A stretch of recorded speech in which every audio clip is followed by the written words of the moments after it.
is Radio Generation.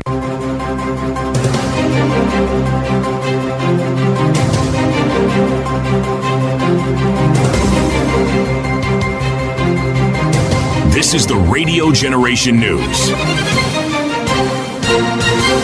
Good morning, I'm Winnie Maganga. Polls opened this morning for the Kalou parliamentary by-election in Nyandarua County, with the Independent Electoral Boundaries Commission assuring voters that all preparations were completed.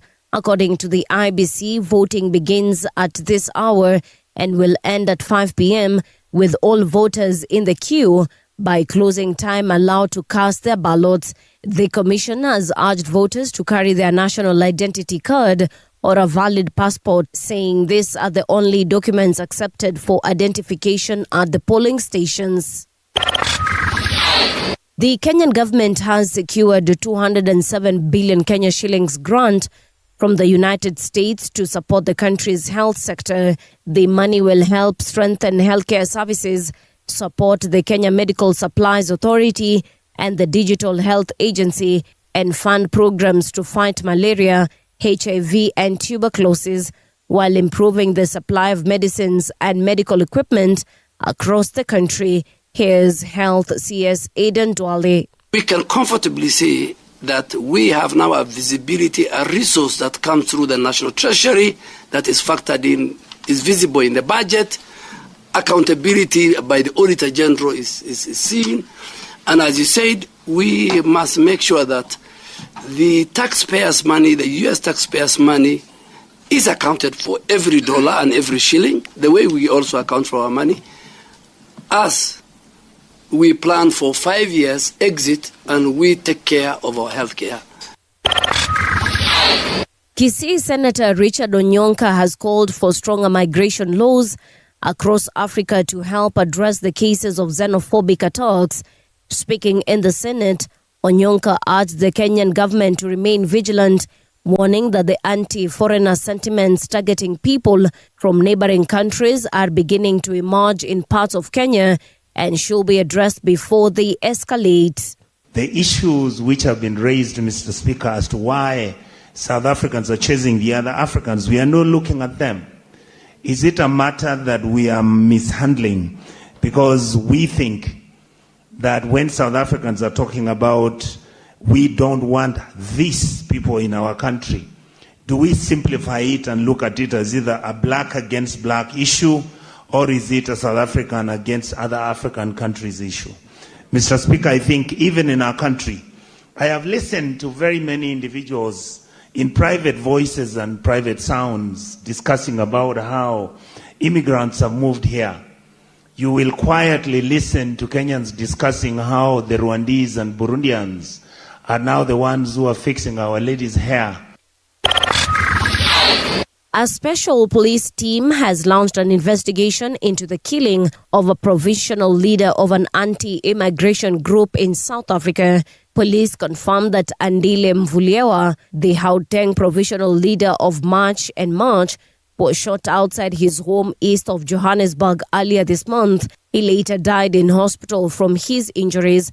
March and March spokesperson Sandile Dube described the killing as an act of retaliation, claiming the movement believes Andile was targeted because of its campaign calling for undocumented migrants to leave South Africa.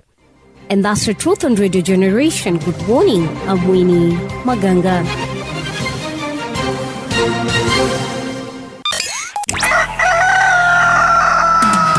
In the beginning, there was morning radio. But now there is Radio Generation's The People's Breakfast. Curious and bold, getting facts from the shadows. That's what it is. Now, as the city wakes and secrets stir, a bright new voice shines. The People's Breakfast. Your morning, your voice, your journey. Good morning. Good morning, my neighbor. Welcome to the home of hard truths and bold insights. Radio Generation. A very good morning to you. How are you doing? This is Radio Generation. The time right now is 5 minutes past 6 o'clock. And my name is Mungala Mbuvi. This is the People's Breakfast. Na kama kawa kama K. Ninafaa kuwa na siti hapa. Lakini sijui mali siti yuko. So when he gets here, he will get here. Yeah, but I hope wherever you are tuned in na uko salama sana. Today is the 16th day of July 2026. And Kaweda Nawambianga, what is germane as far as the United Nations is concerned? Unfortunately, today also, they are MIA in terms of the day. They've not designated a day for it, or rather an event for it. So you can imagine on that particular front, it is empty. However, like I told you yesterday, we were celebrating what? World Youth Skills Day. So I hope you've gotten down to business and identified your skill. And if you do not have one, by the way, it's time for you to start thinking about acquiring one. You can study, you can go to school if you have the money, pay your school fees. But also there's something called the University of YouTube nowadays. YouTube is actually a very great source of information. You can get in there, you can learn a lot for yourself, and you can actually teach yourself some skills. There's a Kenyan. He goes by the name of Julius Yego. Yeah, it has to be Julius Yego, the guy who taught himself how to throw the javelin via YouTube, and now he's an international athlete, winning medals left, right, and center. Has been to the Olympics and so on and so forth. So you never know, your skills can get you to places where you never thought. Kwa hivyo kazi kwako, ingia pale na usiseme ati sasa mimi nitafanya nini, there's nothing I can do. Women, you can teach yourself so much on YouTube. Actually, I see a lot of girls teaching themselves to do makeup, styling their hairs and so on and so forth, and they've become super good at it, which is a good thing. So why don't you teach yourself something and get to acquire a skill, because that skill, you never know where it will take you. Actually, a lot of folks all over the world, they will tell you that it is their skills, not even their academics, their skills that have gotten them to where they are today. As far as what is significant in history, two things I'll mention today. 1969, on a day like today, Apollo 11 blasted off from NASA's John F. Kennedy Space Center, kicking off the historic mission to successfully land the first humans on the moon. Apollo 11 blasted off from NASA, that is at the John F. Kennedy Space Center, kicking off a historic mission to successfully land the first humans on the moon. There's another Apollo, that was Apollo 13. I can't remember the year it blasted off, but it went into space and encountered some mechanical problems, and those guys were stranded, for lack of a better word, up there in space for a couple of days. But they managed to come back to the ground, back to Earth, after a very intense moment where NASA was just figuring out what was happening to their mitambo, and somehow, after having a conversation and after going through their equipment, they finally got back to Earth. So it all started, of course, with Apollo 1, ikaenda 2, 3, zingine zilikuwa zinalipuka huko juu, zingine zilikuwa zinakosa kufika, zingine zinakosa kutoka kwa ground, but eventually Apollo 11 blasted off, went into space, and it was one of those missions where they got to learn a lot, and that one happened in 1969. And then in 1979, which is about 10 years later, Saddam Hussein formally assumed the presidency of Iraq, succeeding Hassan al-Bakr Hussein. Yeah, if you remember the story of Saddam Hussein, I remember it was after 9/11, where they was it after 9/11? I think it was after 9/11, where America decided to invade Iraq. Na wakaenda huko bwana wakakamata ule jamaa, then he was tried in a court, and he was later hung after a very lengthy process. And by the way, when he was being hung, he didn't even say sorry, he didn't say nothing. He just stood there and looked at those people like they were, what is that word I'm looking for? They were not patriots. They walikuwa wana go against the grain of what he had thought he had taught them for a very long time. Siti Muga, karibu sana asubuhi ya leo. Uko salama? Yes. Aya, pumua kwanza. Niko salama. Take a deep breath. I have taken a deep breath and I am well, thank you. Kuna watu hapa walikuwa wameshaanza kupanic, City ameenda wapi? Na mimi niko. Mimi, as they say in my neck of the woods, mimi iko. Wewe iko. Yes. Nice to have you here with us today. Yeah? Aya. So that is what is significant about those particular years on this particular day. One, Apollo 11, the other one, mumeona Saddam Hussein alifanywa kini alifanyiwa. All right. Tunapoingia pale, acha niangalia nani tutasalimia this particular morning. I hope you guys have checked in. One guy that I know has always been number one, hata anafikanga mbele yangu kazini, I'm sure, is a guy called a guy from Muhoroni. What's his name? MC Tonje. MC Tonje, habari yako? Ninajua hata kama haujaandika SMS bado, either unaiandika ama ushafika, so karibu tena sana. Also yesterday England played Argentina and Argentina emerged tops. They scored their first goal at the 85th minute. That was by Mr. E. Fernandez, and then Martinez akascore another goal at the 90th plus second minute. The first one by England, of course, at the 55th minute, Mr. Gordon akafanya ile kitu, and I could remember hearing screams. Nikajua bas, kumbe the whole of Kenya rather, majority of Kenyans that were living around me were actually celebrating an England win until Argentina did that thing. Kuna jamaa mmoja anaitwa Harry Kane. Jana hakusko. Jana hakusko bana, ule jamaa alingangana. Ule jamaa alingangana. Lakini unfortunately it was not his day. Of course England wanasema ya kwamba wamekasirika na kocha wao. He's called Tuchel. Because they were like, bana, Tuchel should have played certain players that he didn't play. Tuchel is a German. You know, we now have to get to conspiracy bwana, because that's when now the conversation gets nice. Tuchel is a German. Na walikuwa hawana English people ambao walikuwa naweza kuwa coach. I'm sure wako nao wengi tena sana. Why didn't they have them? But let's remember one thing, Tuchel has gotten this team to the semis. No. And there had to be a winner and a loser, City. Nope. Had Argentina lost, maybe they would have started looking at their coach and be like, this guy didn't do this ABCD. When things go wrong, that's when we start asking ourselves, was there another option that we would have taken? You know, I've taken more interest in this World Cup than any other. No. I used to watch this thing and get late for work. Yes. When I used to like watching football. But once I stopped, this is the first time in I don't know how many decades I've actually taken an interest in football. Probably 3. Okay. So the thing that stands out for me, yes, I've never seen a World Cup with as many disputes as this one. Oh, yes. But you know why? Because number one, kulikuanga na watu wengi sana ambao wana retire after World Cup. Number one. World Cup zingine pia zimekuwa na watu walikuwa na retire for sure. Si ati hii ni unique sana. But number one, hii kuna watu ambao will not play in the next World Cup. I am not certain Messi is playing in the next one. For sure, Cristiano Ronaldo is not playing in the next one. And there are very many others we can count in that particular lineup. And there is always this conversation around who is the GOAT between Ronaldo and Messi. Is it Cristiano Ronaldo? Is it Leo Messi?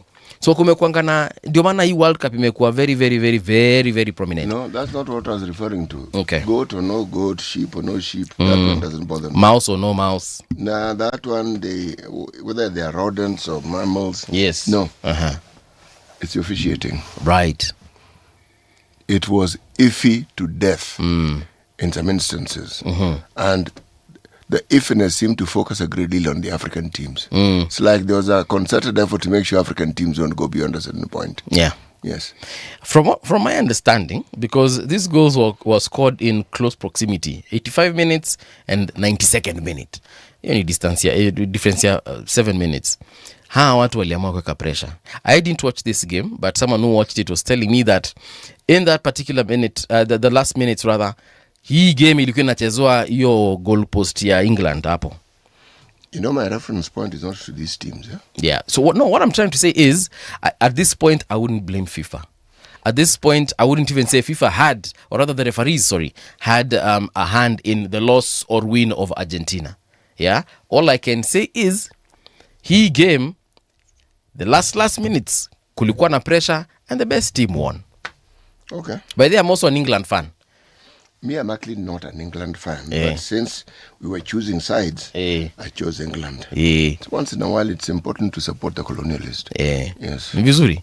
Now that wamefika finali Argentina, wanapatana na Spain, watu wataongea Espanol pale kwa pitch, and I honestly hope Spain wins. Again, another colonizer. I really hope Spain wins this one. Argentina bana walishinda last year. Waachie watu wengine. No, they can win again. Yes, they can. They can. Not even last year. Walishinda last World Cup. That was 2022. Waachie Spain washinde kitu. Has Spain won it? Yeah. The last time they won it is some decades ago as well. Yeah. But we shall confirm that as we go forward. So I wish Spain all the best. It will be played on 19th. 19th itakuwa lini finali? Leo ni Thursday. Hii finali inachezwa Sunday. Let's wait and see. All right, tupatie methali ya leo City. We are still in the Republic of Benin. Benin, Dahomey. Yeah, Benin. A person who sells eggs should not start a fight in the marketplace. So a person who sells eggs shouldn't start a fight at the marketplace. No, it is not advisable. Juu zitavunjwa hapo katika hiyo vita There's yako. that little detail, yes. Okay. The likelihood ni high. Kuna ingine ya wazungu wanasemanga those who live in glass houses shouldn't throw stones. Well, the problem about a fight is you can actually forget that these are eggs and you start Throwing them. Thinking they are weapons. Stones. Hiyo ni ukweli nayo. Napenda hawa watu wa Benin hawa. Hawa watu wa Dahomey hawa walikuwa wanajua. Having been led by a woman king, they definitely knew their thing.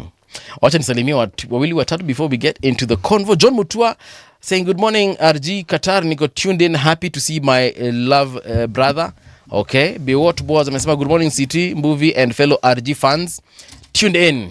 Nice one. Ref anasema morning CT and movie, what a great day man, Argentina is unstoppable. Wacha tungoje all Kalou. Ni kwa kweli Olkalau inaendelea saizi tunapozungumza. Nasikia polling stations zimefunguliwa. If you are in Olkalau, please tell us what's going on there. Then we also have good morning CT Muga and Mungala Mbuvi, a brand new day to become better, leverage on your deep insights. Migori tunasikiza wewe Saidi. Thank you very much. Watu wa Migori si tunasema asanta. Luis Rudasingwa all the way from Kigali, Rwanda says good morning. Good morning to you too. Sungura wetu ametupatia methali. Amesemaje sungura wetu? Anasema methali, usitupe mawe police station. Hiyo ni methali ya maonyo. Hii ni onyo. Hii si methali. Well, it's the equivalent of somebody telling you, hii ni methali. Usikunywe maji moto haraka. Okay. So ama anaye maji moto hanywi haraka. Hiyo sasa ni methali. That is absolutely correct. Yes. I'll make my methali one of these fine days. George amesema hivi, raw eggs or cooked. Alafu akasema Taita Germany.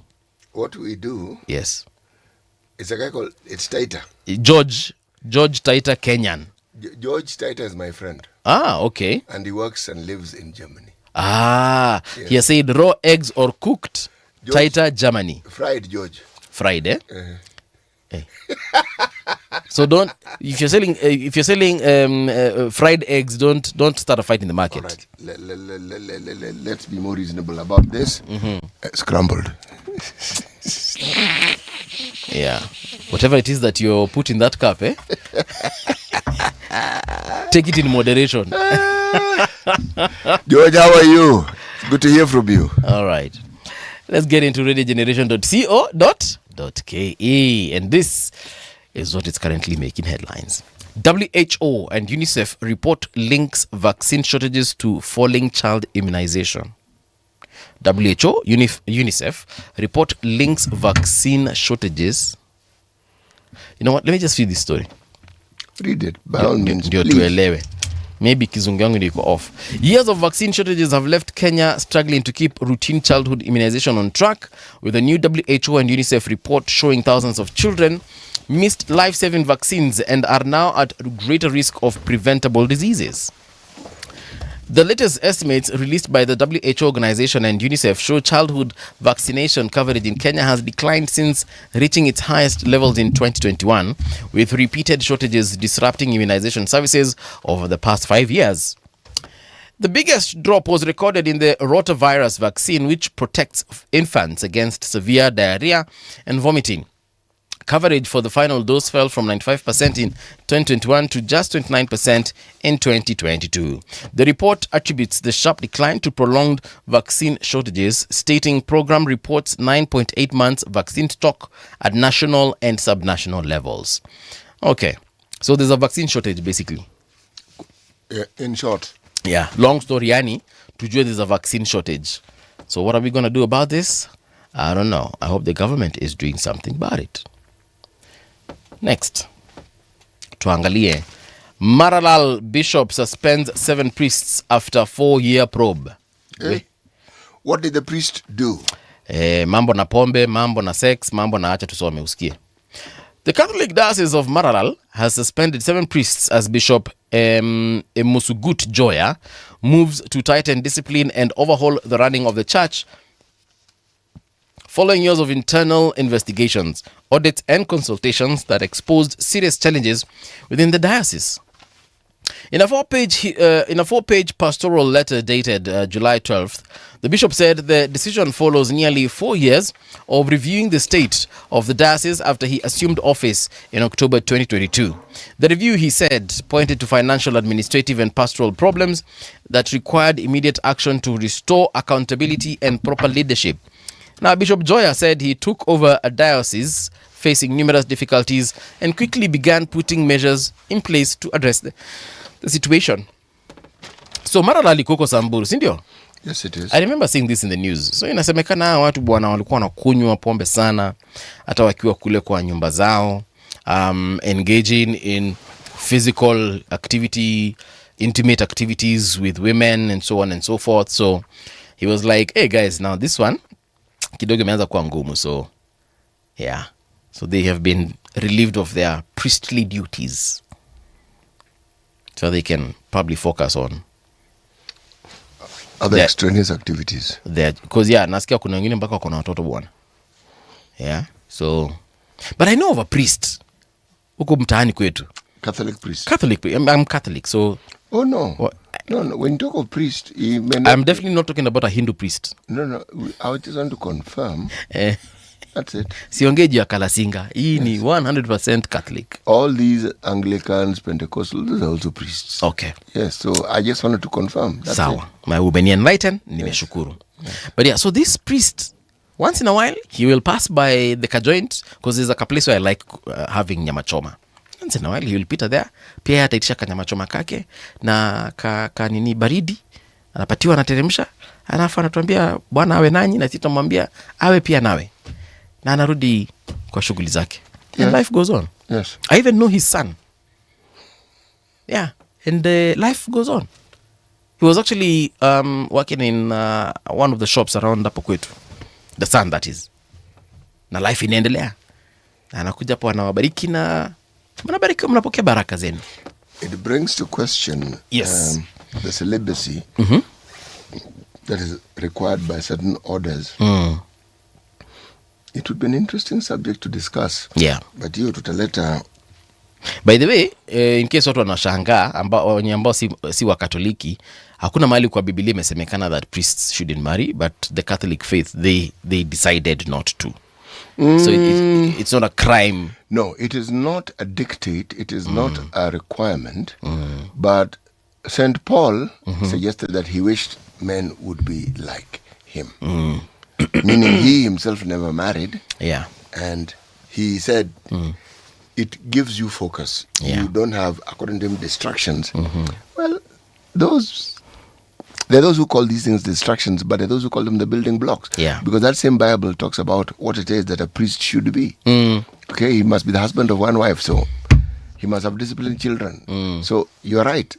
It talks about having a wife, and it's a priest. Yes. It was Paul's opinion. Yeah. And there are those who argue that Christ never married. Yeah. So in following that tradition of Christ, those who want to follow in his footsteps and wish... That is a path. Yes. So again, Christ himself did not say you shouldn't marry. Yeah. So mtu asiseme, lakini iko wapi kwa Biblia hiyo? Hapana hiyo. Asoma tu Biblia iko. Lakini... No, sio iko. Si ati ni amri. No. It is not amri. You contextualize what was being said. Yes. Next, here is about media lobby warns of rising threats to journalists ahead of 2027 election. The Kenya Media Sector Working Group has raised alarm over increasing attacks on journalists, warning that press freedom is facing growing threats as political activity ahead of the 2027 general election gathers pace.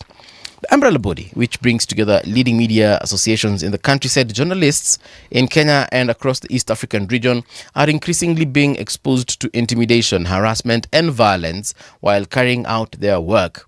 It urged the government to uphold the rule of law and protect media freedom as guaranteed under Article 34 of the Constitution. So are they suggesting that it is the government that is leading this charge on the harassment of the journalists?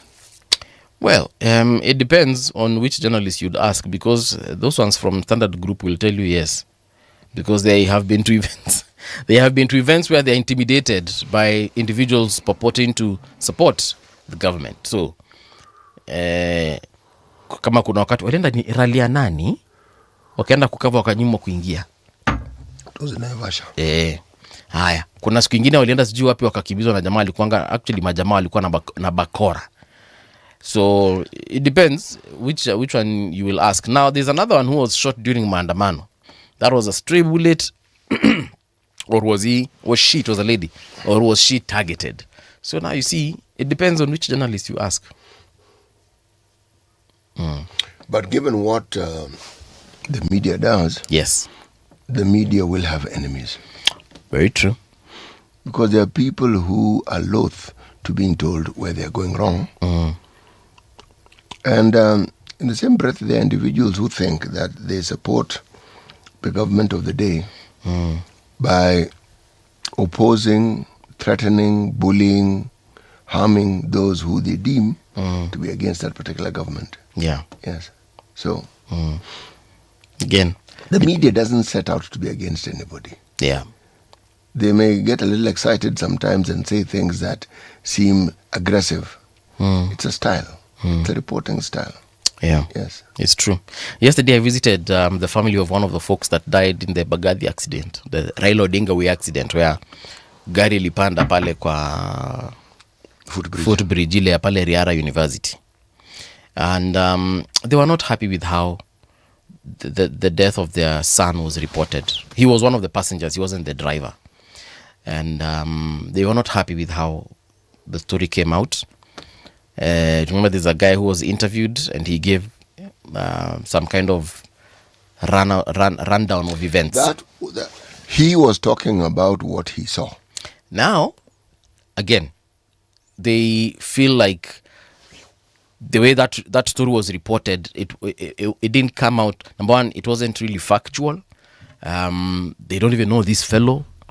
So they were saying that perhaps more investigation should have been done by the media houses, and some podcasters also just picked up the story. Dear. And then you remember there were some guys who were saying that it was teenagers who died. Dear. That walikuwa miba gari ya wazazi wao. Then sijui kuna tu vitu zilisemekana pale, and they're like that was a misrepresentation kabisa. But this is the thing that you hear me talking about from time to time about the things that you find in social media. People don't bother to verify anything. No. Someone says it, someone picks it up, and it continues. Death isn't news to those who've lost a child, a brother. No, it's not news. It's a tragic reality and a rather painful one. And then those who call themselves members of the media of Kenya trivialize it. Yeah. If I consider myself a friend to someone who has lost his life in that kind of way, and I'm interviewed by the media, my friend, hata kama tulikuwa tumelewa chakari, hizo si vitu nakuja kusema kwa media mimi. How would you begin? If I'm a friend, if for example, if I was because I am a friend to one of the passengers in that vehicle, even if we had been out the previous night and the media comes Can I ask a question? Yes. The person, I saw one clip of somebody who was reporting what they say they saw. Was there someone who reported and said that these people had been drinking? Yes, there's a gentleman, and from the look of things, even when he was doing that interview, he was kind of woozy also. Ni kama alikuwa ametoka kuchapa kitu pia yeye mali alikuwa.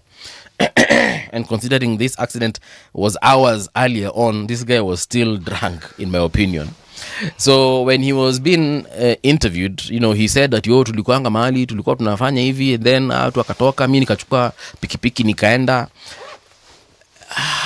And then he said that he was their friend. To be honest, if I am your friend, CT, I won't come out to the media and start saying, CT, alikuwa melewa, wow. Alafu akaingia kwa gari, Paul, sitasema hivyo CT. Yes. You clearly have embraced the ethos of your parents, because that is my generation. There are things we didn't say. Yeah. Your generation. bwana wanafunguka. You began this downward slide. Those who are younger than you, God Almighty, there's nothing sacred. Yeah. They don't have even a modicum of control to determine this should be said. They say anything and everything and interpret it any way that they see fit. For them, it seems to be news. And I'm thinking, that is the height of insensitivity. Yeah. The only thing that we can ascertain for a fact is that car lost control and, went up that particular footbridge. Everything else is speculation. Hey. Mtu kusema fulani if somebody was in the car and had survived and they were giving a report, that's a different matter. Yeah. But everybody else, yes, they're speculating. Yeah, so the parents of one of the guys, they were not really happy with how that Would you be happy? No, I wouldn't be. I definitely wouldn't. This is somebody you know. Are you happy about it? No. I wasn't. So I spent the entire day with the family yesterday. So every once in a while, when our colleagues report something in a way that is incorrect, we must be the first to talk about it and say, this reporting is false. True. Yes. Because that one person is going to mess it up for everybody, because then it is the media. Yeah, and other podcasters picked up that story, my friend CT. Hiyo kitu venye imekuwa discombobulated venye nani anasemanga nito nani huyu jamaa wa Embakasi East MP. Babu, that thing, the way it has been imefanywa vitu bwana, it's unfair to the families that are mourning. There's a certain madness that seems to accompany the quest for one having the so-called numbers and being somebody who brings in the numbers for what you're reporting. Yeah. And there is also a madness in trying to make something as salacious as you possibly can, because then it attracts more people. When it involves the lives of individuals, there's need to be sensitive. Yeah, very true. Because there are very many people who are related to this individual or those individuals. There are many people who are friends of these individuals. They will not take it kindly to their kith and kin and their friend being spoken of in such a manner. And then the friend is no more. Yeah. For example, are we even sure that the driver, as some of the witness, that particular witness alleged, was drunk? Because according to his family, he doesn't even take alcohol. That guy who was reporting, as you said, seemed woozy. When you're woozy, everybody's woozy. Hata sisi kuna wakati ukumbukangi exactly what happened yesterday because of the cultural activity. Unasemanga ati tulikuwa ngapi? So if you can't remember such details, ati tulitoka saa ngapi? Bana ilikuwa noma. How would you come and start saying these things on media, man? That one was very irresponsible of their friend. And if that person considers themselves their friend, then he's, in my opinion, not a friend. Haja tuingie katika traffic update. Now, looking at the map of this great city of Nairobi, I can tell you for a fact that Ngong Road is looking good. If you're coming from Lenana School all the way to Nairobi CBD, walk or sawa sawa. Kilimani area, the roads around that particular place, ziko sawa. I'm talking about Agwings, Kodek, Cotton Avenue, Dennis Street, Kikambala Road, yote iko sawa. Alafu kuna hii pande mwingine wa wananchi wa kawaida. Ayani Estate and Company. The roads around that particular place, good. We're talking about Kibera Drive, Olympic Estate, hiyo barabara inatoka huko ikielekea Nairobi River and so on and so forth. That one is looking good. Pia watu wa Southlands, kina Onyonka Estate na huko Langata Road, Otiende, hizo barabara zenyu zote ziko fiti. So if you're leaving towards CBD or coming from the CBD, uko sawa. Then, Donholm area. Now this is Islando. Donholm area, barabara ya Manyanja Road iko sawa. Savannah Road also looking fantastic. Umoja Phase 2, that road called Moi Drive, and this is what Kayole Spine Road, hiyo yote iko sawa. Watu wa Joska huko hivyo, huko hii barabara ni gani sasa? Hii ni gani barabara? Kangundo Road, hiyo pia iko sawa sawa. Hey, City, have you seen Joska is trending again? I'll tell you about it after this. Why is Joska trending? Because you remember the guy who was shot, the thug apparently who stole from watu kwa Westlands, then akapatikana Joska akaachiliwa na bunde. Sasa inasemekana hiyo bunduki inaweza kuwa ilikuwa ya someone very prominent. Wacha nisitaje majina because huku ninatajanga majina barua zinakuja, but nitakwambia hiyo story saizi. New Njiru Town huko pia inaona iko sawa sawa. Hiyo barabara yote Eastern Bypass, Southern Bypass, fantastic. Mombasa Road, si mnajijua nyinyi mnanga shida. Aya, This road called A2 aka Thika Super Highway. Kiambu Road today is clean, but the moment you get to Muthaiga Road, Muthaiga Square, Muthaiga Square. Is this Muthaiga Square really? Anyway, yeah, Muthaiga Square. There is a Muthaiga Square. Yes, I'm actually looking at Muthaiga Square right now.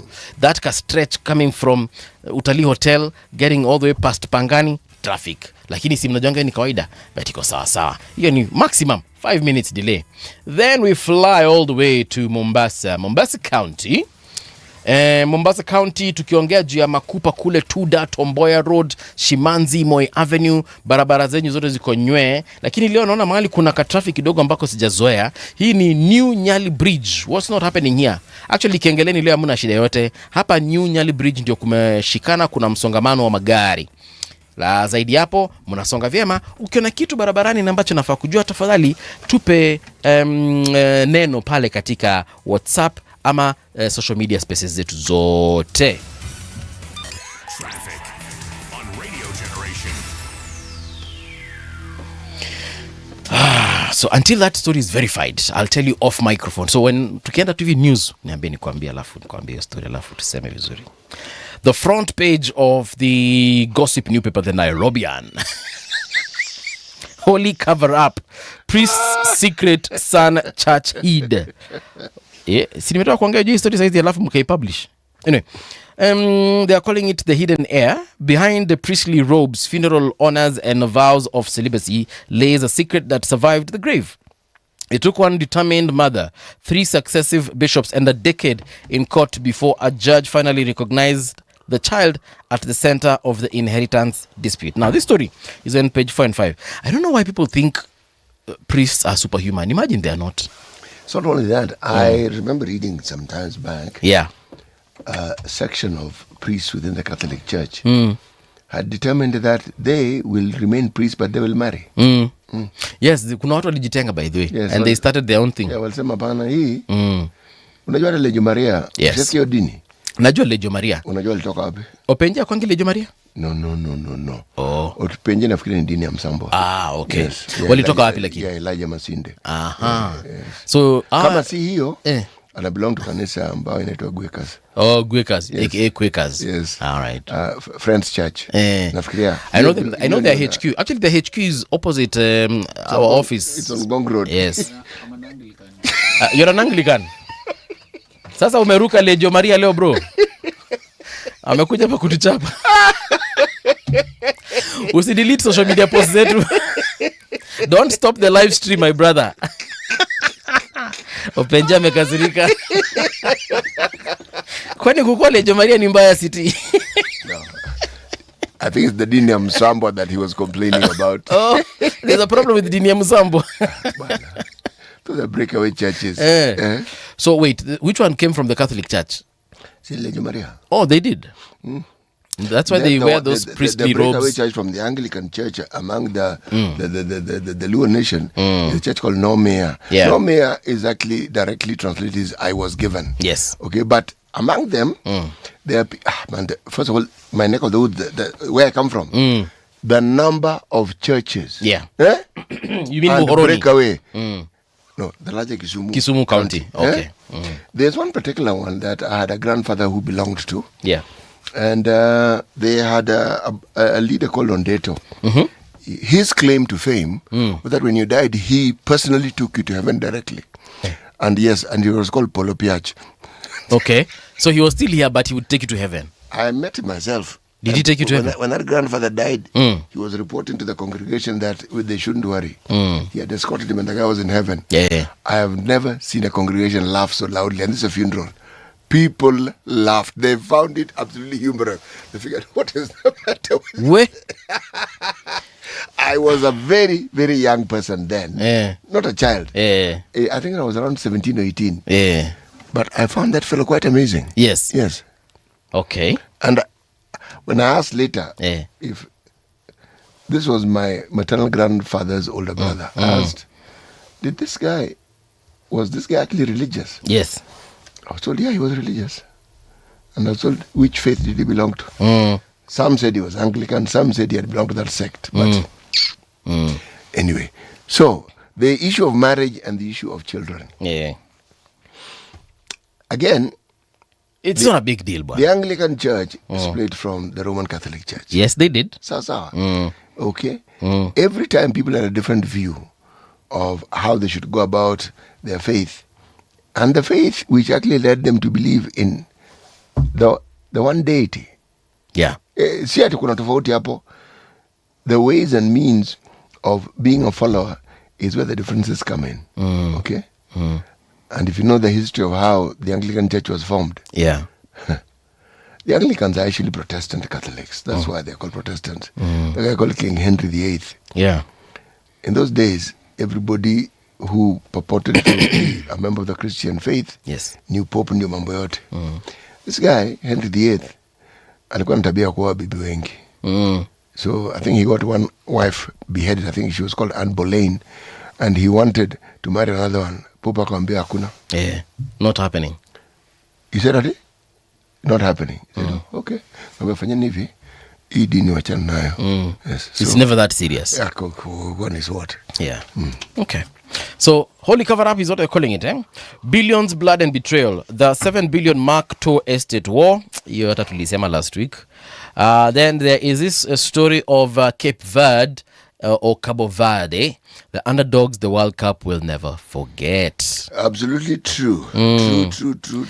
There's a gig that went down called Summertides City. Unajua Summertides? It's a beach party. I've heard of it. Yes. But I can't say that I know very much about it. Yeah, sawa. But I've heard of it. Hiyo nitakupatia ukurasa wa 7 uweze kusoma hapo. Hiyo story iko pale wameiandika. Ni venye sitasoma this entire title. Utaniambia pole. Sababu hii title ni ya over 18 na najua kuna wanafunzi wako kwa gari na wazazi wao saizi wanaelekea shuleni. Yes. From sermons to scandals, Bishop Kiengei under holy fire. This story is on page 22 and 23. You know me, I know Bishop Kiengei when he was a comedian, not when he's a bishop. And when I used to work at, for that TV station that I worked for, that guy used to come there, do his shows, comedy shows rather, and he would leave. There's a time I actually went to his home, and he was having a party. Mimi vinye nilikuja kuona amekuwa bishop, nilipanic bwana. Okay, siku panic. Nilishtuka tu kidogo. Yeah, so check out the Nairobian for that and much more. Tuangalie Taifa Leo. Taifa Leo hapa mbele inasema hivi. Nani atatamba leo? Matokeo ya uchaguzi mdogo wa eneo bunge la Kalou unaofanyika leo yatatoa mwelekeo wa kisiasa katika ukanda wenye idadi kubwa ya wapiga kura kwa Mlima Kenya kuelekea uchaguzi mkuu wa mwaka 2027. Ni katika sehemu hii chama cha UDA cha Rais William Ruto kilipata ushindi wake wa kwanza wa kisiasa baada kutwaa uchaguzi mdogo wa wadi ya Ruri dhidi ya Jubilee mwaka wa 2021. Hiyo tulipata katika ukurasa wa pili. Wanaogombea kule ambao wanasemekana maybe ndio wako mbele sana ni Samuel Mushina Nyaga ambaye ni wa chama cha UDA na Sami Kamau Ngodho ambaye ni wa DCP. Wacha tuone pale ni nani atakayefanya nini, nani atakayetokelea mbele. Koti yazimia marasta bangi. Koti wamezima nini? Wamezima bangi na kuambia kakangu. Mahakama yatupa. Wamezima vipi? Wacha nikwambia sasa. Mahakama yatupa ombi la marasta kutaka kuzalisha na kutumia bangi kama sehemu ya ibada yao. So these guys, they are wanted to get the weed as part of their celebration. You know? These guys wanted anyway to have weed as part of their, do I call it misa, their service, their church service. They wanted to be allowed to grow it. And they were asking of this in the country of Kenya. In this great country of Kenya. But why not? These guys have a good sense of humor. They actually thought that they'd be given permission. Yeah, man. They went before the priest. The judge and told the judge, Mr. Judge, please let us smoke the weed. Judge akasema, we, hiyo bangi mmevuta saizi hata. Tokeni hapa nayo. You should have seen the nini, because it was posted online. It's public knowledge. It's public whatever documentation, so you can get it. How that the introduction of that case, bro, yo kitu bwana. Hiyo kitu. My friend. We are a nation of church goers. Yes. And mosque goers. And Hindus. And temple goers. Yeah. And we have traditionalists. Traditionalists. We do have. Nilikuwa naona wakati wa Kibaki wakikuja kuomba. We have a myriad of faiths. Yes, we do. The one thing they tend to agree on. Yes. Is any mind-altering substances they do not approve of. Wachana nayo. They actually don't. That one they agree on. Yes. But city Catholics, wakati wa divine, ours is actually alcohol. And but those who belong to... You don't take a liter. To other... You won't take a liter. You'll take, inakwanga a sip maximum. As you swallow that thing, the body of Christ. Sacrament. Sacrament is what I was looking for. Bro. Yeah. I'm not going to discuss the quantities that are drunk. And I'm not also going to discuss the wine. Yes. The point that I'm making is this. If there's one thing all these faiths in their diversity agree on, yes, is that mind-altering substances are a no-go zone. Well, there are some where they say, look, there are limitations, they don't frown on it too much. But when it comes to things like cannabis sativa, it's a no without any exception. Yeah. Yes. And part of the reason is because many people have had experience of the outcome, either through relatives, either through their own immediate family. So they know. Okay. And it is not something they're going to approve of. Yeah. You can say what you like. And then over time, the association that cannabis sativa has had has been with, should we say, elements of the society that are frowned upon. It's only now that parents are beginning to accept that a child can actually be a musician, yes, and pursue a career. In my time. And now na rasta. They accommodate it. Yeah. It's not as though it's not 100%. No, it's not that they're joyous about it, but they accommodate. But they say better that than bangi. They say no, you're rasta, but just keep it clean, blah, blah, blah, blah, blah. Wako sawa. But my friend,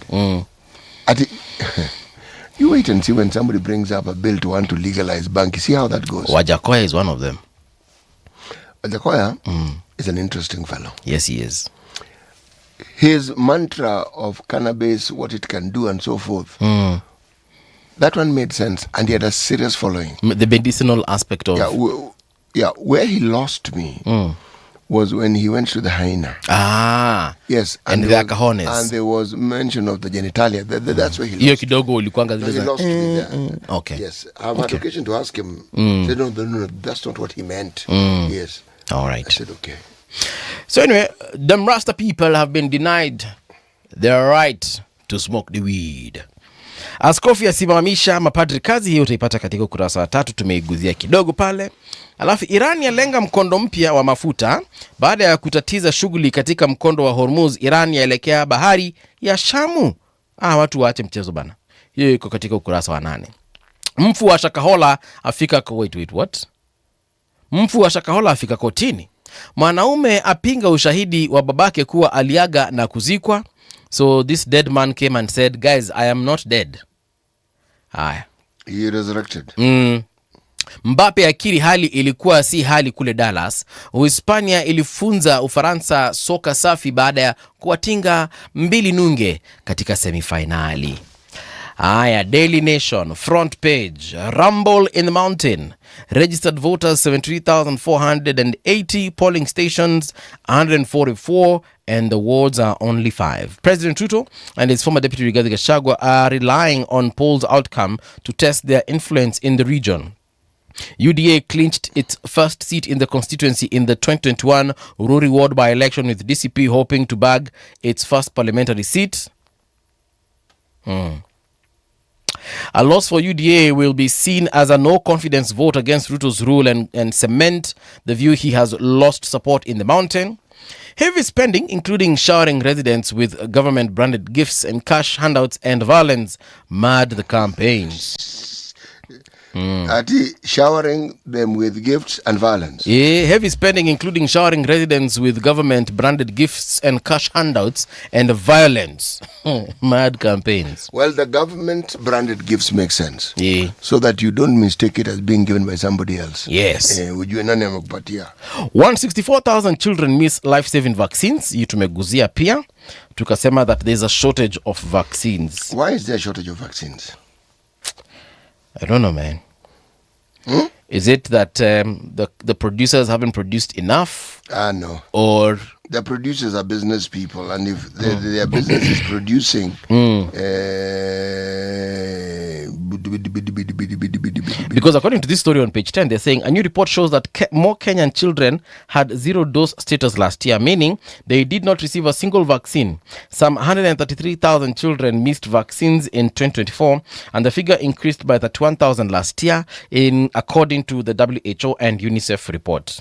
So, why are they missing? This one, get it on page 10. Ile story nilikuwa nakwambia sitakwambia ndio hii. Sasa imeandikwa kwa gazeti. I think ninaweza sema ndio kama kuna mtu wa kushikwa ni hii gazeti.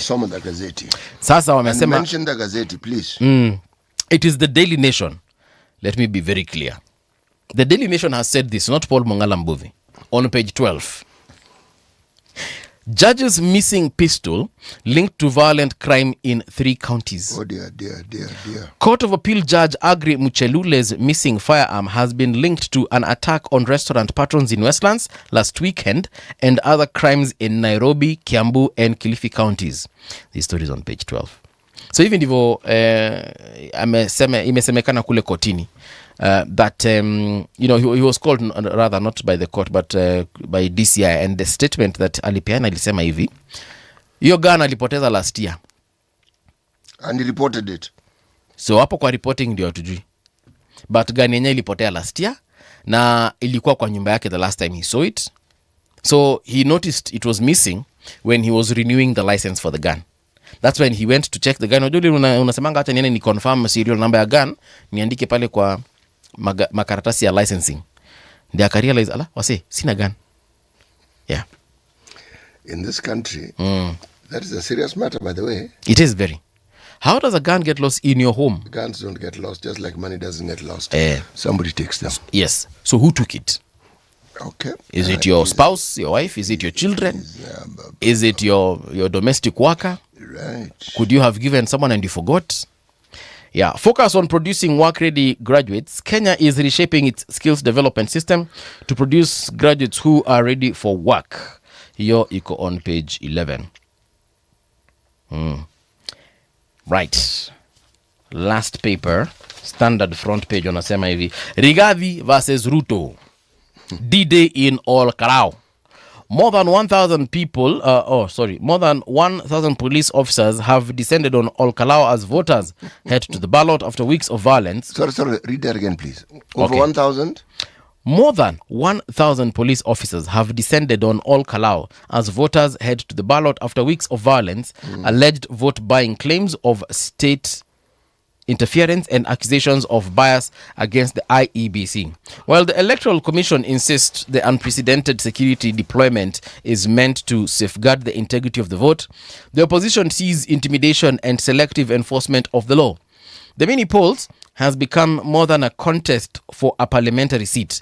It is a test of the country's democratic practices, of the IEBC's credibility, and how 2027 general election may shape up. This story is on page 4 and 5.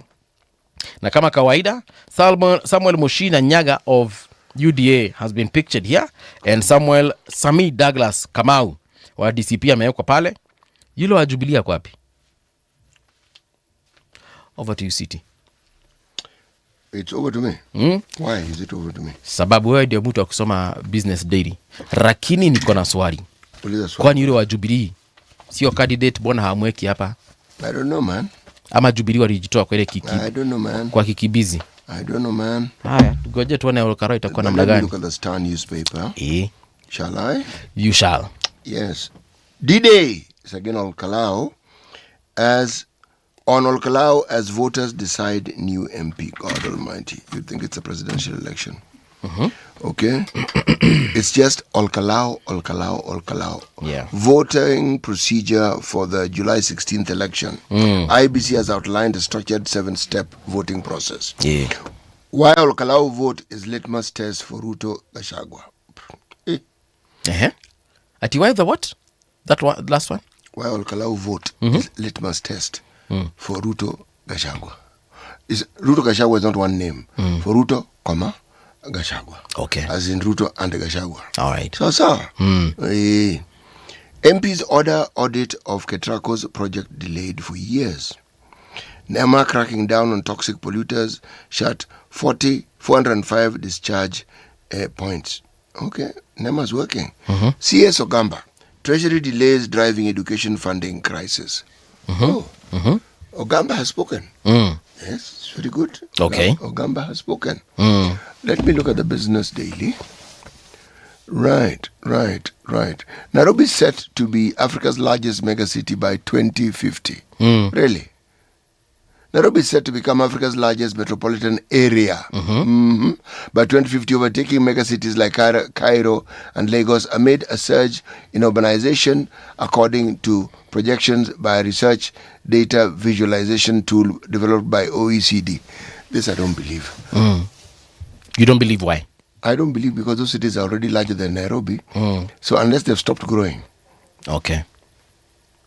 Unless they don't have a population that keeps growing and growing. Yes. But let me look at the details later and then maybe I can be persuaded to think differently. Diesel users denied 8 shillings a litre price drop. Top diesel consumers in Kenya, including the agricultural sector, road, transport and industrial and power generation plants, have been denied an 8.02 litre cut in the new pricing cycle to August 14th after the state opted to transfer the price relief to petrol and kerosene. Okay. South Africa Bank ready to buy more Absa shares in open market. That's straightforward, really. Bang in the middle of the paper. Let me read something else before that. That is not bang in the middle. No. But it is bang. It is bang close to the middle. Okay. Complaints about digital lenders jump 5 times. Complaints to the competition watchdog about digital lenders, hidden charges, change of borrowing terms and premature asset seizure increased 5 times amid tighter regulations aimed at curbing predatory lending. Okay? So complaints. Yeah. If there were 2, now they're 10. If there were 10, now they're 50. Okay. It's jumped 5 times. Yes. Okay. And they're saying these guys, well, they've always been complaints. They'll call all your relatives. Yeah. They'll say crazy things. Which is illegal. They're Shylocks. Civil servants face salary freeze over secret wealth. Civil servants must declare wealth every 2 years. State resists pressure to open wealth registry. Then if you can't open the wealth registry, then what is this? Who do you think is going to I'm not reading that thing anymore. Okay. That It's not good. No, that is not good. It's unrealistic. You can declare all you like and say all you like. How will it be enforced? Yeah. And how will you ensure that what is declared is actually true? True story. Umemaliza? I am through. You're through. Good. Wacha nisalimia wawili watatu. Alafu tuingie katika news with Winnie Maganga. Sungura wetu nilikusalimia. George wa Taita nilimsalimia akiwa kule Germany. Vincent is saying, morning CT and our boy Mbuvi, good to see you. Tuned in from Langas, Eldoret. Hapa ni one term and we wish Kamau Ngodho success hapo Kalou. Na Argentina ushindi wa World Cup kule kwa Trump. Yes, we can. Well, this guy has mixed a lot of stories, themes. Langas, Kalou. Ameongea juu ya one term, Argentina, World Cup, one term. and then yes, we can. Good. But it's a good one. Wangoi anasema Catholic priests should be allowed to marry. It's unrealistic to expect them to be celibate. Super Mwamba anasema it's a suspension. This doesn't mean that they have lost their priestly status. Once the investigation is completed, they could be reinstated or expelled. Msemo ukweli amesema great people of Kalou wake up in masses. Na hakuna kuuziwa uoga na hizi ni zile sisomangi juu nitashikwa ni serikali nifugwe. But asante sana msemo ukweli. Waitito amesema City, who is this man you refer to as St. Paul? Where does he descend from? Paul the Apostle. Paul the Apostle. Yes. Phil anasema good morning CTN Mbuvi. Danson Kenya, good morning CTN Mbuvi. Good morning fellow patriots. Na akasema legalizing that thing will be messy, though the takers still take it. Ni kweli. The Kikombe anasema even if you earned 5 million shillings every month in 15 years, you won't have earned 1 billion shillings. Think of this when you hear of billions missing. A blind wallet feeds thieves. Donge. Indeed. The Kikombe. All right, let's get into the news with Winnie. Then to Kirudi, of course, we introduce our first guest for the day.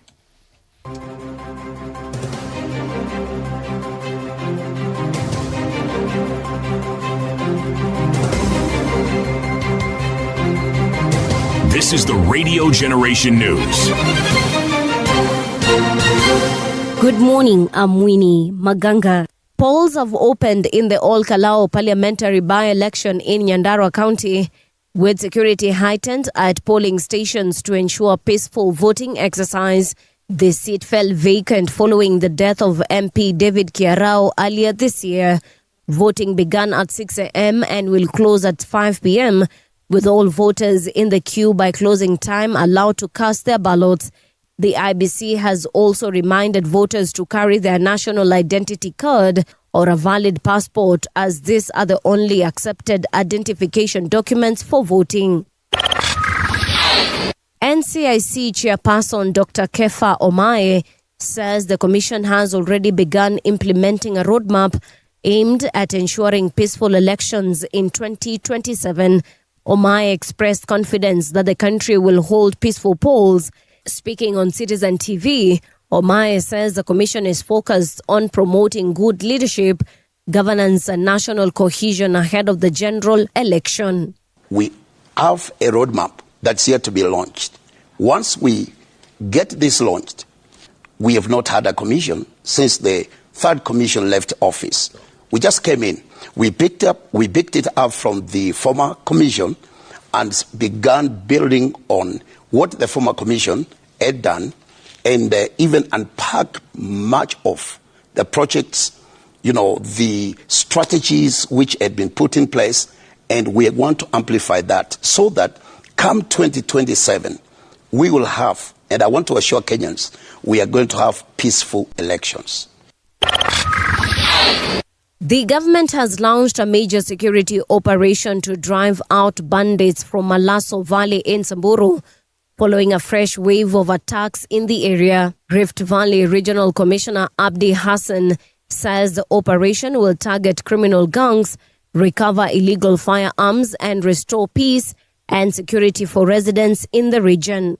Operation imeanza ya kuchukua silaha kutoka mikononi mwa wale ambao hawana ruhusa. I wish to advise them that no one has succeeded in the kind of activity that they are pursuing. The government will reign, it will reign supreme, we will be able to tackle them, we will deal with them ruthlessly, and it is going to be a very painful exercise. We have already started to rid these elements out of that particular place which they consider to be their traditional hideout. I'm telling them that is not their hideout, it is not their base, it belongs to communities that are peaceful. The Catholic Diocese of Maralal has suspended 7 priests as part of new measures to strengthen discipline and accountability within the church. Bishop Hieronymus Joya says the action follows an internal assessment and credible reports on the conduct of some clergy and the management of the church property. He says the diocese has also introduced stricter rules on governance, financial accountability, and pastoral leadership. The United States has carried out new military strikes against Iran as tensions between the two countries continue to rise. The US says it targeted Iranian military sites it believes threatened ships in the Strait of Hormuz and also struck a vessel accused of violating its naval blockade. The latest action came after Iran claimed it had attacked US military targets in Bahrain and Kuwait, marking a fifth day of renewed fighting. And that's the truth on Radio Generation. Good morning. I'm Winnie Maganga. The views and opinions expressed on this program are those of the guests and do not necessarily reflect the views of Radio Generation. Radio Generation assumes no responsibility or liability for the interviewee's views. This is Radio Generation. In the beginning, there was morning radio. But now there is Radio Generation's The People's Breakfast, curious and bold, getting facts from the shadows. That's what it is. Now, as the city wakes and secrets stir, a bright new voice shines. The People's Breakfast, your morning, your voice, your journey. Good morning. Good morning, my neighbor. Welcome to the home of hard truths and bold insights, Radio Generation. Yes, indeed. Welcome to the home of hard truths and bold insights. My name is Mungala Mbuvi. This is the People's Breakfast on radiogeneration.co.ke. Where are you tuned in from? I can see folks from Germany, Canberra in Australia, Perth as well, Massachusetts, Minnesota in the United States of America. I'm trying to put an accent there. Alafu kuna wale ambao, of course, wanna watch from Eldoret. We're talking about Kisumu, Nairobi, and everywhere else. Thank you so much for tuning in. Wai Gule, good morning. Umesema from Garissa, you are tuned in. Thank you so much. Kijiji Sports anasema good morning. Legalize the plant. That's the list of Kenya's problems. Kijiji Sports. Kijiji Sports. Kijiji Sports. How many times have I called you Kijiji Sports? The only way it will go through, by the way, if you want to legalize the herb, the only way it will go through is if you have a very strong petition in parliament. That's the only way. Otherwise, hizo zingine zitakuwa tu kupigia, wanasemanga kupigia nani kelele, kikunywa maji kule kwenye, kupigia ndovu kelele, kijaribu kunywa maji kule kwa river. All right. In this particular hour, we want to have a conversation about Kenya, and if indeed we are heading in the right direction from every aspect of our traveling into the future. Whether we are heading to Canaan, whether we are heading to Singapore, or whether we are headed to a new Kenya. And with us in studio is Titus Makanu. He is an advocate of the High Court. Titus. Yes. Good morning. Good morning to you. You're well? I'm well. Uko salama kabisa? Niko salama, labda wewe? Mimi niko fiti unavyoniona. Okay. Nimekunywa chai. Okay. Kahawa, I hope wamekupatia pia wewe? Siti, how are you, sir? Yes. Wamekupatia kahawa? No, wameniuliza nikasema nitakunywa maji. Yeah. Okay. Yeah. Kama mbatiwa kitu ulikuwa unataka ni sawa. Niko sawa. Hiyo ndio nilikuwa nataka kujua. Asante sana. Kama angekuwa amekupatia, yes, ningekuitisha tu sasa hivi. Lakini karibu sana to Radio Generation. Asante. Before we get down to business, yes, CT has got a methali for you, a proverb, yes, which you will tell us what you think about in terms of interpretation. So CT, over to you. Yes, our proverbs for the whole of this week, yes, come from the Republic of Benin. Mm-hmm. A person who sells eggs, yes, should not start a fight in the marketplace. A person who sells eggs should not start a fight in the marketplace. Yeah. First of all, you know, eggs are things that are very brittle. They can easily be broken. I think that saying is akin to what people say that if you live in a glass house, do not be going around throwing stones. That is exactly what Mbuvi said in the morning. So clearly, if you know that you have something in your backyard that is can easily be destroyed, yes, you shouldn't be the one going around and destroying other people's things. Including if you've been given a responsibility that is easily, could easily be taken away. Yeah, you should not be going around mismanaging that responsibility. Ni kweli. So basically, that is how I understand that proverb. Adijo proverb. Yeah, yeah, I like that. Yeah. Nimeona umefikiria kama mimi, nikumaanisha nilikuwa nimebakisha kidogo hivi nikuwe advocate of the High Court. Kukuwa advocate of the High Court is another process. Lazima niende huko nisome law sijui miaka ngapi, then the Kenya School of Law. By the time you settle down is almost 7 years. Yeah, it's quite a rigorous process. Wow. Yeah. Okay. Karibu sana nonetheless. Asante. There's a lot that is to be discussed. Let me just start with what is currently making headlines. All Kalou. Yes. They are putting it as a battle of the supremacy between President Ruto and DCP leader, former Deputy President Rigathi Gachagua. Yeah. They have completely forgotten other candidates in that race. What's your opinion on that? Ideally, in Kenya, politics is regionally balkanized.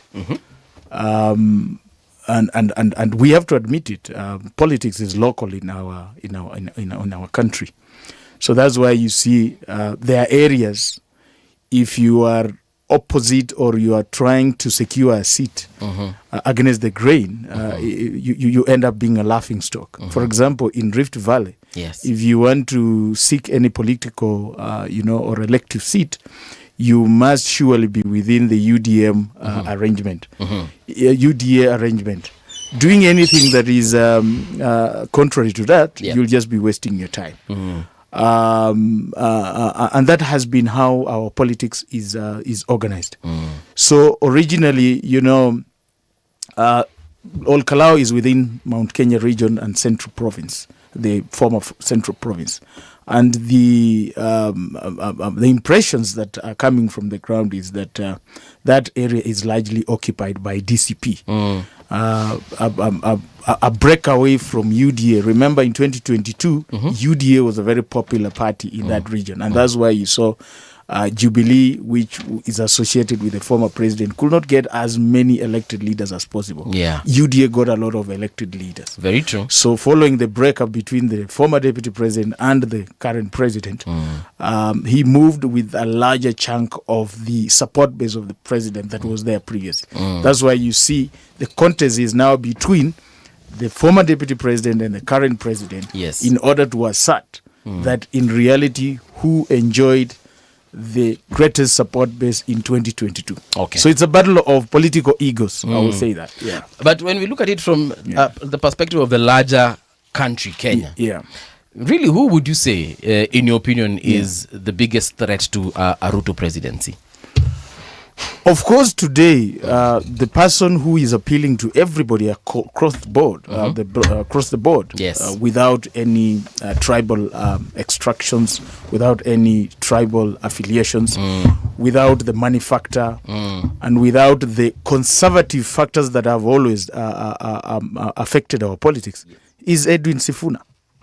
He's appealing to almost everybody. Okay. This is a guy who goes around and makes, calls for rallies. He does not print T-shirts. He does not give uniforms to people. He does not give money to people. But people turn up and the rallies are so full. Those are organic crowds, which I can say have elevated him to a position whereby he's very, very appealing to Kenyans across the board. So he's the greatest threat to Ruto's presidency because of those factors. And in addition to that, he's got no political or historical baggage that is associated with being in government. Corruption, bad track record.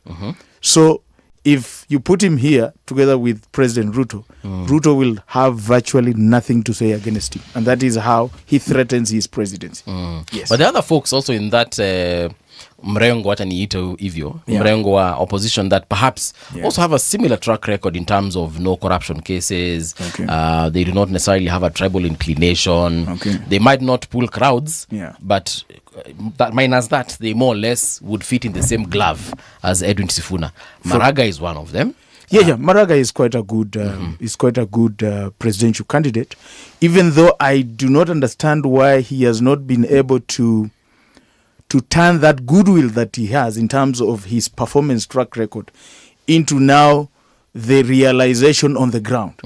Because the truth is that he's a very good presidential candidate. He's a good man. I have interacted with him. I have practiced law before him. Yes. He was the first Chief Justice, I think, in Africa to nullify a presidential election. And he has formed quite a serious history in our country. But I fail to understand why he can't turn around that to, of course, form a large political constituency for him, particularly on his track record. But aside from that, he's a very good presidential candidate. Martha Karua is another one. Martha Karua, yeah, it is. And the same problems or the same challenges that Maraga finds himself are the same challenges that Martha Karua finds himself. And we have seen that previously during the 2022 elections, because I'm told even in her own backyard, yes, UDA won. Yes, so that is the challenge I'm talking about. All right. Yeah. Kalonzo Musyoka? Kalonzo Musyoka, zero corruption cases, a good man, but unfortunately he does not find a response to this narrative that the president has always been saying, that he has been in government for 40, 50 years, yes, and he has not done anything. He has never found a concrete rejoinder or rebuttal to that. So that is the greatest undoing that he has at the moment. Yeah. But who in this country, other than a sitting president, really can boast of having been in a position, whether it's a minister, member of parliament, and they can say that when I was in charge of this docket as a minister, for example, I was able to do A, B, C, D, that now you can say, ona kinye nimefanya. I think very few people mention Martha Karua, for example. They will mention Charity Ngilu when she was a minister for health. She did a few things as far as the health ministry is concerned. When she was minister of water, alichimba mabwawa holes wapi, especially Ukambani. But sipatangi mtu mwenye we can say that this particular person, when they were minister, my goodness, the number of things they did. What? Actually, we never really bother to look at what people do when they are in positions of when they're in ministerial positions. That's number one. Number two, yes, who says people vote for candidates who have performed well in development? Where? No, I was just following that narrative. I am not disagreeing with you. I'm adding to it. Yes, because you have begun a good argument, and I thought I should add to it. Yes, the question that I would ask is how do we vote? Who do we vote for? Yeah, there are people who have voted for whose track record is close to zero. Okay, but people like them and they keep being elected. Yeah. Yes. I think before I even respond to you, yes, let me just weigh in what CT has said. Sure. You know, I've been observing the Kenyan political voting trends and patterns for quite some time. I said for the first time I voted in 2007. That is the first time I voted. Me too. Yes. So, and I've come to understand that in Kenya, Kenyans are very... They always vote against something. They don't vote for something. They always vote against something. In 2007, if you realize, in 2002, Kenyans came out to vote against the Moi regime. It was by sheer luck that whoever they voted in, that is Kibaki, was a good man, and he had a very good roadmap for this country. And, he formulated the NAC government and the coalition, and we were able to progress. Oh, yeah. In 2007, people were voting against the same Kibaki government because of what had happened in 2007. You see? And you can see it ended up being a post-election What had happened violence. in 2005? In 2005, there was a fallout between... There was a referendum. Yes, a referendum. And that referendum is what birthed the ODM today that we know about. Actually, I've remembered my first election was the referendum. Yes. But yes, carry on. Yes. So... that anger of the referendum is what manifested itself in 2007. And that's why you see how it went. Yes. So people were not voting because they want a good track record, but because they wanted to manifest the anger that they are going through in 2007. Then fast forward in 2013, you saw how the former Prime Minister Raila Odinga was made the boogeyman and the subject of the election. The idea at that time was that he wants to jail the two presidential candidates that were opposing him, that is Uhuru and Ruto, so that he can sit on the seat. And people were emotionally charged, and that's why they say, no, we are not going to allow him, to be the president. Fast forward in 2017, again, they made him the boogeyman. You remember names like Huyu Muganga, Mtu wa Kung'oa Reli. So again, and terms like Mugoroki, you remember those things coming up. So Kenyans have always perpetually been in a situation where they vote against something. And to confirm that, in 2022, you saw someone came with a narrative that it is hustlers versus dynasties. The hustlers can never be given any chance if you don't vote for us. These people have united to ensure that mtoto wa maskini can never get anything, So, and that is going to be the trend. And even in 2027, it's going to be the trend. The boogeyman is going to be President Ruto. Unfortunately, he has now found himself in what he has been cooking for so many years. So unfortunately, that is the sad affair.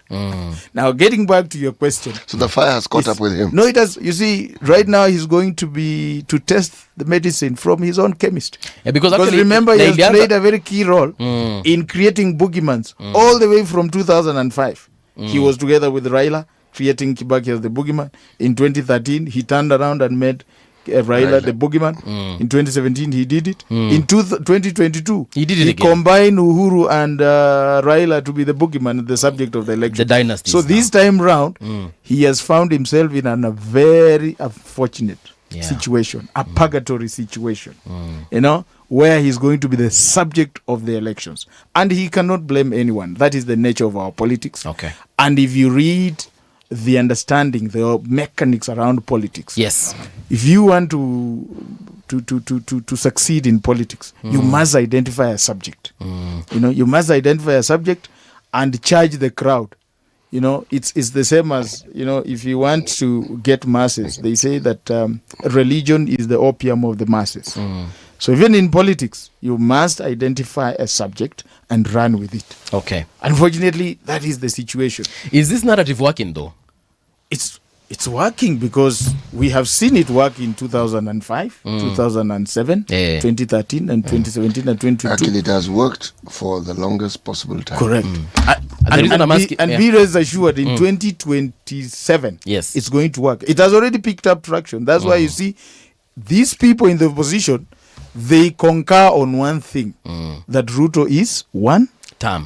So it is working. So that is the opposition walielewa. Kenyans will vote against something. So I could say before they agree whether it's Kalonzo, Matiang'i, Maraga. Correct. Let us find a boogeyman. Not find. Let's make someone a boogeyman, make him the subject of the elections, run with it. So they vote with emotions, they vote in protest, they vote against someone. And before they realize that, we put ourselves in a mess. Someone is already in office, then the vicious cycle kicks in again, and on and on and on. Now my next question, now that we have established this problem statement. But Paul, before we move from the problem statement, a reality check here. The group that refers to itself as the United Opposition are loath to tell us what they plan to do. They say Ruto must go. Correct. All right. Either they win the election or he resigns, then anybody who takes over power after 2027, what will they be taking over? Can I come in at that? Yes. You're the guest. Yes. Maswali zote ni zako. Ideally,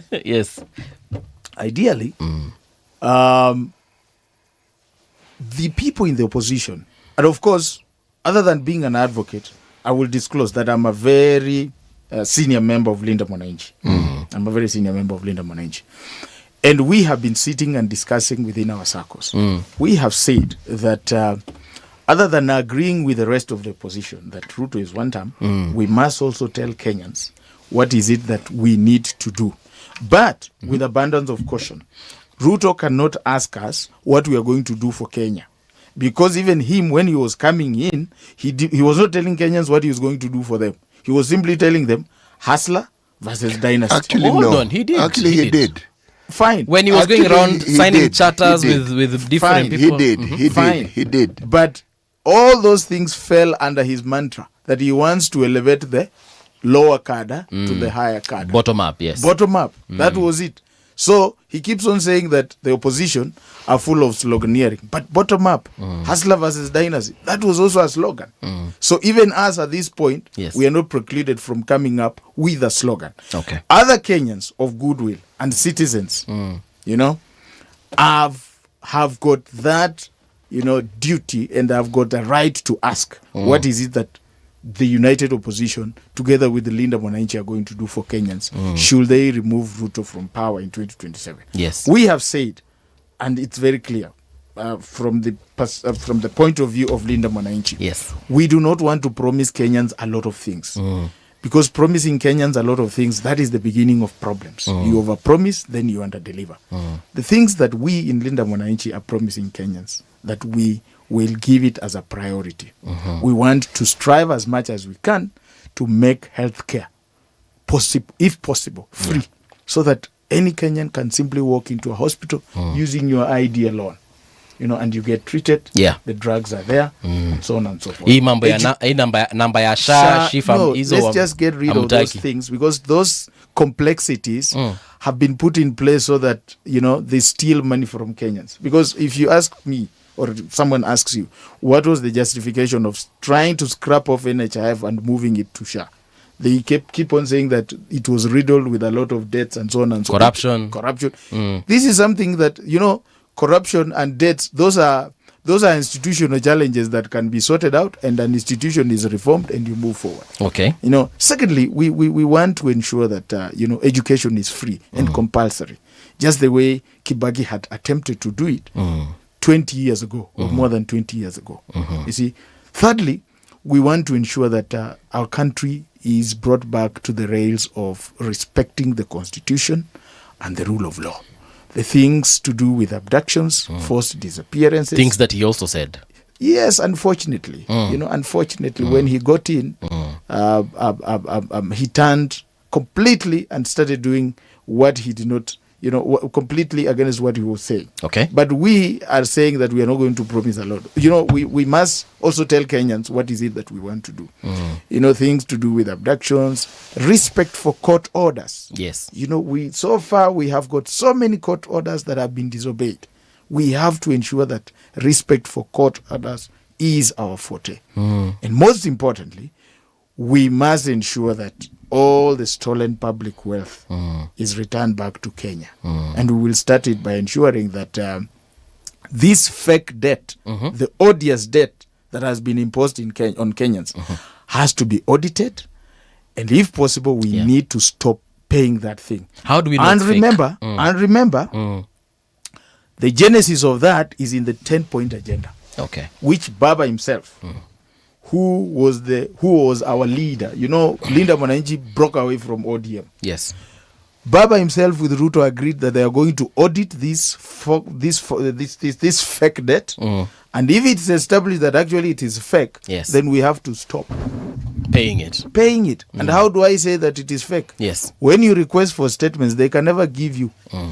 Any debt, any borrowing that this country does must be for development. Yes. We cannot be borrowing to pay debt. And if we are borrowing money, we must see that money in projects. Where are these projects?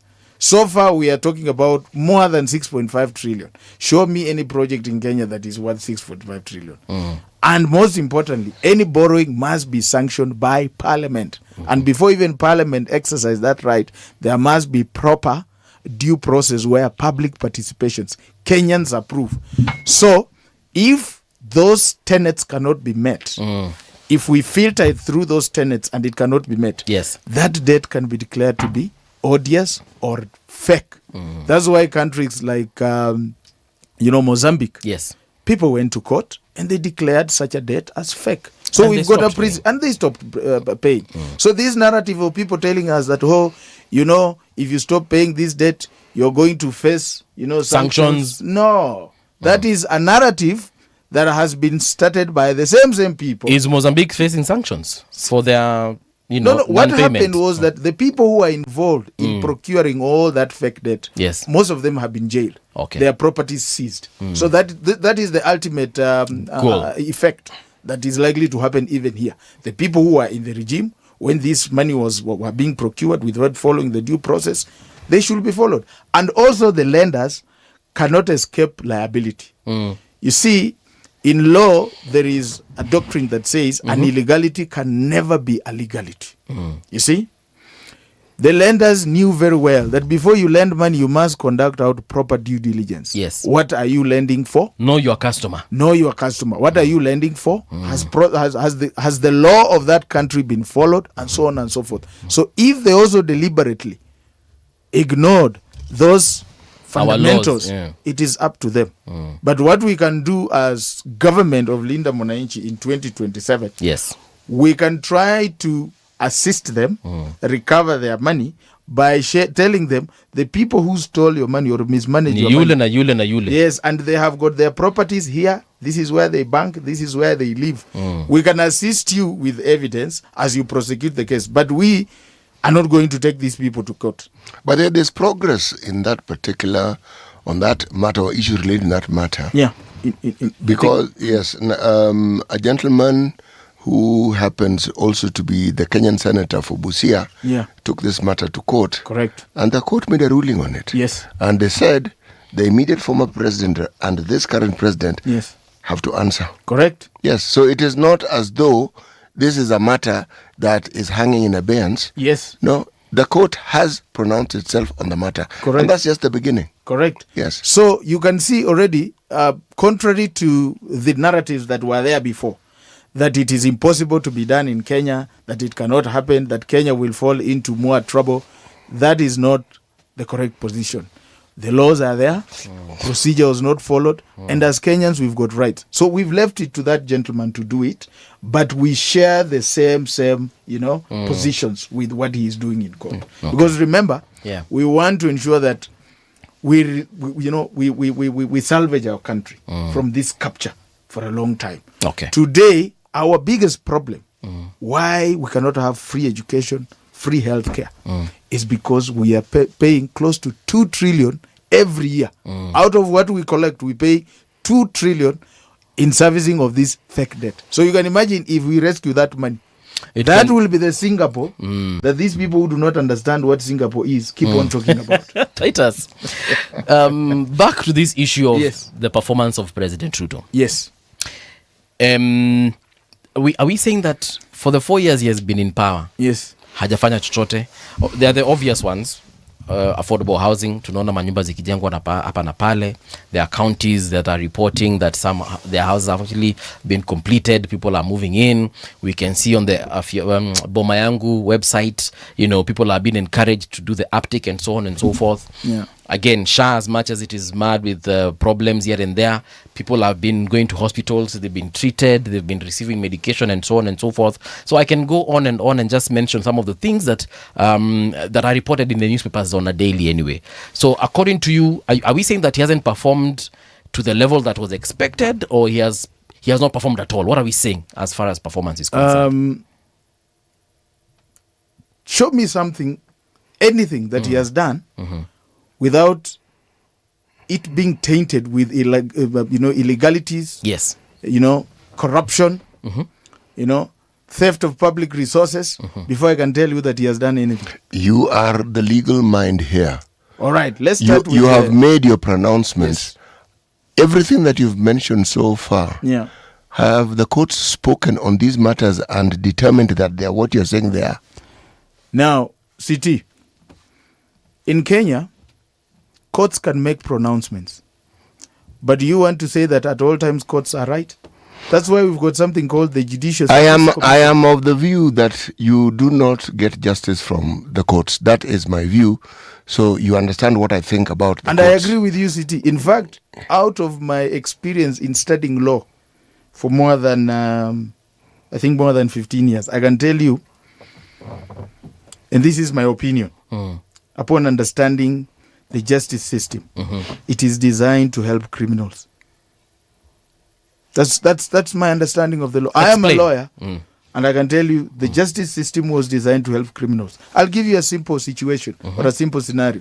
Today, I come and someone gets into a transaction, steals money from someone, a lot of money, let's say 100 million. In our architecture of our judicial process, if a case starts in the in the Chief Magistrate Court, particularly on constitutionality, and anything to do with property touches on constitutionality. So it has got a right. Someone has got a right to appeal all the way to the Supreme Court, and even if it has got no connotation of constitutional interpretation, still our Constitution under Article 163 4B, you've got a right to seek certification in the Court of Appeal. Yes. To take the matter straight to the Court of Appeal. All right. Upon approval. So a case can start in the Chief Magistrate. Then the criminal starts a case. He's taken to court in the Chief Magistrate. He loses there, and then he appeals to the High Court. He loses there, and then he appeals to the Court of Appeal. He loses there, he appeals to the Supreme Court. By the time that case is concluded with technicalities, yes, applications here, preliminary objections, by the time that case is done, maybe it's 30 years. He has enjoyed or she has enjoyed such the that property. by the time even you probably get a conviction or an order in your favor as the aggrieved party, that person is old, he's 80 years old, he's dying. Or dead. Or even dead. So do you see now my justification why I say the justice system was designed to? I believe that the justice system needs to be rerouted such that if an offender has been found to have committed some excesses, yes, let them be put in. Let them show cause that they are not the ones who they're innocent. I thought you are like innocent in the civil, until proven guilty. No, but in the civil legal system, you are presumed to be guilty until you prove yourself innocent. Oh, really? In the civil, our legal system is common law. Okay. But in the civil legal, which is acquisitorial nature, yes, you are presumed to be guilty until you prove your innocence. Okay. You show cause.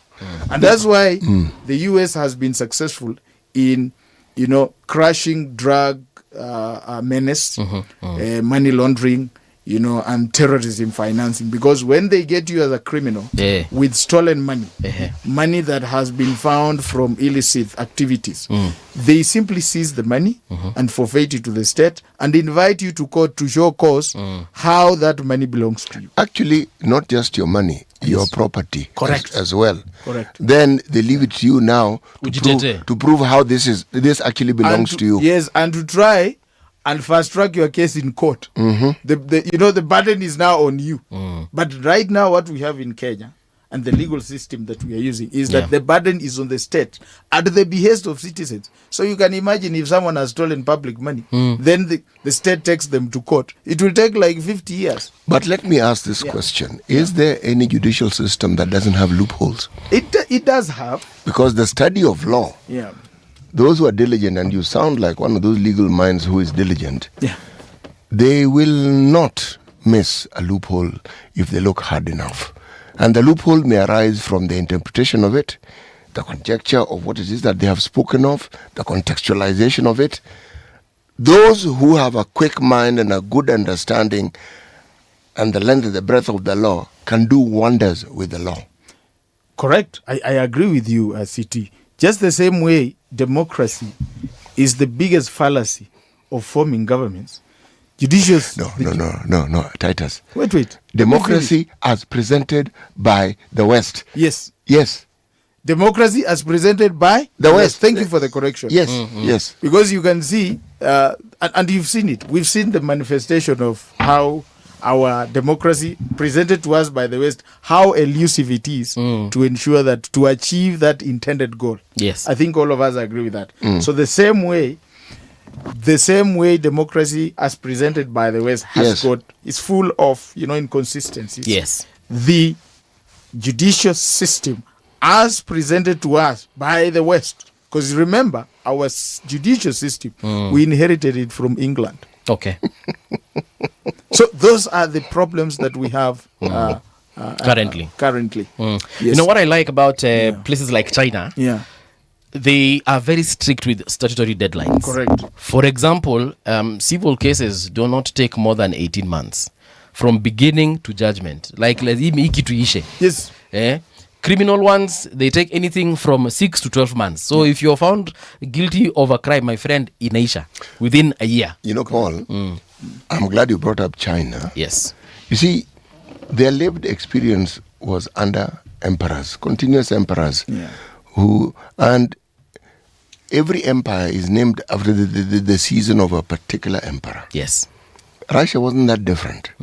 So when Karl Marx's solution to this problem was presented to them, it made a lot of sense, given the lived experience. It made a lot of sense. When you look at the history of China and the people who died from pestilence, people who died from hunger, the common mwananchi in that country in those days was not considered as anything. You could die if you saw fit. You and grass were not really that different. Yes. Okay. Russia wasn't that different. France wasn't that different. England wasn't that different under their monarchs. However, each country, because of their lived experience, looked for a process and a system of government that met the needs of their people at the time. Now, do these systems require revamping? Yes, they have to be dynamic. If you look at the Chinese, from the hardcore communist approach that Mao Zedong introduced, they have morphed over time to a point where you can see, when it comes to business and commerce, they're very capitalistic in a certain approach. However, government involvement is key to literally everything they do. It's something that works for them. Correct. If you look at Korea, a country that is famous for jailing their presidents and ex-presidents, they have morphed into something that works for them. Japan, they also had an emperor. They still do. Yeah, but ceremonial. Homegrown systems, setting up homegrown systems based on experiences of the challenges you have. So until we get to a point whereby we sit down and design our homegrown system that works for Kenya, we tailor-made for Kenya, it will be very difficult. I can tell you, you can take people to court and you'll spend 50 years, you'll not recover. I mean, during Kibaki's time, there was radical surgery of the judiciary. Yes, there was. So many people went. Yes. There was deliberate efforts to recover stolen money that had been stolen in the previous regimes. Did it happen, City? It couldn't. Because of the vagaries of the systems that we have. And while listening to CT, I just remember something. There was a time in Kenya, between the independence, the period between independence and around 1971, when the president of that time, Jomo Kenyatta, commissioned the Ndegwa Commission to allow public servants engage in business, private business, and own property. Systems were really working in this country. I've had experience with old men, and they were telling me, as soon as you will leave university, you will get, allocation of jobs. You could even get employed with your mock results. Actually, let me take it further. Mock results. There was something called Kenya Junior, an exam you sat for when you're in Form 2. Yeah. You could get a job. Yes. Okay, we were fewer then. Yes. But what he's saying is absolutely true. Yeah. And at that time, the government was the best employer. Correct. And he from the experience, when I was interacting with this old man, he tells me, while applying for a job, you simply write a note on a paper that I want this job, and then the head teacher goes and deposits it in a poster. They will communicate. You don't need to know anyone. You don't need to know anyone. You don't need to lobby. You don't need to pay anyone. You don't need to pay anyone. Why don't I give the example of myself? Yeah. I wasn't, I graduated, my undergraduate course ended in 1981. Yeah. Before my final exam, I had a letter of employment. You can imagine. So before my final exam. So Paul, there were times in Kenya, this country was very good and things were working. I mean, people used to be enticed with money to study hard so that they go to university. Like, there used to be that promise that when you go to the University of Nairobi, you will get chicken, you will get, all these things were there. We got chicken. Correct. We got boom. Yes. The people who were there before us a little earlier even had a laundry service for their clothes. Again, you'll argue that we were few, but there's no reason why we couldn't have worked to maintain that system. Maintain that, because you just scale up. Human capital, the human capital has also increased. It has. Yes. It has. Okay. If you look at the Scandinavian countries and you look at how they've balanced their political processes, they've understood it. They have a very social component to their system, but they also have a very capitalistic approach to their system. Okay. Now, it is because of that system that when we talk about the Scandinavian countries, literally all of them have free education. Literally. Correct. From the time you are able to go to school until university. Correct. They have figured it out over time. Yeah. Now, we can also figure it out. Yeah. Yeah. Because we are, actually, in terms of resources, we have more resources than those people. Yeah. So basically, maybe now to get back to your question. The delivery of the president, yes. If you look at Shah, the first red flag was how the procurement was done. 104 billion. This is 104 billion. And today, Shah works like Aviator. When you are depositing money, that's when it works very well. But when you are seeking services, you will be told you have to wait the system down. How on earth can a system costing 103 billion fail to work? And you can see the way it was being rushed. There was no period within which it had to be tested. Piloted, yes. Yes, it was forced down the throats of Kenyans. So those are the things. And obviously, we can see that money is involved. With tremendous respect. Anything where money is involved in this regime, there are a lot of suspicions that can be raised. Coming back to the issue of housing, the most bogus, approach of trying to emancipate people. Yes. People don't live in these houses, informal settlements out of choice. People don't live in Kibra. People don't live in the slums. In the slums out of choice. They live there because they do not have the means to afford rent in palatial places. So the solution should be get these people opportunities, empower them, let them have sources of income. They will automatically move to places where there are houses that have been built by private contractors. I'll give you an example. When I came to Nairobi, I used to live in Kibra. Okay. But I moved on through the ranks. I got a job. I moved from that place. I live elsewhere. Yes. So it is a very primitive way of saying and a mechanical way of trying to emancipate people by saying, I'm going to build you houses. It does not work. The whole idea was to make the houses affordable. No. Afford it. So that you are slum, how is it affordable for a person when living in a slum, a person who hardly makes 100 shillings a day, you tell them that they need to pay you 2,000 a month? It's not affordable. And the manifestation is there. These people, you give them that house, they will go and look for someone who will afford the 2,000 and they will go back to the slums. I mean, that is what is happening. You see, we refer to the slums of these low rent areas as places that are deplorable and habitation that people shouldn't live in. Yes. There are parts of these areas that honestly you wonder why we allow people to actually live in them. But what attracts people to this, if they've lived there long enough, is the ecosystem that exists there. When you remove that person, you are not changing houses for them. Correct. You're removing them from an ecosystem that they are used to and they know how to survive in. Correct. Okay? People are reluctant to do that. Brazil, Argentina have favelas. They're essentially slum areas. Correct. The fundamental difference is that those houses are permanent. They are crowded. There are many, but they are decent. There's even water and electricity. Yes. The thinking of the colonialists, if we were to look at what they did for their people, they built what they call municipality houses. But it's not as though they did it overnight. Yes.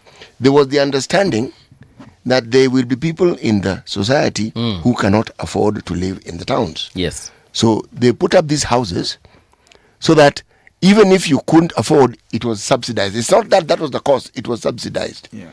And even if you were, say, out of work and it was proven, you could still get a place to live. However, this was a system that could work so long as this was a rich country.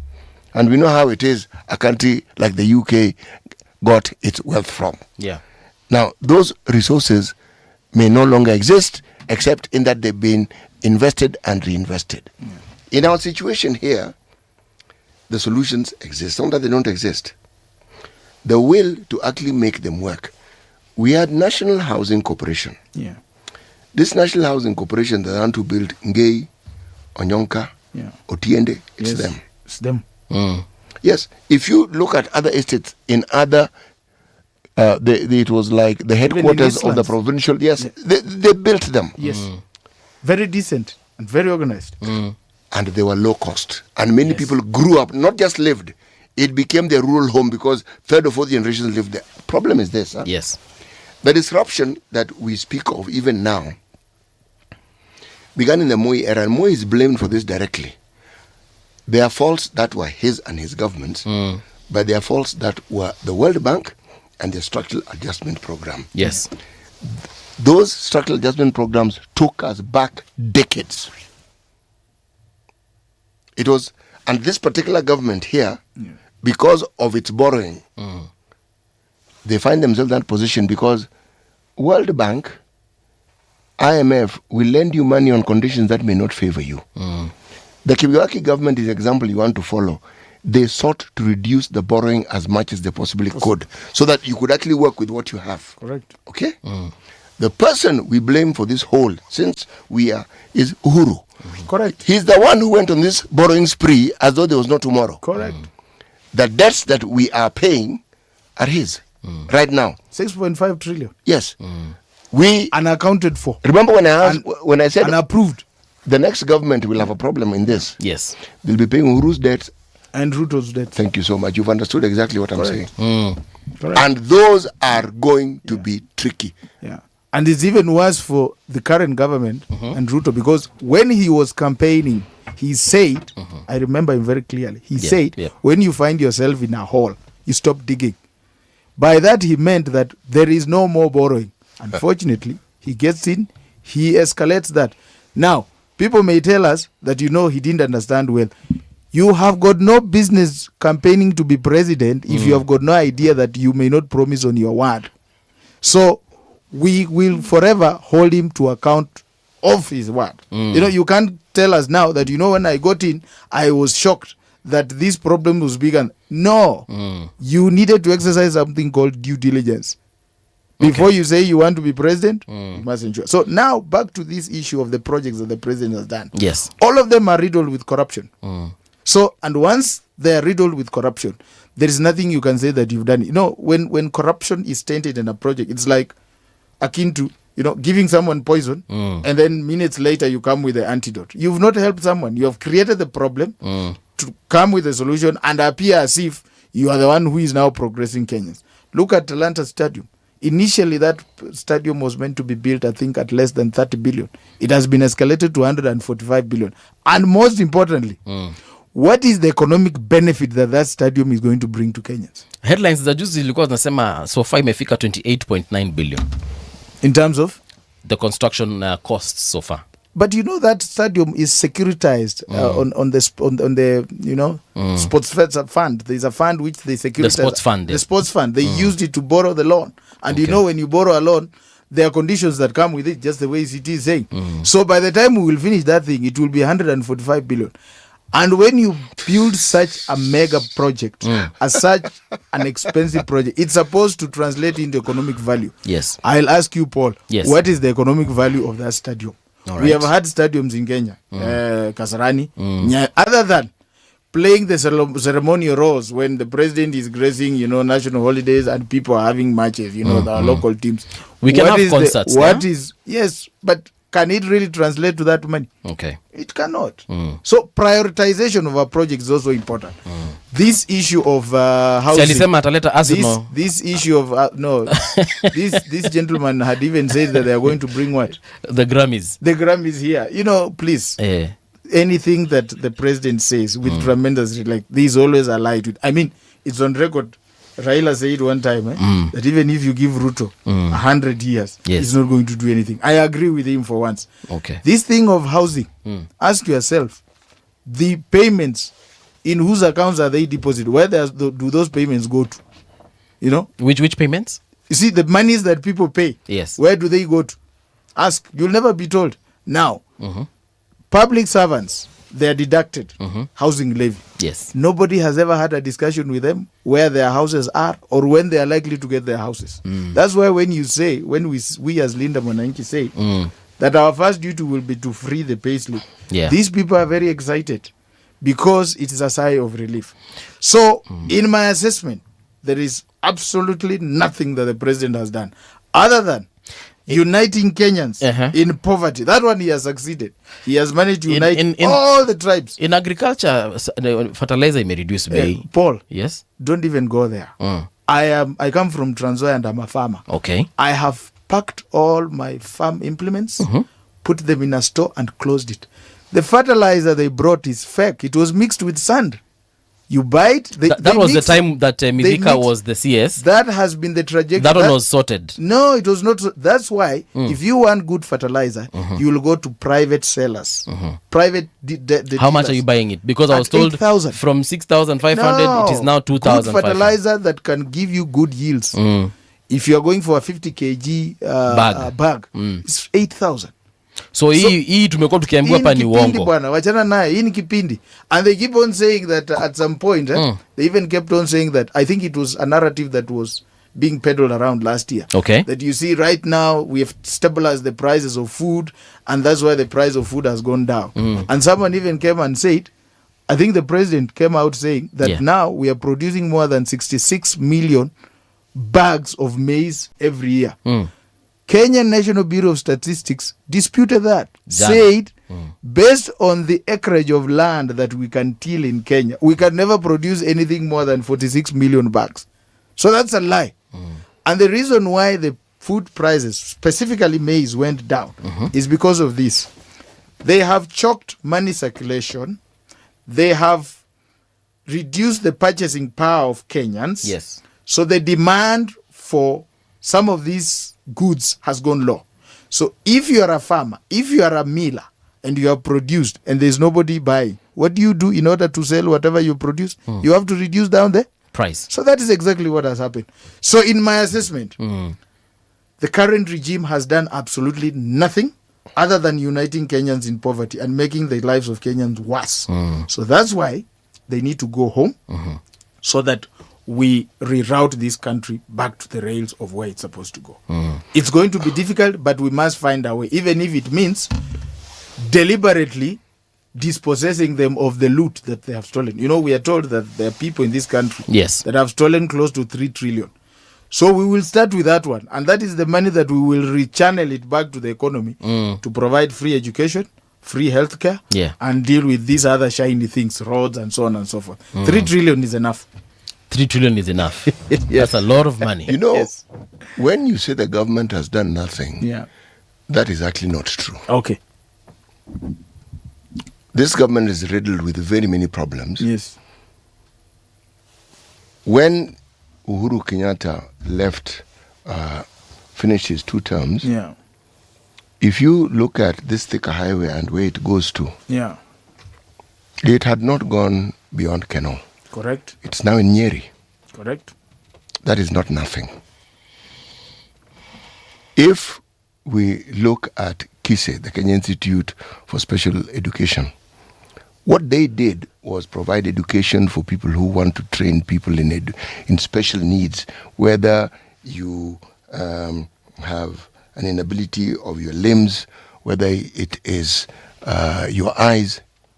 This government has actually built a factory that produces the aids that people who live with disability can use.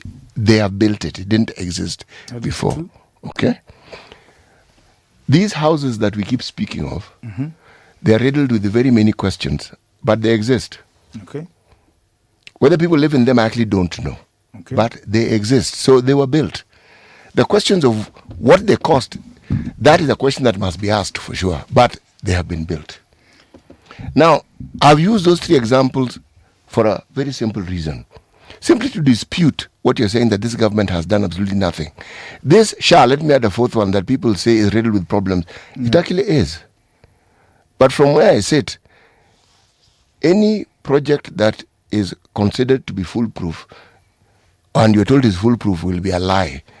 There is nothing of that sort. Systems by their very nature cannot be foolproof so long as it's human beings who've put them in place and human beings who run them. If I were to go by the number of people I know, some who are my relatives who have benefited from SHA, I cannot say SHA does not work. Even if I want to, I cannot. Now,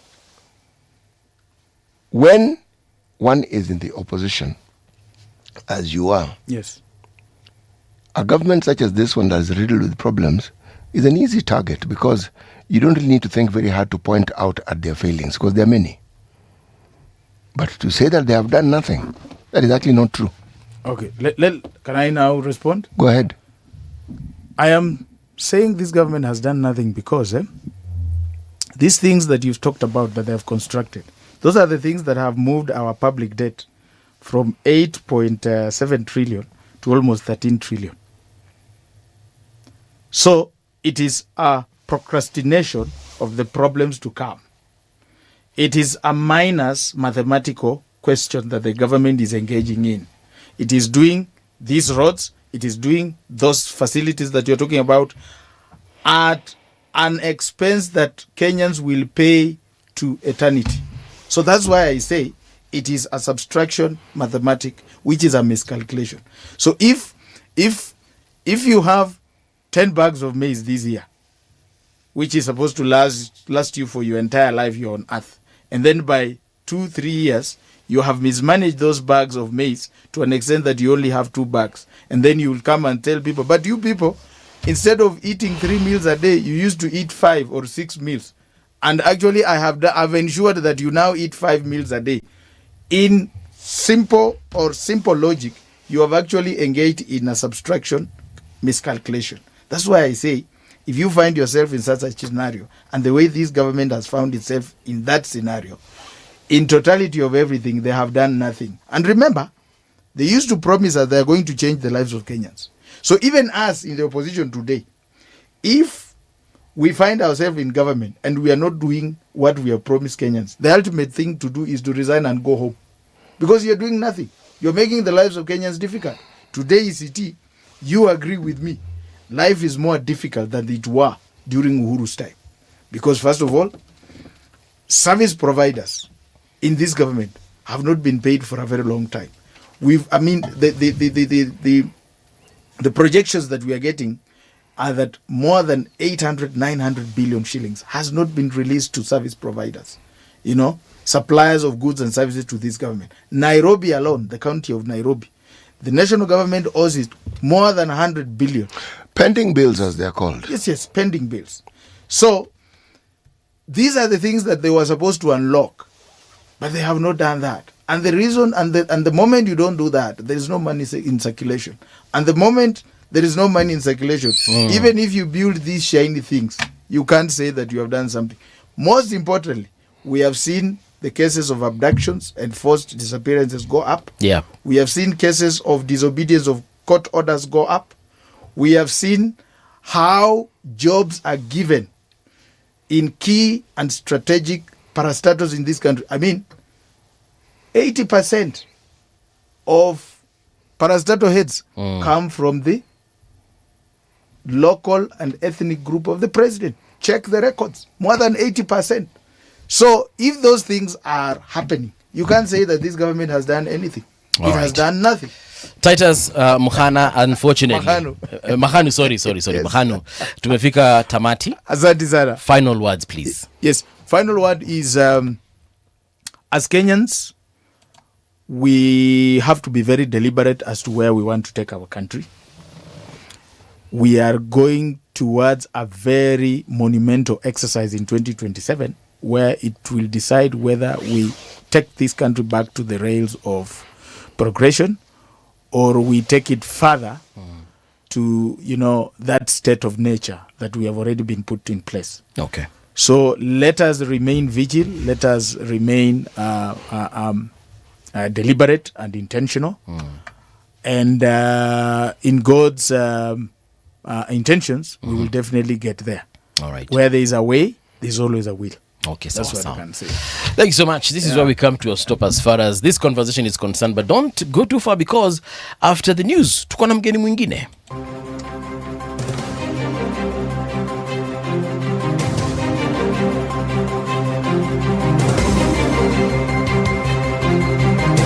This is the Radio Generation News. Good morning, I'm Winnie Maganga. A total of 73,480 registered voters are expected to take part in today's Kalou parliamentary by-election. The Independent Election Boundaries Commission says all voters will be identified using the KIMS kits. The commission says no other method of voter identification will be used during the by-election, urging all eligible voters to present themselves for verification through the KIMS devices before casting the ballots. Here's IBC Commissioner Nderitu. The KIMS kit is also able to identify those people whose biometric has not come up. We have come with that method, alphanumeric identification, using your ID number to identify you and to make your details come up. So let it be very clear that the KIMS kit has worked in all the other by-elections. We have also KIMS kit on standby. Should one fail, there's another that can be replaced just right in time to allow you to vote. Education Cabinet Secretary Julius Ogamba says delays in releasing capitation funds to universities, TVETs and teachers training colleges are due to funding shortfalls from the National Treasury. Speaking before a National Assembly committee, Ogamba said the Education Ministry often receives less money than it requests, making it difficult to release funds on time and affecting the operations of learning institutions across the country. The disbursement has not always been the 5.2. It's actually most of the time less than that. And the last column shows the deficit that arises out of the fact that the amount is not disbursed as budgeted. For the financial year 2025-2026, the budgeted amount was 5.2 and the disbursed amount was 5.2. So that year we received what was budgeted for, and the whole of it has since been disbursed to all the institutions. Honorable Chair and members, the student-centered funding model which was adopted in 2023-24, the State Department has been receiving inadequate funds compared to the requirements. Nairobi Senator Edwin Sifuna has asked the Senate to investigate the use of CRB records in the recruitment of job seekers. Sifuna wants the Labour Committee to explain why some employers require CRB clearance and what measures are in place to protect applicants from unfair discrimination and ensure equal access to employment opportunities. Mr. Speaker, while the CRB was established to bridge the financial information gap between lenders and borrowers and to help financial institutions mitigate lending risks, its emerging use in employment screening is increasingly locking out many qualified young people from job opportunities. Negative listings deny otherwise competent applicants the chance to secure employment, even though such jobs would provide the financial empowerment necessary to clear the debts that led to the listings. This practice raises serious concerns about fairness, data protection, and the broader implications for youth employment and economic growth. The committee should address the following. 1, the reasons for employer reliance on CRB information in recruitment screening despite its primary purpose of helping financial institutions assess credit risk. The death toll from a devastating Bangkok bar fire has risen to 33, authorities said on Wednesday. This as Thailand pledged a nationwide overhaul of entertainment venue regulations. The blaze tore through a popular restaurant and a bar on Sunday night, rapidly engulfing the venue.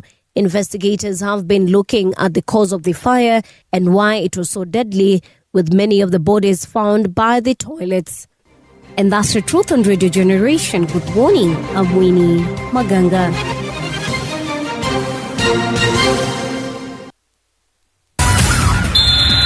Sports on Radio Generation.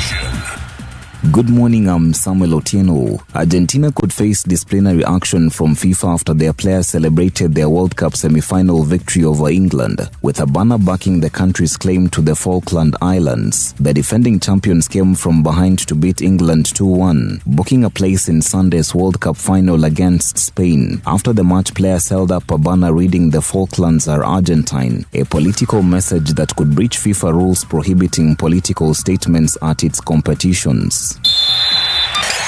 Thomas Tuchel says he'll stay on to lead England into the Euro 2028 despite their World Cup semi-final defeat to Argentina. England were denied a spot in the nation's first World Cup final since 1966, as Argentina came from behind to beat Tuchel's side in Atlanta. Anthony Gordon put England in dreamland before Argentina took control, with Chelsea's Enzo Fernandez and Lautaro Martinez breaking English hearts late on. Here's Tuchel speaking after the match. They were not looking so much forward to, but there's still a match to play, and then there's of course then we keep on going for contract until the home Euros, and I'm looking forward to that. Even like now, it's difficult to look that far ahead.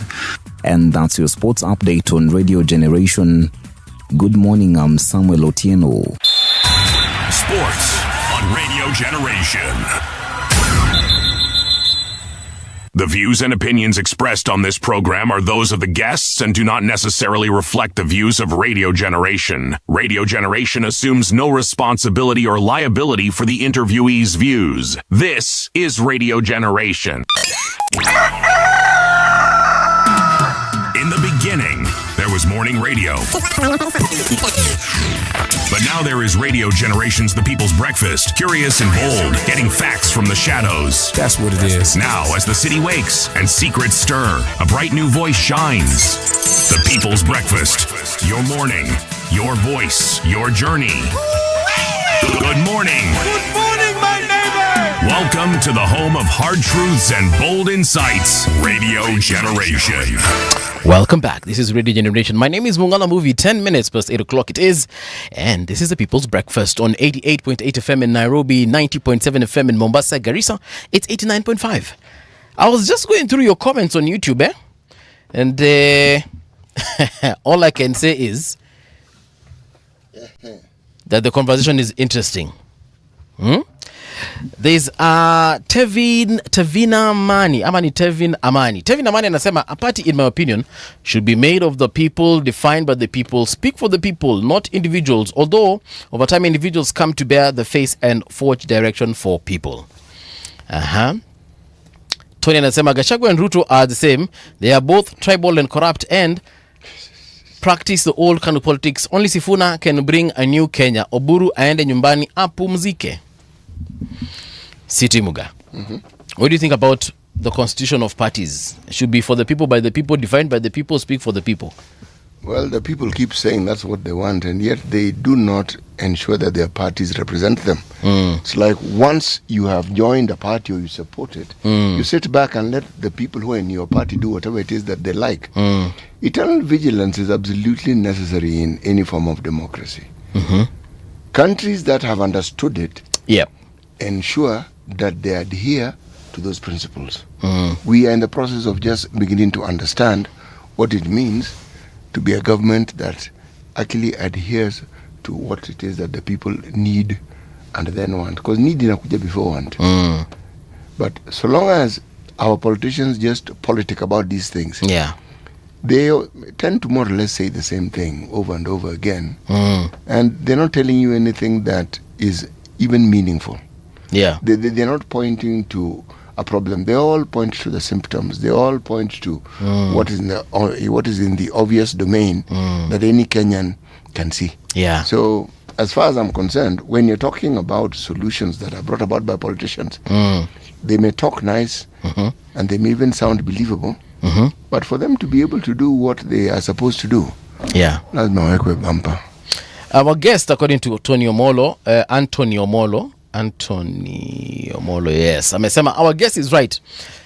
Every project of the government is tainted with illegality. Housing levy was forced on our pay slips even after it was declared illegal. You know, again, the statements that politicians make are often made with the understanding that nobody is going to bother to verify them. That's why we talk about billions when we're talking about amounts that have been spent. We talk about the government having done nothing. When the word nothing means there is absolutely nothing. Well, there's like nothing. Zero. You like you can't point. There's nothing that you can juxtapose with something being done. Nothing, absolutely nothing. Yes, so that is not true. No, it is absolutely not true. But equally, what is not true is that you assume that people will understand what the government is like before you actually get into it. Forget the presidency. Talk to any member of parliament who vies for the first time and wins. When you ask them honestly, they'll tell you the very things that I was criticizing. I now understand these things are difficult to do. They can be done, but they are difficult to do. I now understand why so and so was not able to do them. But at the time they're campaigning, they assume, but surely this thing is straightforward. Yeah. I mean, why can't you do it? There's a bridge that needs to be built. Kwani, why have you not built this bridge? All these things always seem easy when you're on the outside. Yeah. Do you know how easy it is to score goals when you're watching a game? Unasemanga bona hakupatia nani? Si angepatia Haaland. Na kwanza ile kona, ile kona pale, kona hakuiona. Alafu bona alikuwa anapiga huko nje. Kwani mguu yake hangeikaf tu hivi ndio ball inge hivi. Huko juu alikuwa anapigia nani? Same mindset when it comes to what it is that people think can be done or they can do when they are opposing a sitting government. And then they don't say it, but they suddenly find that the criticism was the easy part. Same way people say, these presenters on TV and radio, I can do a better job. Yes, you can. Unaambia mtu kuja, unampatia microphone, unasema, okay, introduce all guys, I'm with City Muga here. And he's City our Muga, guest host for today. Yes, good morning, City. Then they're like, oh, niongee sasa. Mtu anasema, niongee. Niambia, you're on air. You're on air, bro. Yeah. Anasema, okay, so thank you. Ladies and gentlemen. Yes, this is your number one station, Ulala. Yes, and then they realize, welcome you to Ulala. They realize they don't have the words. And you're right. It's easy to say that you can do or someone should have done better. It is. But Paul, the thing I find interesting is a commonality that those who say they're in the opposition united or otherwise, a commonality is this. They all speak in very vague terms about what they want to do, really vague. And the vagueness points to what already is in place. We will change SHA. Yeah. We will give free education. But City, there's one thing this government has been told over and over and over and over by many people, that number one, it needs to follow court orders. It's been 4 years, we're still complaining about court orders. They are told they need to what is the other thing that you consult, listen to advice. It's been now 4 years. What makes you think they don't listen to advice? Ndio nafika hapo. It's been 4 years and people are still saying that it is difficult to advise the president. So who are these people who are saying so? Of course, folks in opposition. It can't be folks in government. Folks in opposition, those who are even in government, then they are so now how do opposition. They know? You remember we spoke here with Honorable JB Muturi. Alisema bwana ni ngumu ku-explain vitu zingine, but alikuwa anasema tu in very many words. And even give us examples. He said, for example, he gave us that story of this thing that we usually pay online, e-Citizen. Akasema he met, you remember Mr. Oyugi? When he was still starting out, wanasema they met at some function at State House. Yet Oyugi alikuwa amemapproach before that. Sasa akasema at State House akaona ule jamaa akasema, so he has found his way to State House. And he was like, okay young man, I see you here. Ulienda aje? Akasema nimekuja, nimepata nafasi ya kuongea na president. Akasema so you have an audience, so you'll be sorted. Yes, good job. He says the advice he gave as far as e-Citizen is concerned was ignored. Yes. But does it mean that when you give advice, it must be taken? No, it doesn't. But you see, the implication is that your advice was the only advice being received. And so what is also implied is that it must be taken. No, well, I don't think he was entitled. I don't think he was like zile za nisikiza vitu zingeenda venye zimeenda. No. It's something that I've heard. Yes. But in keeping with the narratives that we create. When you were in government and you're no longer in government, yes, this current president showed us this path that people like J. Muturi and other people in government are following. This president actually set that process in motion. Okay. He was still in government and he was criticizing government. He was still in government and he was criticizing his president. He was in government. Okay. At no point was he removed. There was no impeachment attempted. He was in government. But if you are talking about this narrative that points to those in power or in positions of authority, he's done such an excellent job of it that one could actually learn from his handbook. So when these people leave and they keep saying, it's this way.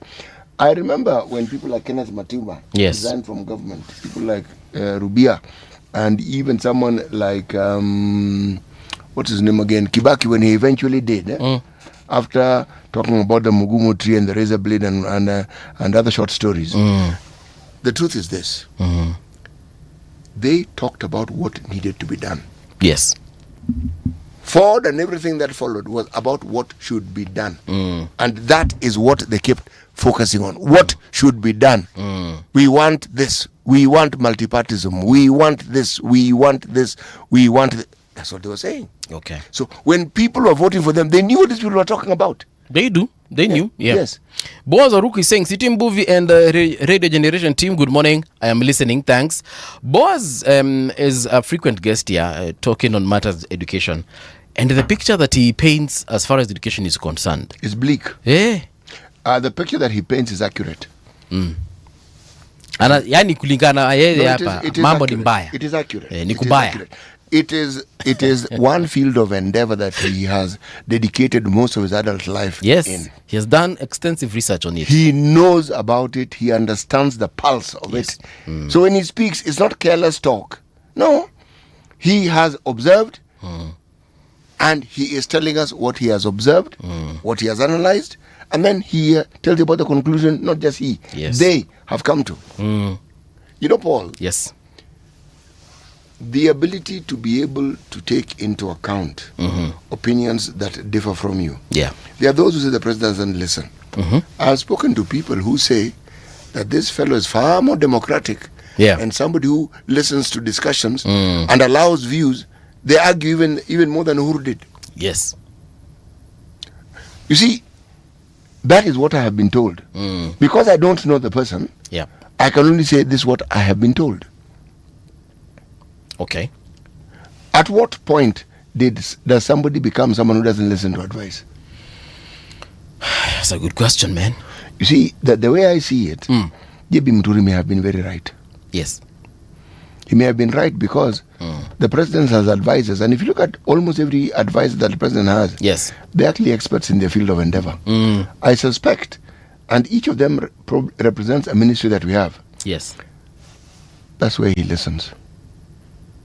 The political appointees are political appointees. But the people who actually know this stuff, have studied it, understand it. Yes. Because on the issue of advice and listening to advice, I'll ask this question. And I'm asking it out loud because I don't know if anyone has the answer. But this is the thing. For instance, there are some things the president does, then we find ourselves in court. Because someone challenges the implementation of that particular policy because it has gone against the laws of Kenya, it has gone against the constitution, and so on and so forth.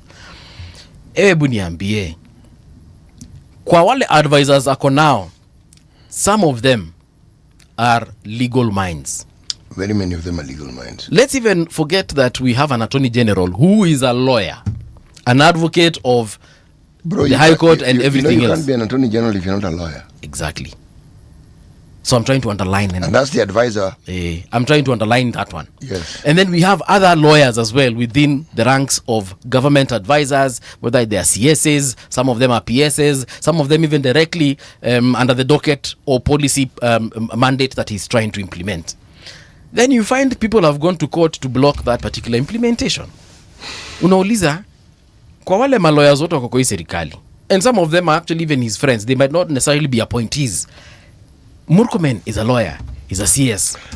Unataka kuniambia vitu zingine wakienda kufanya, cause me kuna vitu sita nikiona kufanya ndakwambia Murkomen is actually a very sound legal. He has a very sound legal mind. Some of his friends even in parliament and in the Senate, for example Senator Cherargei, good legal mind. Unataka kuniambia mtu atamwambia Mr. President hapo kidogo hii utajipata kotini hii utajipata kotini for sure. You know, what you're saying falls into the category of things which I will respond to by saying, I want to see how this one develops. You know why? Because I don't know so many things regarding that. Yes. Everything that I know is what I've heard other people say. Doctors will tell you, city wear jacket. Bwana, utafreeze, utapata homa, utapata whatever it is. Utakwambia usikunywe hiyo kahawa, with your condition you will develop ABCD. So if you end up consuming it and then you end up getting that disease, you end up getting ABCD. Daktari alikuwa amekwambia at the very least alikuwa amekuona. ABCD iko njiani. So me I usually ask the same thing. You are with these legal minds in parliament. You have these legal minds in parliament, in Senate. You have them in the ministries and so on and so forth. Some of them you're just buddies you go to church with. No one tells you, bro, hiyo kitu unataka kufanya hiyo nayo inaenda kuchapa huko. I'm sure they do. I am sure they do. So that's but where what maybe is painted about the president is not that he doesn't have people who talk to him. Yeah. What is insinuated and implied profoundly is that he does not accommodate, meaning you're not going to go to him and tell him mazei iko namna hii. They argue that he knows everything. Unaanza tayari amejua. Unaanza tayari amejua. Now when you've heard something to the contrary, like I have, I keep quiet because I don't know. But akunanga ubaya na kujua because when you present your case is when you're told apana mbuvi that is not factual, that is untrue, this is the truth. Many times here I have presented stuff and we have argued with the guests and with you as well, and I've seen the light. Let me call it the light. I have realized by the maybe on that particular subject I thought I knew, kumbe what I knew wasn't factual or wasn't right, and you accept and you move on, but you don't insist that hapana city hiyo ni blue na mtu amekwambia hapana blue inakuanga hii ile unaona ni blue inakuanga rangi hii hii unaona ni purple hizi zinafanana lakini ni purple. I'll be an idiot to continue insisting that this is blue. Paul, if people have begun on a path of criticism and they're determined that they must hold a certain view on a certain subject, changing their minds is next to impossible. Very true. So maybe perhaps that's why, and also the Attorney General at the time, JB Mtu, when he came here, he told us that some of those things zilitokezea, and that is why he was having trouble. Remember that incident he told us about the airport in Dubai? He was like, bro, I'm not going to sign a document in a bloody airport. Can we get to the office? We look at this document. Then we advise accordingly. So maybe hapo ndio mambo kama hayo huwa yanajitokeza. But anyway, our guest in studio has arrived. In this particular hour, we are hosting the Member of Parliament for Nyaribari Chache, that is Honorable Zahir Janda. Mhesh, karibu tena sana. Welcome to Radio Generation. Asante sana. Thank you so much. Pole, nimechelewa kidogo. Shida iko wapi kwa barabara huko? Traffic, askari wamekusimamisha mahali? Hapana. Wananchi. Nilichelewa kidogo kutoka nyumbani. Okay. Asante. But we are glad you could make it nonetheless. Asante. Thank you so much. Let's get straight into it. Kuna mtu ameniambia ukifika nikuulize zile Prado umenunua 4. Someone was saying that bwana Mhesh, Paul, all these 4 vehicles. Yes, sir. Nimsalimie mheshimiwa kwanza. City by all means. City. By all means. Wajua tunafahamikiana. Kabisa. Mnajuana? Yes. Kutoka kitambo. Yeah, we've done shows before. Yes. So ningesema tu lakini Mhesh uko sawa. Niko sawa. Asante, good to see you. Yes, good and you are not growing old, you're growing younger. Well, flattery is most welcome. Thank you. No, I told him the other day that his hair is actually going back to being black. Yeah. Akadhani ni jokes. Sasa umeconfirm. Asante. Back to the 4 Prados. Yes.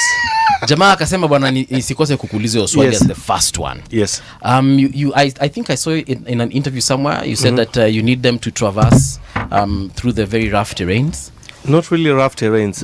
You know, it is. I think there was a misunderstanding and misconception. Right. You know, we are getting to the season of campaigns. Yes, we are. I am a leader elected by the people. I sit in office, and I will be running again for my seat. Yes. You know, defending my seat. So I made a decision, just like anybody else, just preparing myself for the next campaigns. And campaigns are, you require a lot of cars and all these you things. Need mobility. You need mobility. For sure. So I don't see a big deal buying 4 new Prados. Right. You know, because I have a big team. When I was running for election in 2022, yes. You know, nilikuwa sijajipanga sana. But now I have a bigger team. Because you know, there's a lot going on within our county. Yes. So I need those cars. So I don't see a big deal, and I think people did not get this right, and I want to make it very clear. I did not buy those vehicles because my roads are bad. Yes. I am one of the members of parliament who actually has done more in terms of infrastructure, that is roads. Yes. As I speak today, His Excellency the President was at my place a few months ago, and he launched tarmac of 50 kilometer. And as I speak to you today, the contractor is on site and it's ongoing. Yeah. Since I was elected in office, I have done more than 67 roads in my own constituency. 67, and I can account for all those roads. Yeah. 67. In this parliament? I mean, in this term. Yeah, this term. You know, the last 4 years, like since I came to office, I'm talking about maraming of the roads. Yeah. But as I told you, I have also done some other tarmac roads, which zimemalizika. So the road infrastructure in my place is on top kabisa, and I can prove it. Yeah. And I will invite you guys one day. Yeah. You come and see what exactly I'm doing. Sure, so why the misconception that I bought for Prados, it's not because of the roads. It's just mobility, for my own mobility. Okay. Yeah. And early preparedness. And early preparedness. Unajua hii siasa ni kujipanga. Na unajipanga mapema. Wanasiasa wanasema kila wakati. So for me nimejipanga, which is a good thing. Asante. Question number 2. Yes. There was that incident in Kisii the other day. Yes. Again, DCI, summoned you to have a conversation with them over that particular issue. Has it been resolved? First things first, it was unfortunate what happened. Yeah. As a leader, I don't advocate for any kind of goonism or anybody to be stoned or anything. I am a leader.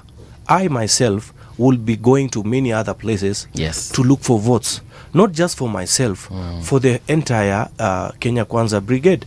And none of us from the Kenya Kwanza Brigade advocates for such kind of behavior. So we don't agree and we don't allow. Myself, it was unfortunate what happened, and I also wanted to express my condolence to the family that lost their loved one. It was unfortunate. The guy alikuwa amepanda juu ya gari, and I think kwa ile speed kupiga bump jamaa mkono so he fell on his face, and it was sad. Yeah. So whatever happened, and I was not part of it. As a leader, I welcome everybody to my constituency. They can come, uza ngombe yako, maneno yako, maliza, uende. And they should also allow us to go to other places. So it was just unfortunate, whatever happened. But that was also triggered by the fact that the opposition, the Linda Mwananchi, they had also sent a team of their own. I don't know what I'm going to call them, goons or something, just kwenda kupanga ground their security to make mobilizers, sure. Yeah. Sasa wao walikuja na mishale, wakakuja na marungu, So when they got there, I am the leader of that constituency, and I have my own supporters. So when they were chanting one term, our people were also chanting two term. So that's when now wakaanza kuwapiga, fujo ikaanzia hapo, wakaanza kurushia watu wetu mawe, and that's what happened. Yes. And now in defense, our people said, no, you cannot do this, and that's where now hell broke loose. It's sad and it's unfortunate, and I condemn such kind of acts and behavior. Should we now as a country just consider how we do political mobilization, and then especially as we head towards 2027, because we are seeing all these problems, whether it was in your constituency, we saw what happened in Kisumu, we are seeing things happening in Kakamega the other time. It's like political mobilization has now become a very, very tricky affair. Yes. I don't know, because you're the politician and you're the expert as far as mobilization is concerned in this room. Should we reconsider how we are probably doing our things in terms of getting people to mobilize, in advance and, organize security? Because now this security is also now being misunderstood as something different. No, I think I really can't blame the national security, like the police and everything. I think it is just because we are gearing into the heated political campaigns, I think the IBC should also step up and get things moving, so that politicians like ourselves can now feel the pressure, like, hey, the IBC have spoken, and this is what, because if the IBC, for example, they don't allow you, they don't clear you for whatever reason, or they ban you out, then you're out. Speaking of IBC, right now we're having this Kalou by-election. Yes. And opposition has actually been saying that perhaps IBC is not prepared if what we are seeing in Kalou, or rather what we have seen. I'll just answer you. Okay. It is the opposition, they have not prepared themselves. They already know they are going to lose the election. So they are now blaming IBC, they are blaming the police, they are blaming UDA, because they already have sensed defeat. And I can tell you today in this studio, without a fear of doubt. The UDA candidate, by the grace of God, is going to be declared the winner. I am very confident. Yeah. Mheshimiwa, let me ask this question. Yes. It has been said that our politics is predominantly about money. Now, it has been said. Okay. If I'm to take that statement, which I personally don't believe in, are we saying that if a candidate doesn't spend a lot of money, they cannot be elected.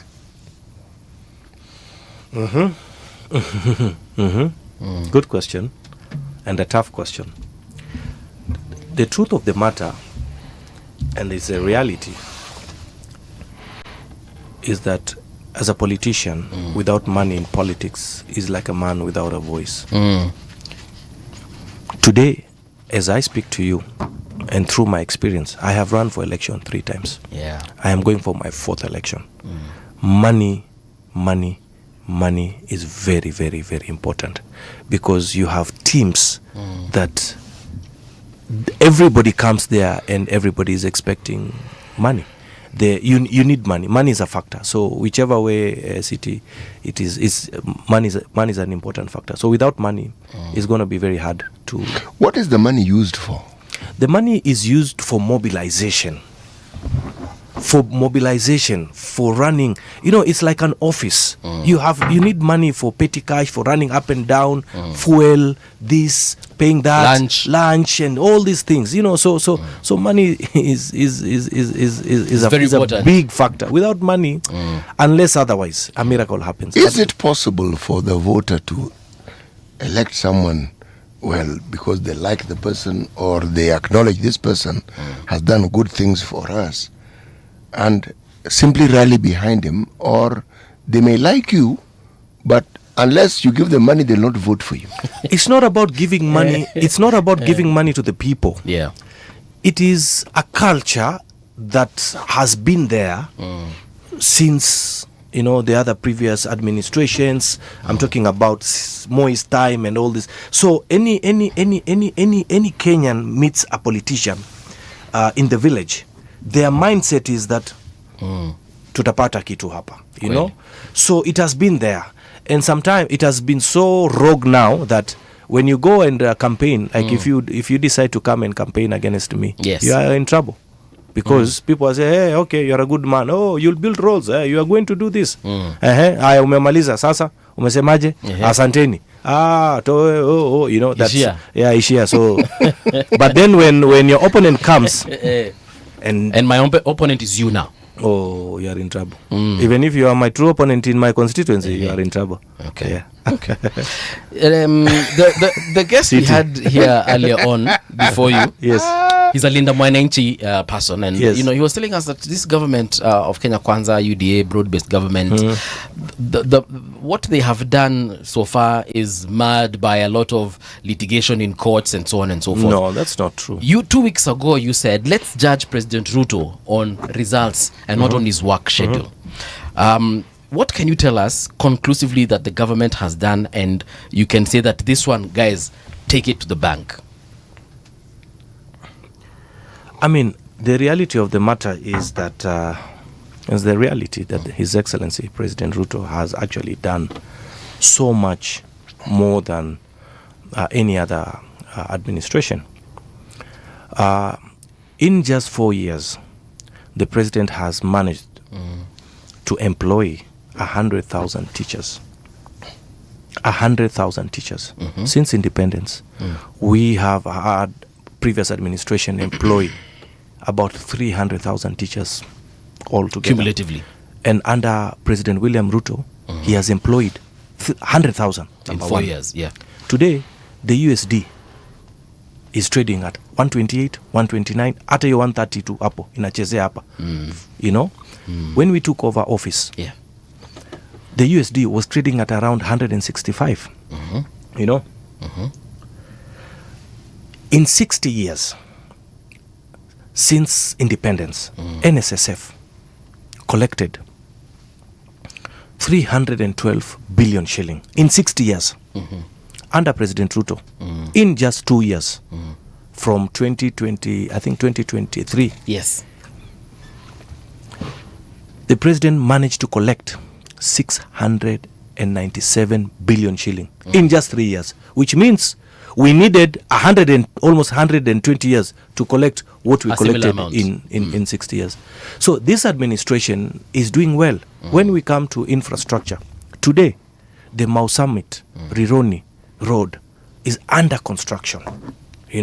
It's a game changer for the people of Kenya. It's not about the 2027 election. And President Ruto has made it very clear from the word go. Yeah. It's not about him being re-elected. It is doing the right thing at the right time for the people of Kenya. And that is why we are saying we are going far beyond Singapore under his administration.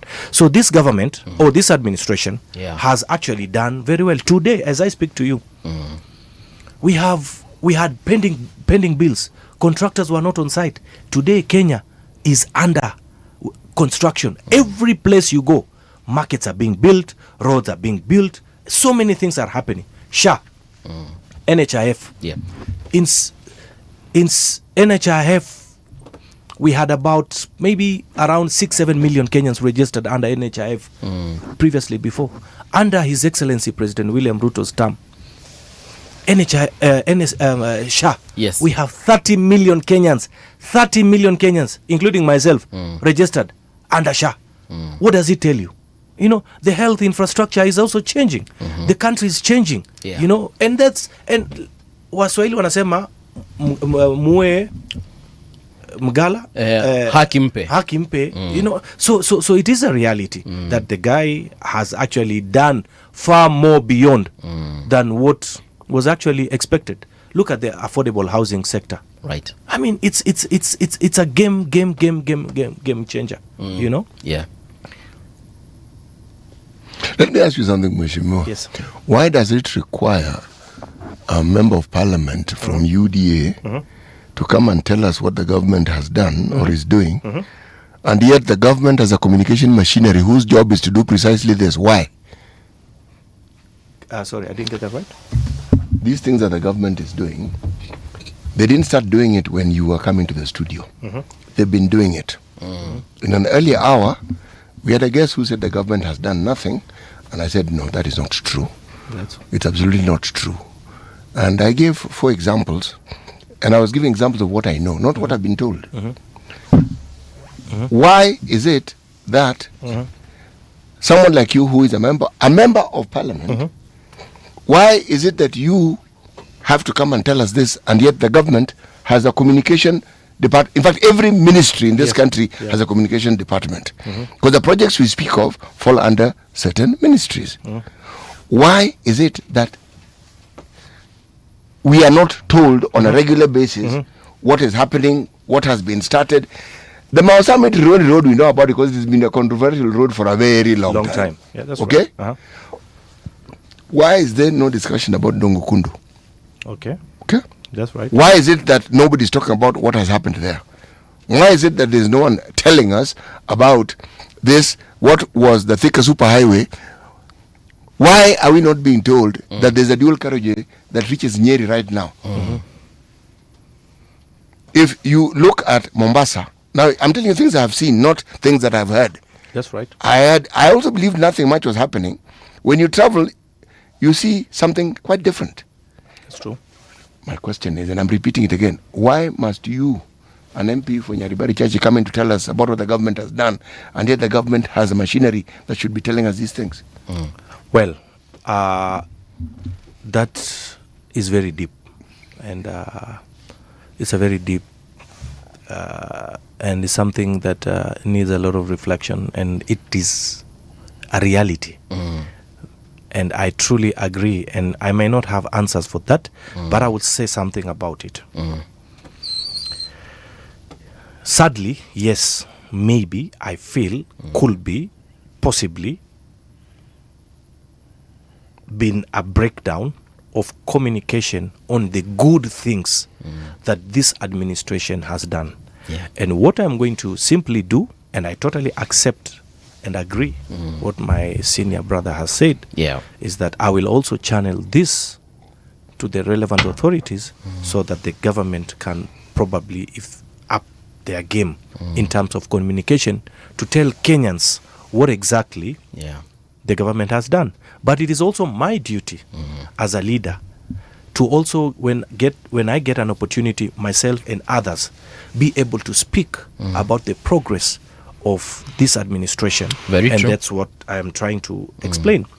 And also, as my senior brother has said, it is that there was someone who was previously here and he was criticizing government. Yes, because, he was. You know, it is his right to criticize because he's not in government. But as any elected leader or any leader, I should also, when get an opportunity to speak about government, then I should highlight on the achievements this administration has undertaken for the last few years. Maybe also just to add on to something is that after many years of failed leadership and broken promises, the president has boldly revolutionized the housing sector through innovative solutions, through hard work, institutional reforms. He has sparked a robust economic growth, created job opportunities, which we can see. And today housing is a game changer in the Republic. So there's so many good things that should be highlighted. Mahesh, I agree with you when you say that this issue of communication needs to be relooked at. And actually Absolutely. what CT is saying in very many words is that people are overworking to kutetea serikali as opposed to serikali itself. It's like serikali haioni. Na kujitetea kwa sababu gani? Because when these projects that are currently being done, I am sure they have a project manager who can actually give updates. For example, kuna ile barabara. Actually, ministries, they should. Yes. Kuna ile barabara ilikuwa meme ya kutoka Kotulo ikienda Samatar and so on. And people initially, laughed at it and, dismissed it and said, and today is a reality. Imagine no one is actually giving updates as to what is happening, and yet something is happening. On the issue of SHA, for example, complaints have been put out there. People are complaining that, this money is being lost. Oh, I'm not being treated when I go to hospital and so on and so forth. Yet there's someone else who's saying, I went to hospital and I was treated. Yeah. I have relatives who've gone and have been treated under SHA. And I know for a fact it is working. That's true. That's a reality. Exactly. Yeah. So when we have those instances where the government isn't saying anything about it, then now it's left to maybe you and I who've used SHA to say that, but it is that is where, in my opinion, there's a breakdown. We have an issue. Absolutely. Yeah. And it might be one of the biggest undoings of the For current this government, and that is why opposition has got a field day kikuja kusema SHA ifanyi kazi hizo barabara hata haziko mahospitali madaktari walimu, this and that. That's right. Yeah. So when you get back to the UDA command center, just let them know that hapo hiyo nayo wanaanguka. Na I hope watakuongeza mshahara kwa sababu mwapigia debe. But let me ask a different question, Mheshimiwa. Yes. Does the government consider it important enough to actually admit where they have gone wrong or where they have failed? Yes, they should, and they do. Really? Yes. Like when? I don't remember where they goofed or they did something. Maybe if you can remind me. Let me tell you something. So long as you're in government, you will goof. It doesn't really matter whose government it is. Yeah. You will goof. Yeah. Because you will think you're doing something right. There are people who will not like what you're doing, and they'll think it's a waste of time. Absolutely. Secondly, when it comes to even projects, you are a member of parliament. Yes. There are people for whom you have graded roads and you've made sure there's aggregate that makes it weatherproof. That's right. And they'll be complaining. That's true. Yes, I agree. And if they ask, they'll say Jant has done nothing. Yes. I mean this guy. Nothing. Yeah. And when you ask, what about the road? Wachana hiyo barabara. Yeah. So okay, leave that topic. Yeah. You point to something else. No. What I'm saying is, you are the politician. We are not politicians. Yes. A lot of politics is driven by narratives. That's true. This president won because of the narratives that he created. He opened the pathway for other people to understand that narratives are more important than we've understood them before. I get the impression sometimes that he seems to think that people will see whatever the government is doing. Now, seeing what the government does depends on the lenses you are wearing. That's true. There are people for whom the government can do nothing and can do nothing right. And it has never done. And it has never done anything. In fact, everything the government does is wrong. Kuna watu namna hiyo. 100%. Hata ikiwaletea maji, ona imeleta maji. Yes. Na hii maji na hujachimba maji ni chafu. Yes, bas. Na hata mahali wamechimba hawangechimba hapo wangechimba pale. Exactly. So kuna watu kama hao. But when the government, one, doesn't seem to understand that in talking about what you do, you must also talk about the things you haven't done. And say, this is what we thought we would do, but we haven't. But this is what we're going to do. But this we haven't done. It adds to their credibility. You'll be criticized, but it is People you will acknowledge that, okay, you have acknowledged that you haven't done. Yes, so somebody else can't come and then take hold of that narrative and lead with it, because you have said, we haven't done this. You are the one who is in charge of that particular narrative. That's true. Looking at also what the government has done so far in terms of the pledges and the promises, in a scale of 1 to 10, from where I sit, I am looking at probably the government has done like maybe 7 out of 10. Yeah. 70%. Yeah, 70%. And you see, when we took over government, there was a lot of things happening. There was the COVID, aftermath. There was, it's a new administration. There were debts. We were to default on our international obligations. The dollar was high. So many there was chaos. But the president had to make a bold decision to ensure that Wakenya wamepata, hakuna siku yote umesikia Wakenya wameenda kwa barabara ati hakuna mafuta, bei ya unga imeshuka chini. There's a lot, and we are not able as government to be able to do everything which we promised at a go. But the president has done. Yes, but you and we also acknowledge and we will also acknowledge, and I want to acknowledge on behalf of the government, whatever we have not done, please musitupige, tutatengeneza. Mtupe nafasi, tutatengeneza. Mheshimiwa, mtapigwa because the very thing you've said, should that not have preceded everything and said, folks, we are here. These are promises we made. Yes, that's right.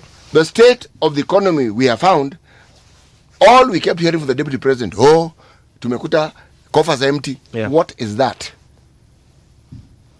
This government, this nation, this economy has adults. Unasema.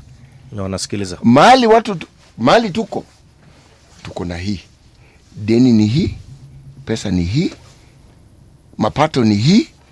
And given these circumstances, our priorities have to be this. You will be criticized completely. But that's what President has been saying. Actually, he has been speaking about the development, about what he's been doing. I think the communication breakdown is what I agree.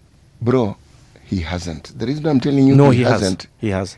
The president talks about what he has done. And I'm telling you, the people who are not listening don't listen. It doesn't matter how many times he says it. And the reason why they focus on what the president said, what he said, and the reality that his government encountered were not in tandem. They spoke about the reality in vague terms. They should have been specific, because they've just taken government. Everybody knows they have not done anything so far. Wakopale. What did they do? The optics were terrible. Started buying new cars. We started finding people who we knew previously in government didn't own helicopters. We suddenly found, and they were saying, you hold your head and say, what does this person think he's doing? Okay? What am I saying? The optics that this government presented to the public was not good. Optics. And once the optics, and some people took hold of that optic and presented that narrative as the truth. So even when the president was talking specifically about what he's doing, my friend, distractions the distractions preceded what the president was doing. And that is why even now I sometimes I see the frustration of the president, because he seems to know what he has done, but there are people who it doesn't matter what he has done, they are not going to believe it. It's that simple. The naysayers. Yes, and the numbers are not decreasing, because those who have taken hold of that narrative, they keep repeating it. Now, what am I saying? I am not saying that the communication department of the government has done badly. I'm saying they have failed. Okay. I take full responsibility on that, and I accept maybe a break. You are a seasoned politician, and you understand how important it is to talk to people about what you want to do before you've done it. True. Ask them what they think should be done before you've done it. So even as you do it and people complain, said, but did I not ask you? Did you not tell me? It's a very different conversation. If you didn't ask and you didn't get an opinion and you didn't talk to them, it doesn't matter. Did we not see the immediate former president when he was talking about the road he has built? He was told he can take those roads. Who needs that? And also, we must also agree that the naysayers and the skeptics, they also agree that things are actually looking up. No, they don't actually agree. That's the whole point. There's something that Speaker Wetangula said some months back. Over 50% of members of parliament in this current government will not return to parliament. Is it, in a way, an admission that perhaps parliament hasn't really delivered for the people of Kenya? Because if we look at some of the things that have been said about parliament, even by the president himself, about corruption, there's the issue of corruption, and I'm forgetting the second point. But on delivery, do you think, because you are an MP in that particular parliament, have you guys delivered really for Kenya? I mean, you see, delivery, I can say, and as I just earlier said, that the government has actually done so far so good and exemplary very well, 70% or 75%, according to me. When Speaker, the Right Honorable Moses Wetangula speak about 50% of the members of parliament not coming back, probably what he means is that the MPs who actually don't go to their constituencies and to do development projects, because he travels, he goes across all the constituencies for meetings and for invites and all these things, and he can tell and see that huyu mjumbe kidogo amezembea kwa kazi. So I think that is what he meant. But in terms of delivery in the National Assembly, I think we have passed all the bills that are necessary to support the country and for the interest of and the benefit of the people of Kenya. Even on matters to do with oversight, absolutely, representation. We do oversight. I mean, that is part of our job, legislation oversight. But we attend meetings, committee meetings.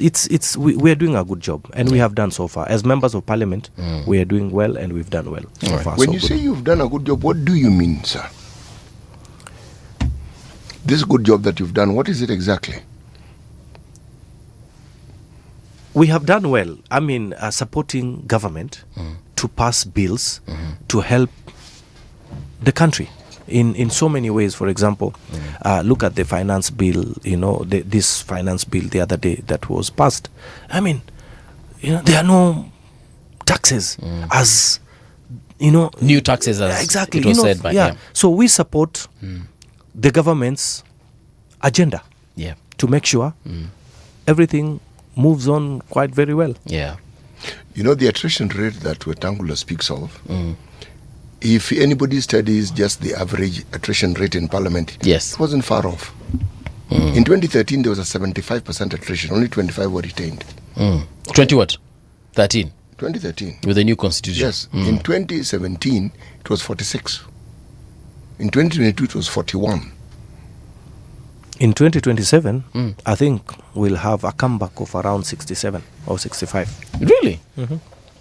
67% of folks will come back? Yeah. Okay. Let's talk about your constituency. Yes. What have you done so far, and what are you planning to do? Because you said you're seeking re-election.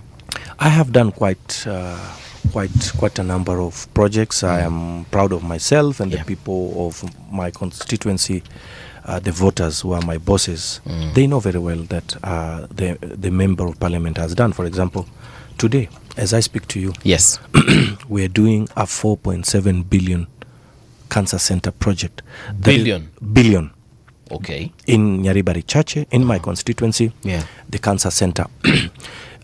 It is a project that is going to serve the people of my constituency, the people of Kisii County, the people of Homa Bay, Migori, the people of Bomet, Kericho. It's a big project that is ongoing. In Nyamira, of course, sorry. Yes, Asante. You said 4.6? 4.7 billion project. Okay. That is number one. Number two, I have also today, as I speak to you, Yes. the president came to my place. He launched tarmac road of 50 kilometer. We have another tarmac that will be advertised in the next 3 weeks. It's not a big one. That is from Keumbu, Amasago, all the way to Kitutu, Masaba, and Nyamira. Yes. It's about 15 kilometer. We have done about. We are now relocating the prison, the Kisi prison, because the Kisi prison sits in town on a 25-acre land.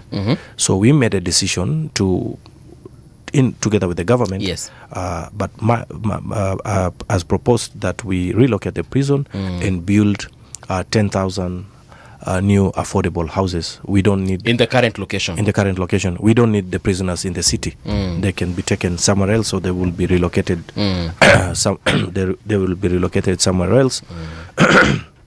We have markets in my constituency. We are doing a new market in Keumbu. We've already started a market in a place called Kiogoro. There's one in Birongo coming up. So we are doing quite a lot. I've done the road networks. The road projects. Yeah, you said about 60 roads. I think you said 67. 67, yes. 67 plus. Those maraming.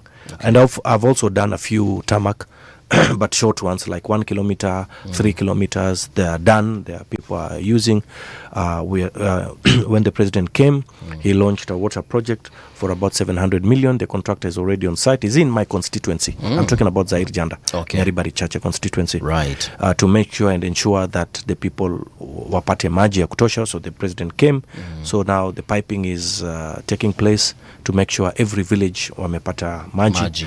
But at the same time, we have we are doing we so far those are some of the main projects that I am doing currently as we speak.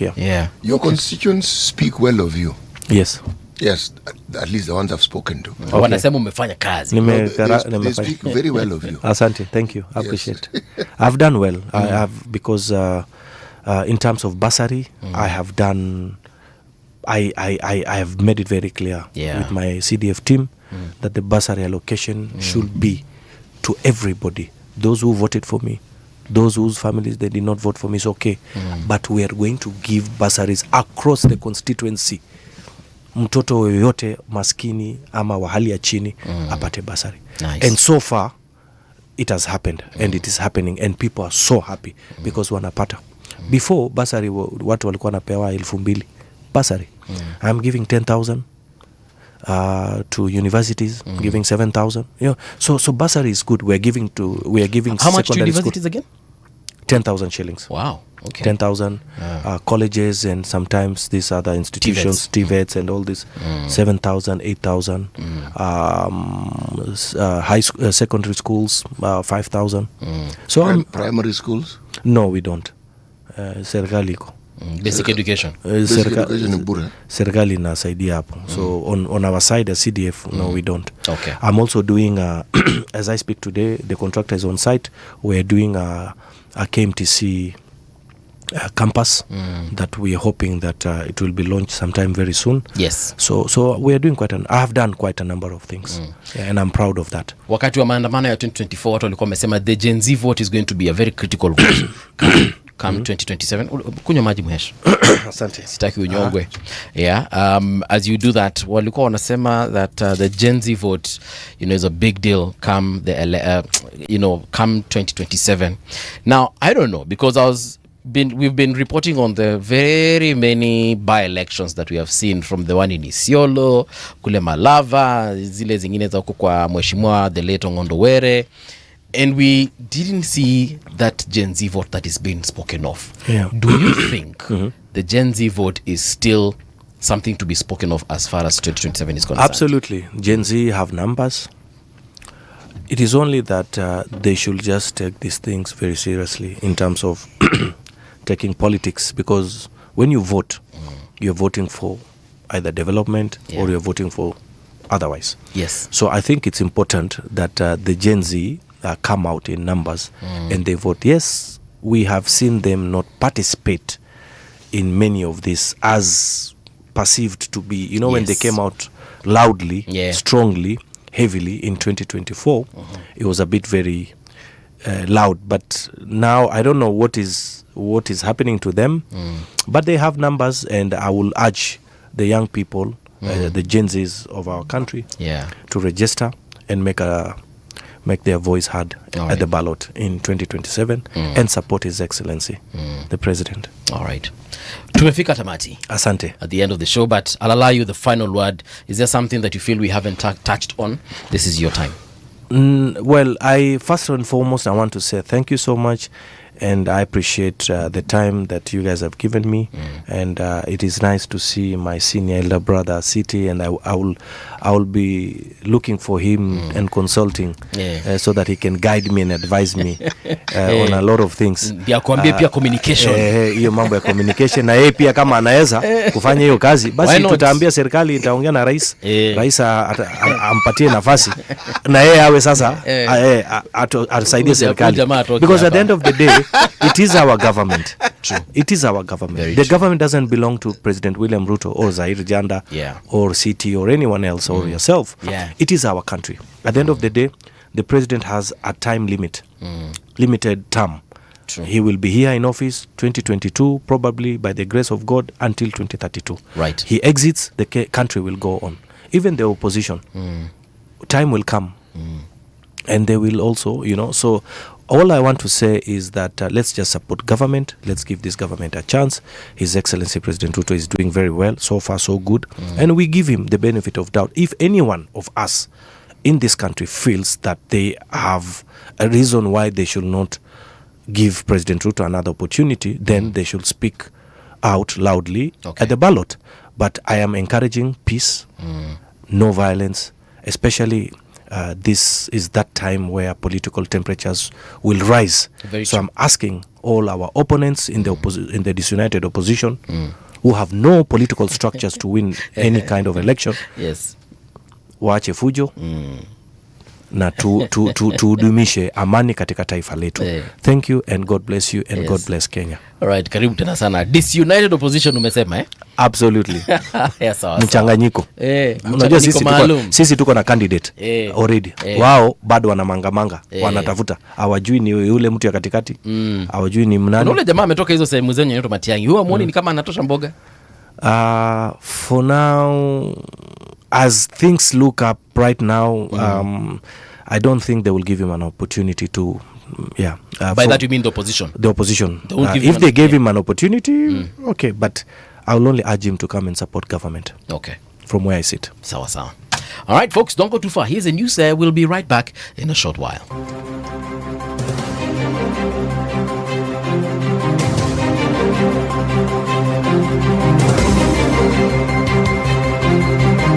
This is the Radio Generation News.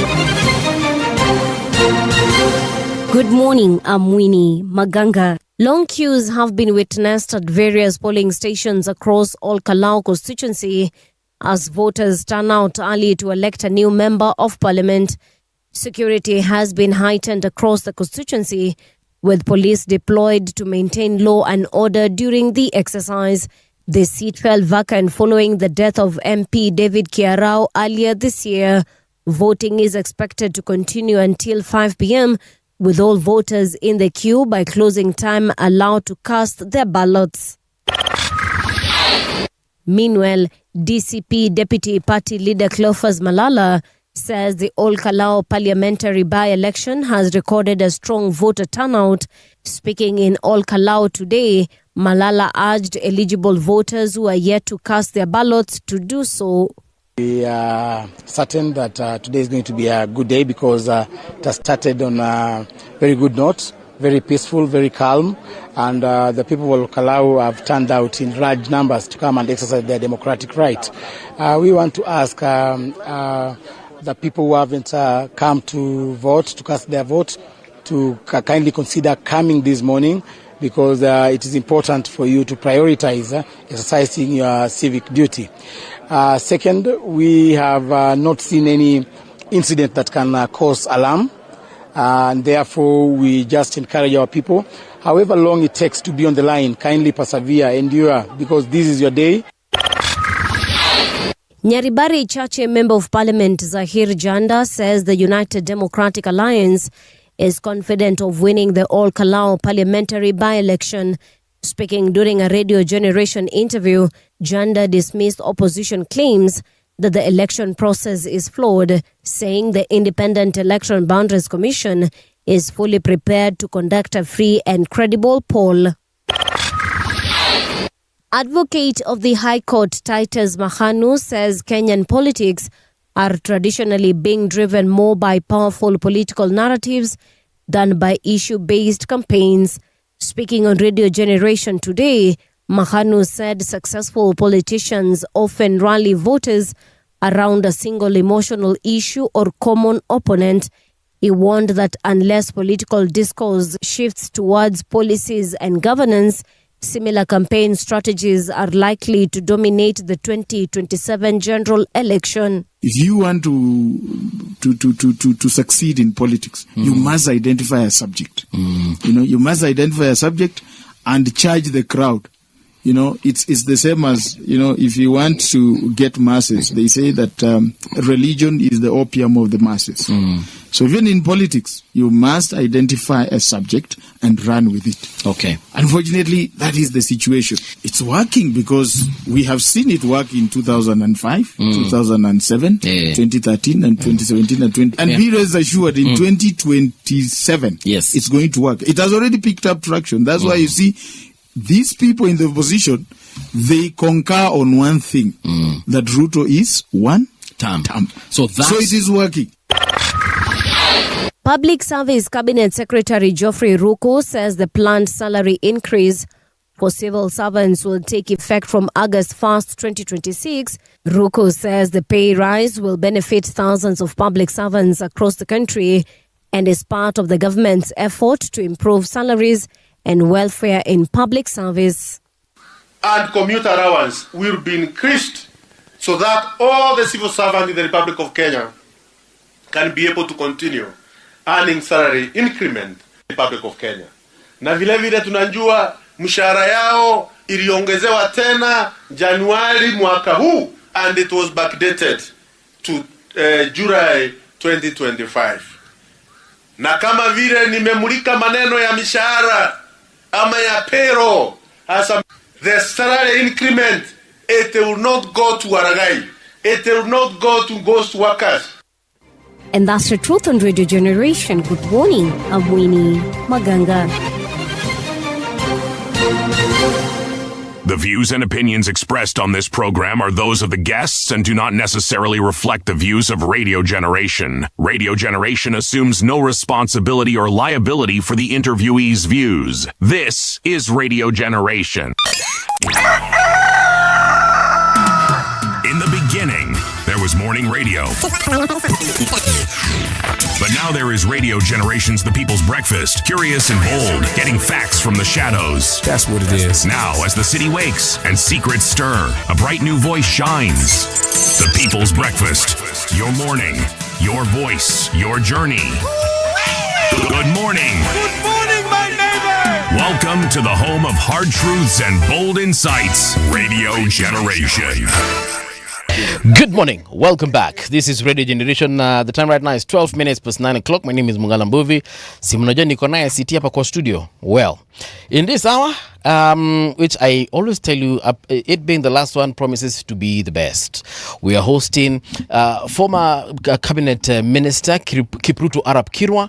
He's also a political analyst, and the conversation today is on the All Kalou by-election, the lessons ahead of 2027 indeed. But mimi kabla tuingie kwa mambo ya All Kalou, Mheshimiwa, first of all, good morning. Good morning to you. Karibu tena sana. Asante. Always a pleasure to have you here with us. Yeah. Mimi niko na swali ya United Opposition, because the last time you were here, yes, you told us that you're the chair for, remind me the exact title. The chair of technical, yes, coalition formation committee. Right. Yeah. This coalition is not forming, bwana. It is forming, It's taking time. We are waiting and waiting. You remember we formed the NAC yes. in October, and the elections were in December. Yes. So I'm also anxious because we've been working on a document for the last 1 year. But of course, there are many issues that arise. Yes. Some people were in government, came out of government. Some people were in the opposition, moved to government. So it's more intricate because it is something that has taken a new form. Yes. That has lasted for the last 10 years. You remember in 2019, President William Ruto, who was a deputy president at that time, called it the system of handshake a mongrel. Right. You don't know who is in government and who is in the opposition. That mongrel has caught up with him. Today, the people who did not vote for him are more militant in supporting him. And those who voted for him are hesitant to support him. These are some of the challenges that we find on the political landscape. And as I've said before, even the formation of the nation state as Kenya is in 1648 took the same form. That once you form the 13 nations that were formed in October 1648, you protect what you believe makes you stronger. You don't protect something because you believe in democracy. These are some of the challenges democracy has found itself in. And these realities are very painful. They are painful because even somebody who is normal and is intelligent sufficiently behaves like he's abnormal. Hesh, unajua the reason why I'm saying this is because we've hosted several analysts here, even politicians, by the way, and some of them even supporting the opposition, the united opposition. And they seem to say that if things are not zisipojialign mapema, perhaps this dream of one term that the opposition has is not going to be a reality, and President Ruto is going to sail into his second term by 6 a.m. asubuhi. Well, I do not know, and I'm not somebody who likes saying what I do not believe in. Today, if there was an election, President Ruto can command 40% of the votes. That I can say without any fear of contradiction. Therefore, 60%, depending on how they organize themselves, may end up either being number 2 in round 1, and therefore you go for round 2. And round 2 is a disaster if you allow an incumbent to go to round 2. Because he has the system with him and there are 90 days, he can do a lot of mischief between the time he's in round 2 and the time the next election is called. So that is something that I would want to say without going for any details. We've seen it before, it can happen again. Do these things keep you awake at night, Mheshimiwa? Well, at my age, you don't sleep well. so when I wake up at 2, it bothers me. I start hating some people only in the morning to forgive them, because if you cannot manage your own children, how will you manage children whose parents you don't know? City, because wewe na mheshimiwa hapa ni kama ni rika moja. Do you also wake up at night and hate people? It's not waking up at night. I wake up at 2. Yeah, it happens at 2. Yes, because I one, just in preparation to come to the studio. Yes. And I've been doing this thing for quite some time. But even if I wasn't coming to the studio, chances are I'd be awake at that hour. Yes. Okay. But we don't sleep as much as you do. Mimi lazima nipate my 8 hours of sleep. Come rain, come sunshine. And when you are still enjoying that, please enjoy it well. Yes. It reaches time you want to sleep and there's no sleep. And when you want to wake up, there is a lot of sleep. So after the show nitakuuliza tips Sawa. Ndio nikifika hapo nisi struggle sana. Okay, so now again the reason I was asking you if it makes you lose sleep at night is because I can tell certain people in opposition, perhaps even all, if I may be honest, they're really working hard to ensure that President Ruto doesn't get a second term. But then again, I feel like these efforts are in futility after we see some things, some confusion. People are calling it confusion. Mheshimiwa Jahir, who was just here earlier on, has called it the disunited opposition. And I'm thinking that, imagine mtakuwa mmepiga kelele one term for 4 years for nothing. You know? And I sympathize with that particular situation. Actually, it isn't for nothing. I wouldn't say it's for nothing, because if you look at some of the things that are happening, yes, there's one particular thing that has gripped, not caught my attention. Many things catch my attention. This has gripped my attention. Mm-hmm. Beginning in 2024, when our Gen Zs decided to kick a fuss about the finance bill. Yes. This year, people listened. Those who were supposed to listen actually listened. We may complain and say, well, not everything we wanted happened, but there were clear signs that they listened and certain changes were made. Remember, vigilance can also take the form of pressure. Yes. If people know that there is a large enough body of citizens who don't like what you're doing or they oppose it, it is foolhardy if you're in power to ignore it. Okay. Because they'll move that protest to the next level, and you may not particularly like that next level. Reasonably speaking, it is easier for you to acquiesce and say, okay, if that's what you want, this is the path that we must go. So it isn't for nothing.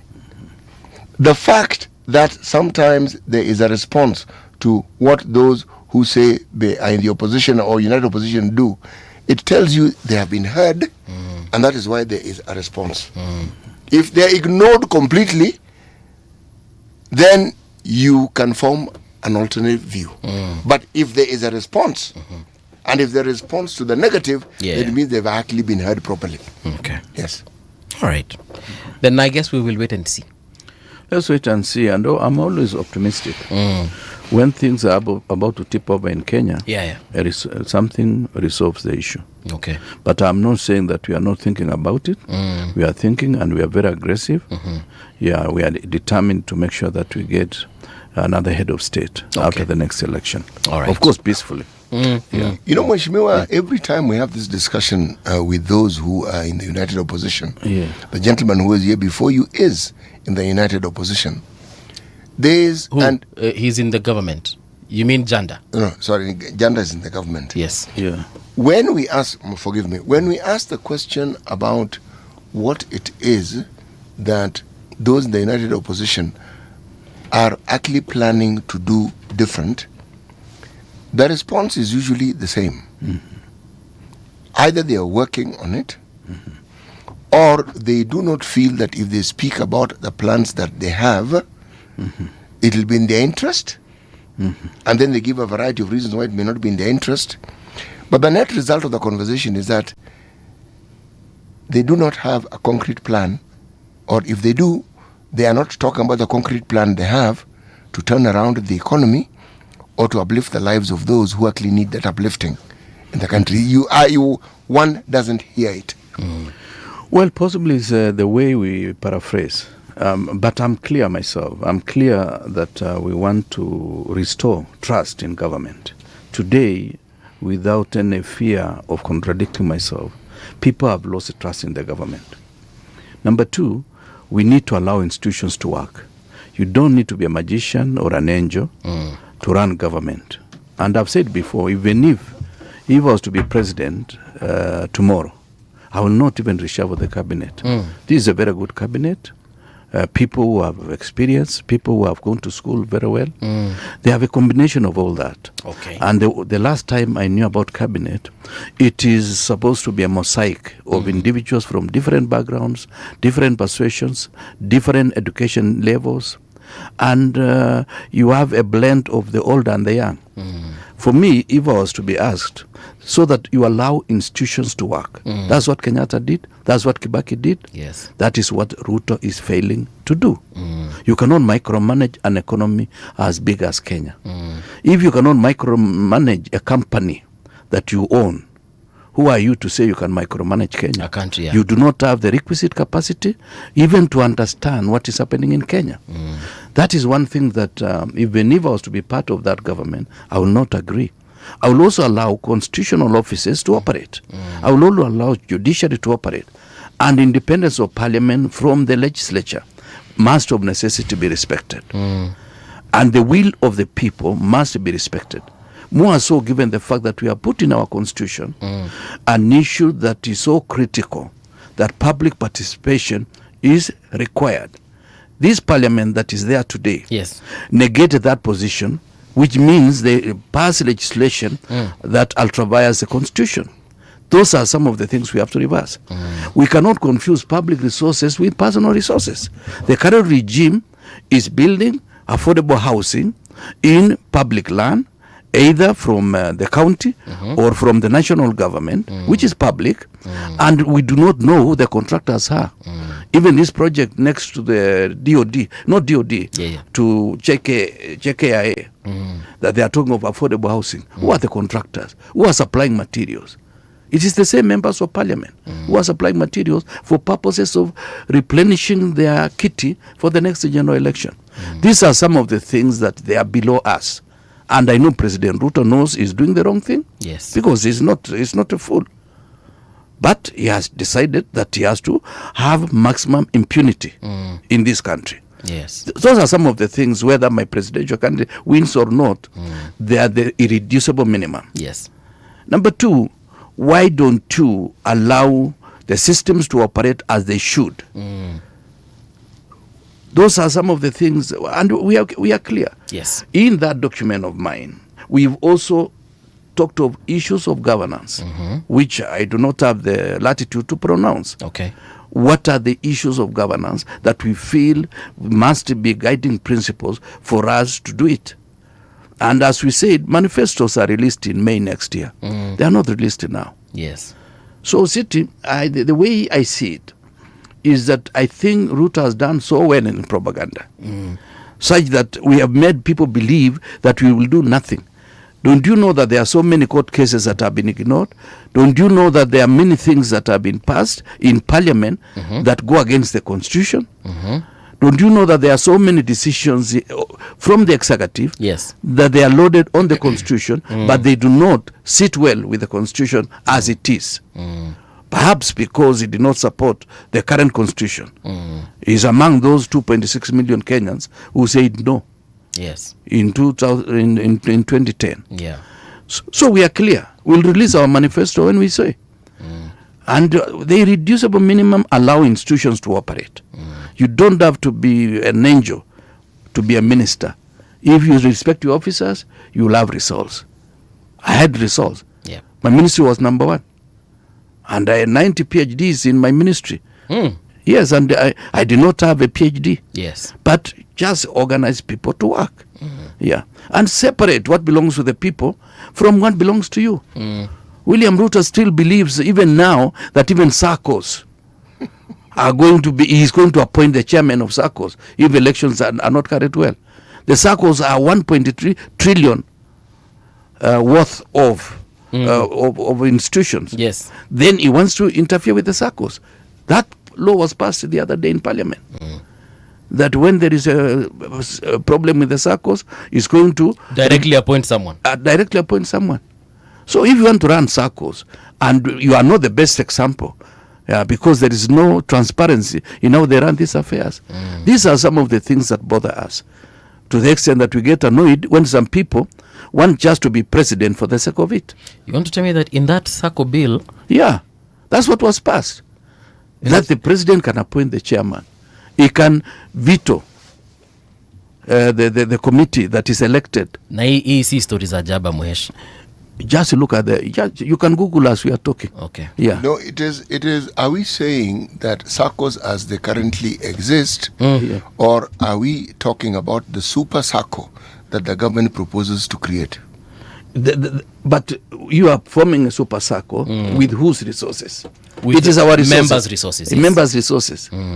Yeah. Okay. Those of us who are members of PACOSO, the parliamentary SACCO, yes, now are going to be affected by that. And they say when it collapses, because they are likely to run it to collapse, you just go to the bank, you are given 100,000. Whether you are 3 million or 30 million in that particular SACCO as a contributor. Is this stories inakuanga horror? Well, if you look at what it is that the central bank also has with regards to monies that people who save money with banks lose, that insurance offers you precisely that same amount. No, what I'm talking about is that whole issue of appointing someone. Yeah. No. And I have no say over it. No, let's see clarity here, because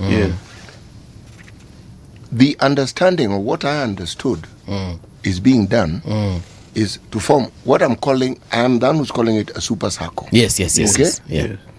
And why I'm calling it a super SACCO, its functions are going to go beyond what SASRA does. Okay? SASRA doesn't actually function like a central bank as a moderator for banks, a bank for the government, and everything else that the government or the central bank does. So they're arguing that is what it is going to do. Okay? That part of appointing someone, for me, I don't, they form a super SACCO or a super SACCO, it's okay. No, I am seeking clarity here because this is my understanding. This particular body, it will be like a statutory body that regulates SACCOs in ways that SASRA has not been able to do. That is where the issue of the appointment came in, not in the SACCOs as we know them and as they currently exist. Now, my argument then would be that the Central Bank of Kenya regulates all banks. It is the president who determines who is the governor of the central bank. But you see, the banks that we have are private entities. They're not owned by the members. SACCOs are owned by members. Yes. And so if you are going to talk about amalgamating what the SACCOs do into one, should the members not have had a say in this thing? They should. They should have a say. And as you said, you put it rightly, the government actually should be a regulator. Yes. It should not get involved even in determining the leadership. Because if I was to determine the leadership, I assume I'm president. I will say Mbuvi fits the bill because I have a lot of background with him, a lot of story. But in really transparent institutions, you are supposed to be interviewed. You go through a process, and then as minister, I pick one among three that the committee gives me eventually. So that's the only time I'm given the latitude to choose who. But if I'm to determine who becomes a chairman, and as you know, and William will not change just because he has gone for second term or third term. He will not change because we've known him. He's going to micromanage those institutions, determine who becomes who, and there is a lot of evidence here. We are not really speculating. Ministers say, even in public, that some of the directors he was given in his ministry are people he did not know. He was told Mbuvi City has been appointed and gazetted. That's why even I feel government printer should not even be on this road. Haile Selassie or whatever it is. But it should be in State House. So that they decide who becomes what. You remember the day of impeachment of Rigathi Gachagua? Yes. You know, by midnight, what was somebody doing in government printer? To print whatever for the following day. And they were waiting for the results, which means it was something that was predetermined. To determine and to finish with him, because they could have given him another 14 days. The results would have been the same. Okay. So these are some of the worries that we have. And I know, even in a government that I may be part of, they may have the same issues, and that's why we'll stand. I have nothing to lose. I'll be 70 next year. Stand on the side of the Kenyans. Of Kenyans, because really, what do I have to lose? What do I have to gain? Okay. Even if you gave me 100 million today, do you think I'll finish in the next 10 or 15 years? Mheshimiwa, you're speaking as though you're 100 and you're discussing what you'll do when you're 110. 70 is young. City anasema hivyo because he's knocking on 70's door. I'm on the 6th floor now. The next floor is the 7th. So next year or the other year? No, I have 2 more years to go. Oh, but you can say I've only 1 year. So we actually age me. On the issue of Kalou, Kalou has been on the headlines because obviously by election happening today. But also it has been in the headlines because of some of the things that we have been seeing, the drama. Watu wakasema serikali inatumia pesa mingi huko, wakapeana mattresses, gas cylinders, stima ikapelekwa mahali ya kukuwa na stima, boats zikapelekwa huko. Stima ikupelekwa bro. Vikingi. Yes, and we've seen that before. Okay. So this is not the first time that is happening. There's an MP huko kwetu Ushago alifanya hivyo. But that's besides the point. The point here is it abnormal for government to do all these kinds of things for in a by-election, for instance? Well, I think just like any other individual, and let me assure you, there is no MP who is elected who would want a by-election. Okay. Even to try, even if he has all the money, a by-election is very uncertain. So, why is it uncertain? You've raised an interesting point. Yes, uncertain in the sense that all the individuals, incidentally, I came in a by-election. My first election, I came in a by-election. And I realized the by-election was tougher than the other 3 elections I ran and won. Why? All the crooks, either from Wasingishu, from Bungoma, West Pokot, Marakwet, they come even from Nandi, because there are Nandis in Trans Nzoia. Yes. But your constituency is an odd constituency. Yes. If you look at the mix of people who are in your constituency. Yeah, it's actually a cosmopolitan. Yes. So the crooks may come, and I'm not calling them crooks, may come from this community. Some are Nandis, some are Luyas, some are Marakwet, some are from Pokot, and they become experts in the constituency. More so when they find a young man, 31 years old, which I was, 1989. So usually it is normal.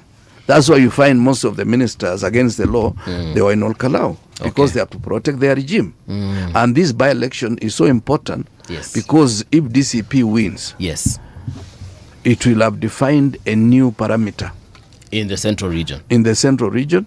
And to a large extent, because Kalou is a mixture of exodus from Nyeri, from Kiambu and Murang'a. Okay.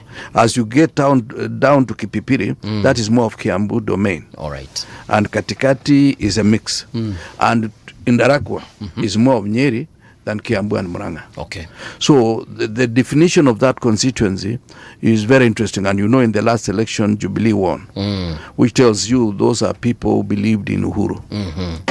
And therefore, if DCP was to win, it will almost demonstrate 2 things: that it is present, and it is a party to consider in the next election. Okay. Because even in the last election, UDA did not win that seat, and the Honorable Kashagwa was in UDA.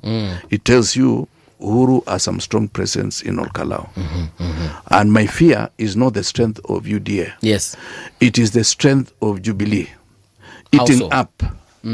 eating up, because you see, we've seen statistics, and we also do some simulations. Yes.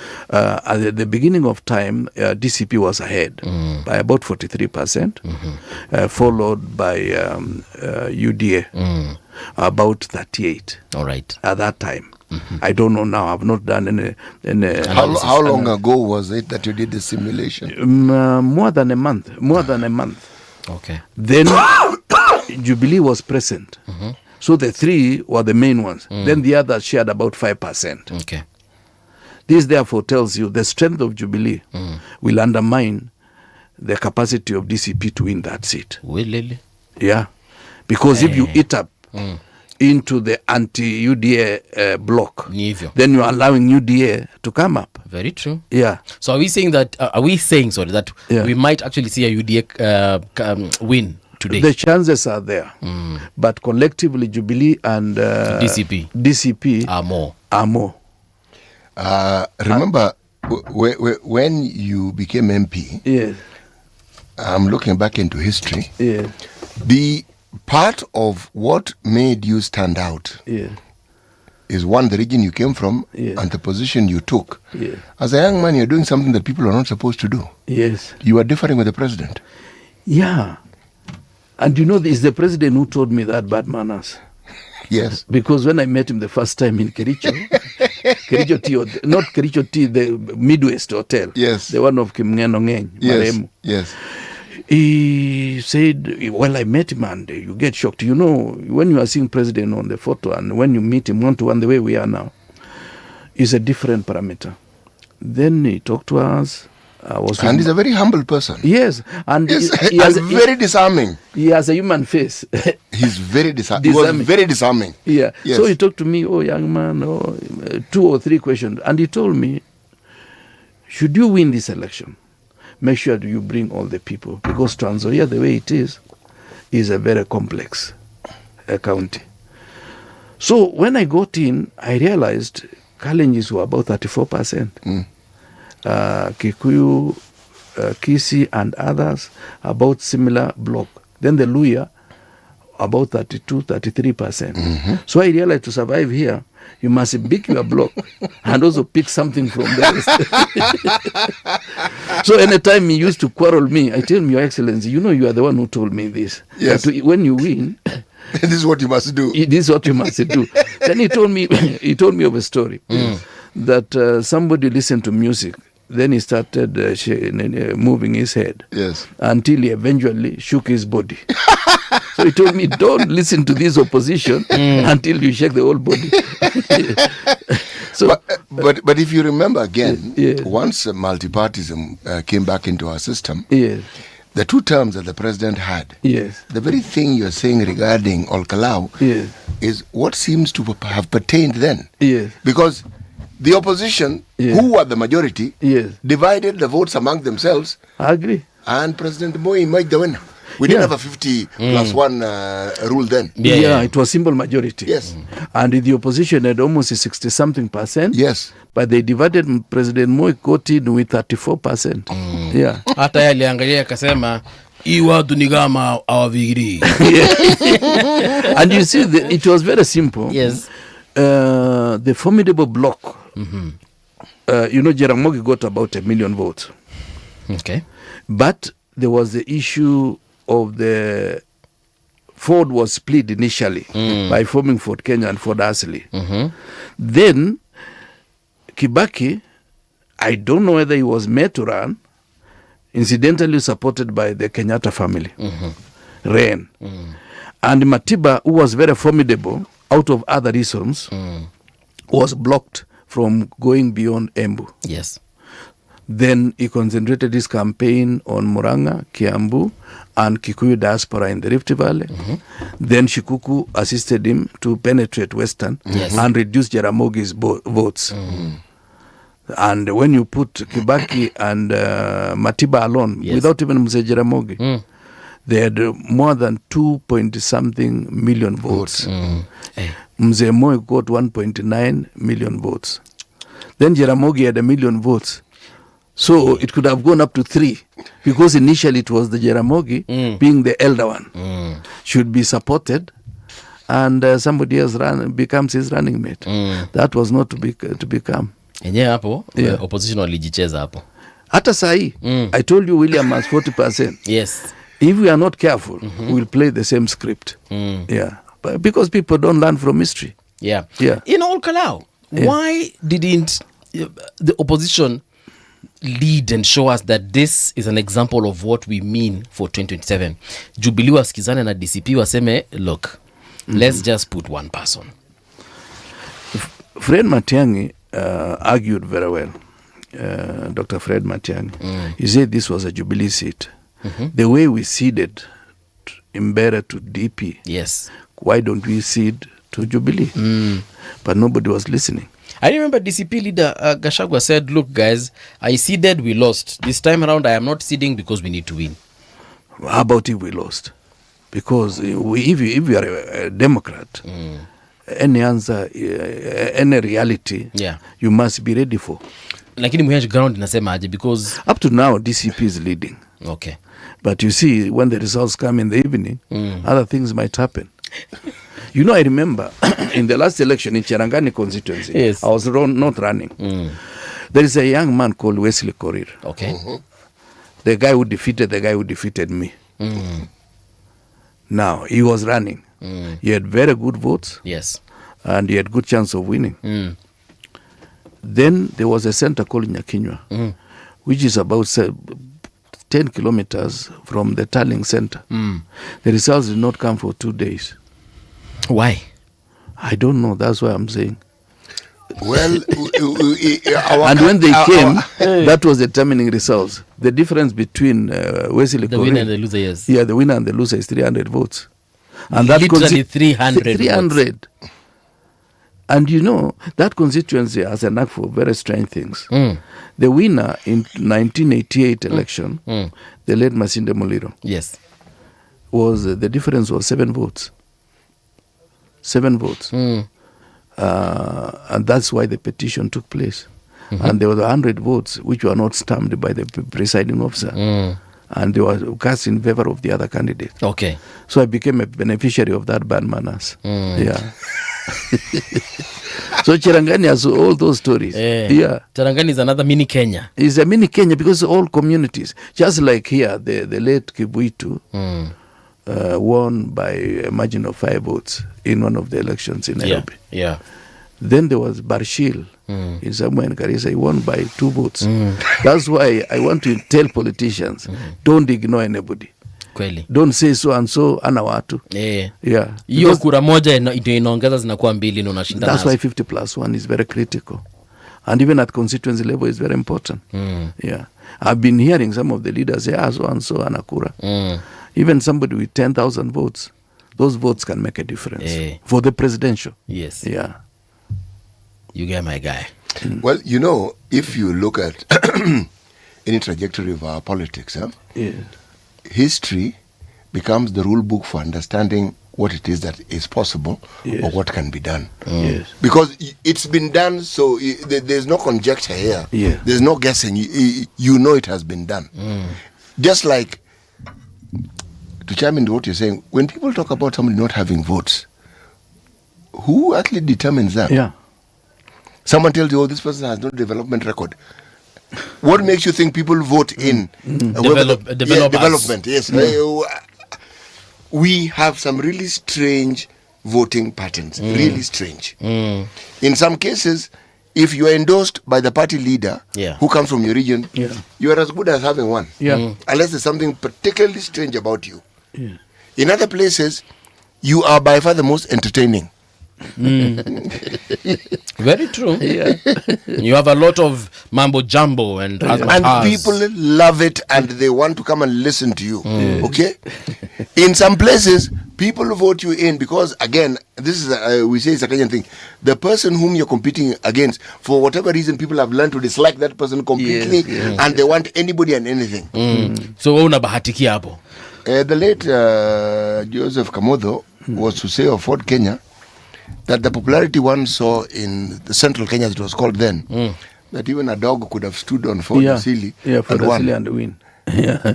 What he was saying derogatorily was that Ford Asili was the party that people were going to vote for. So it didn't matter who you were.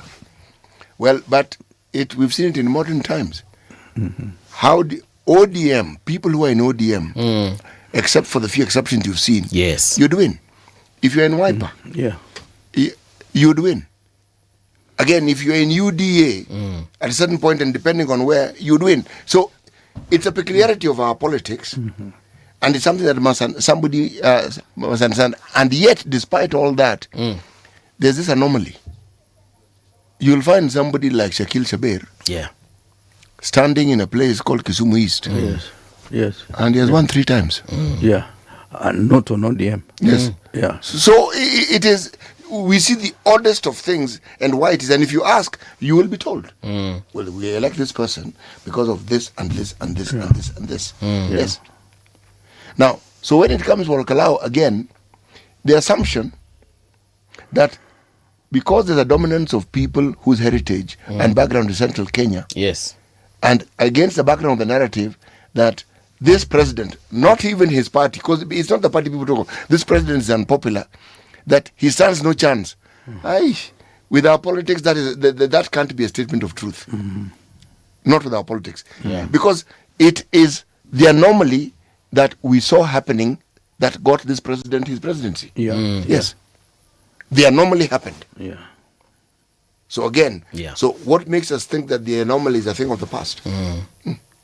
So now, someone said, actually it is Arnold Maliba, one of the political analysts we usually host here. He said that if Ruto loses all Kalou, he will lose 2027. However, if he wins, of course, he meant the UDA candidate. If the UDA candidate wins all Kalou, then Ruto will win the seat, the presidency, in 2027. What do you make of such sentiments? You see, the two are not comparable. Okay. Given the fact that a by-election, the government has a latitude and monopoly of money, power, and violence. Yes. But you see the goodies that were delivered in Kalou. It will not be done in all the constituencies in Kenya. And therefore, his votes are not going to be determined by the microclimate of Kalou. But if he loses, it may not necessarily mean that he's going to lose the next election. But it will be an indicator that he has sufficiently lost the ground in areas where DCP controls. So I would want to differ for various reasons. That trajectory can change. Okay. There are people, like there is our good friend, the guy of Kikuyu, Limuru. Is he a sitting member of parliament? No, a former sitting member of parliament for Limuru. He was, he's an architect. Nyanja. Yes. Nyanja. He was called Nyanja. He's still there. Yeah. He went to 5 different parties in 1 week and eventually won the election in the last party that he presented his papers. You remember the defections that used to take place? Yes. You see, nowadays is more strict in terms of regulations. There is a good friend of mine called Mao Kamaore. He did not have money. And he went to the constituency, and towards the end, he could not go back to the constituency because he was waiting for a good friend of mine to give him some money. Yes. And when he won, he said, I'm happy, so-and-so kept me hoping here in Nairobi until the elections were over and I won the seat. So some things happen the way City is saying. It happens in a way that you do not know. And I've realized the election I lost, I had enough money. And many elections, before I won, the first one, of course, Mzee Moise gave me good support. Yes. And the other 3, I was surviving. At times, by the grace of God. By the grace of God, because at times even to raise the 10,000, which was nomination fees, I had to forego 3 mileage claims in 3 weeks. Yes. To raise the requisite, because I was getting 3,400. Yeah. I like being factual so that we don't make ourselves look so unique. Superhuman. But then I had the goodwill of the people because I was opposed to government. You know, people like those who are opposed to the system. But by the time I lost, President Moi had gone home. So I had nobody to fight. And I was in government myself. Yes. Interesting. Yeah. So at times you cannot say with certainty that this is going to happen. And as the city said, you cannot write off a sitting president. Yeah, I know he has a lot of challenges, but you cannot just write him off. Let's talk about Jubilee then and DCP. Yeah. If DCP, like you said, currently the candidate for DCP is ahead in terms of Yeah. But we're voting will end at what, 5 p.m. At 5. Okay. Then by around 8, there'll be rumors, some of it fake news, and by midnight you'll know the results. If DCP happens to clinch that seat, yes, what will it mean for Jubilee in the mountain? No, Jubilee is still present. You know, I've told you, in Kiambu, Jubilee may get more seats than any other political entity. Nakuru, Jubilee may do better than any other political party. Okay. Because the diaspora, the Kikuyu diaspora in Kenya is principally from Kiambu, even near in Machakos. Okay. In Machakos, constituency like Mavoko, yes, there is a lot of Kikuyu presence. Very true. And all the way. And of course, there is Kamba presence even in Muranga, because that is how they border. They border each other. There's Kamba presence in Embu. Yes. And you see, it happens that the Kikuyus of Kiambu were displaced. So those who came to the forest to work for the Mzungus, they did not come back. Yeah. So even some of my relatives, they originally came from Kiambu. All right. Yeah. And they're in Cherangani. Yeah. So that is what happens. Yeah, I'm not a Kikuyu, I'm a Nandi, lakini I'm related in one way or the other. Which is a good thing, Mahesh. Yes. So, but yeah, what we are saying is that, like in Kiambu, Jubilee is still dominant because it is present. The party leader of Jubilee is from Gatundu. I largely so. And I think, and of course, you know, in politics, there is the muscle of money. and therefore you cannot wish away that. So I think it will be it will be a lot of work. Okay. That's why we are trying to say, if we run under a coalition political party, starting with our presidential candidate and certain constituencies, yes, like Nairobi and Mombasa, we are likely not to have this attrition process that takes place because of cannibalizing ourselves. Okay. For example, the PNU confusion handed Kibaki 43 seats in PNU. Yes. In 2007. And PNU lost 22 constituencies, including mine. Because in that constituency, I got 11,700. Yes. The winner got 13,000. Wow. Then the person who was number 3 behind me got 6,000 on Newford, Kenya, 6,400. Imagine, had you added that to 11? Yeah. 17, 18 thereabouts. Yeah. Then Raila got 19,000 in that constituency. Kibaki got 23,000. Allah. 4,000 more.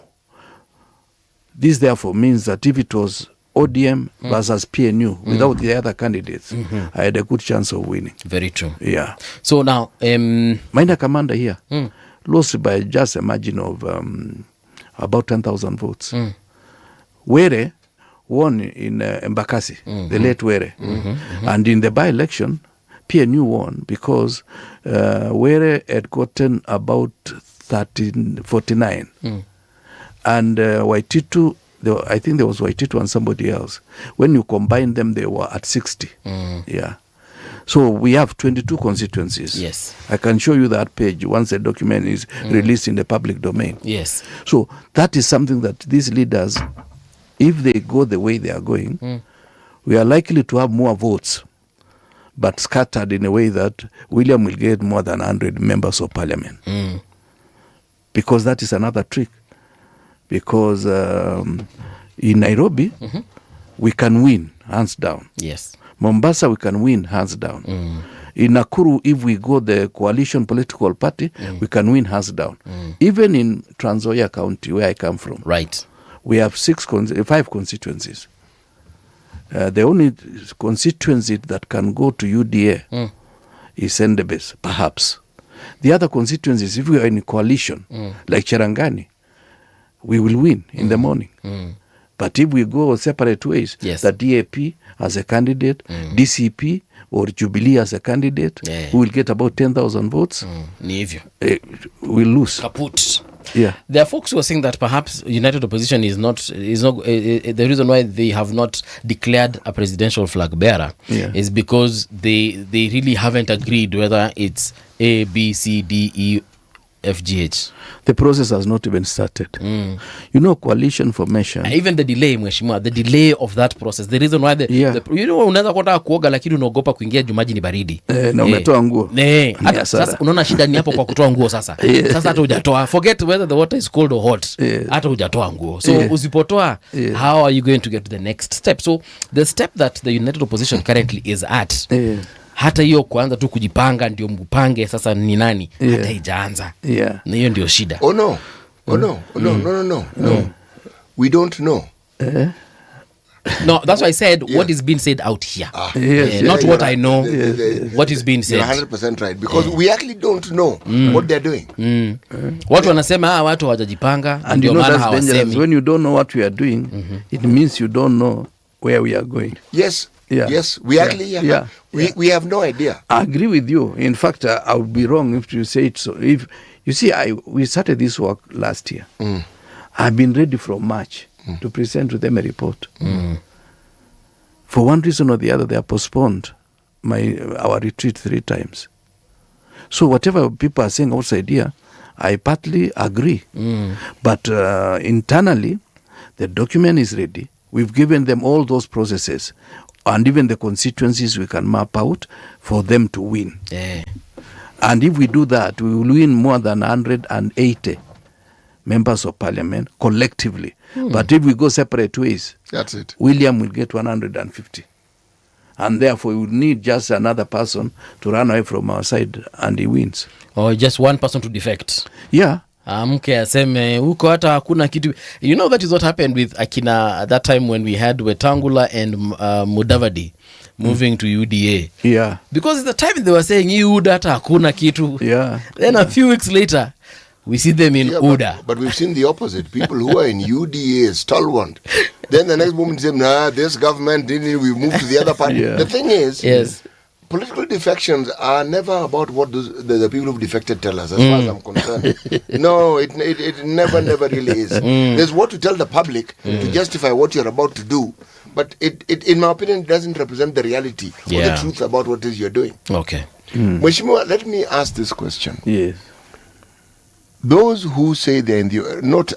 I phrased it carefully. Those who say they are in the opposition, when we interview them, the bulk of what they tell us is what they perceive as what the government has not done.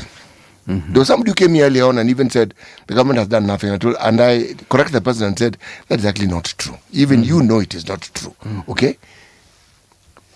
How does one think an election is won? By focusing on what you believe are the failings of that particular government. But in our case, a lot of what is against the government isn't against the government, it's against Ruto. Now, my thinking is this. Every time you mention a person, you may not know it, but you are highlighting them. So they remain in the minds of people. Case in point, Raila Odinga.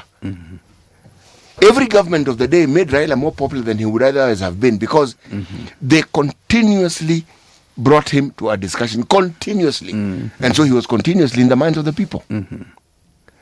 Why this approach to continuously promoting the president's image? It may appear negative, but you are promoting him.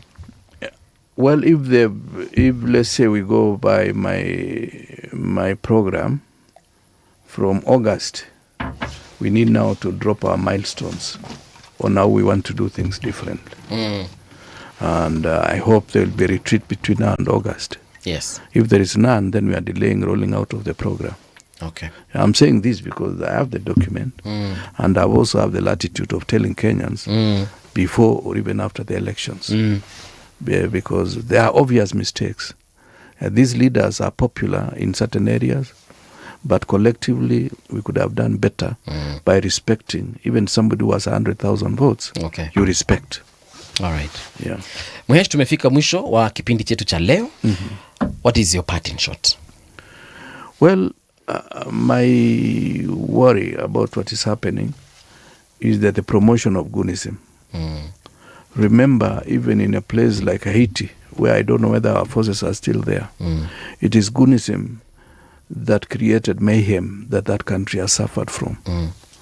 In Kenya, it's even more complicated, even the diversity of the nation, where you find practically anywhere in Kenya, you will find people from different communities. Very true.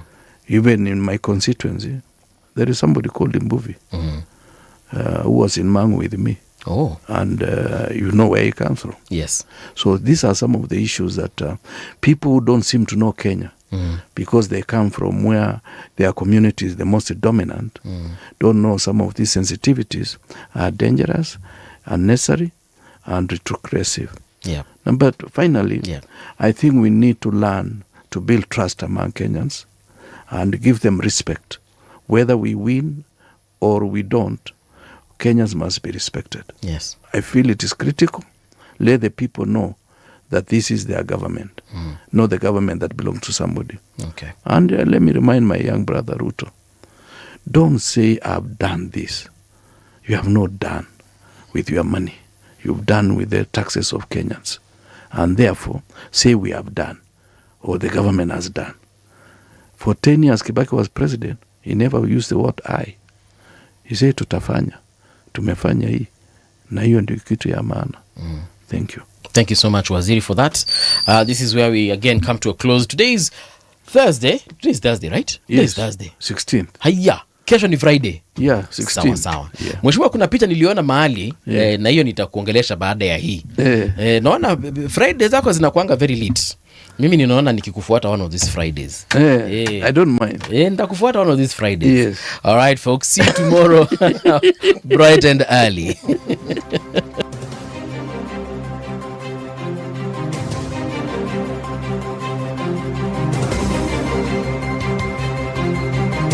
This is the Radio Generation News.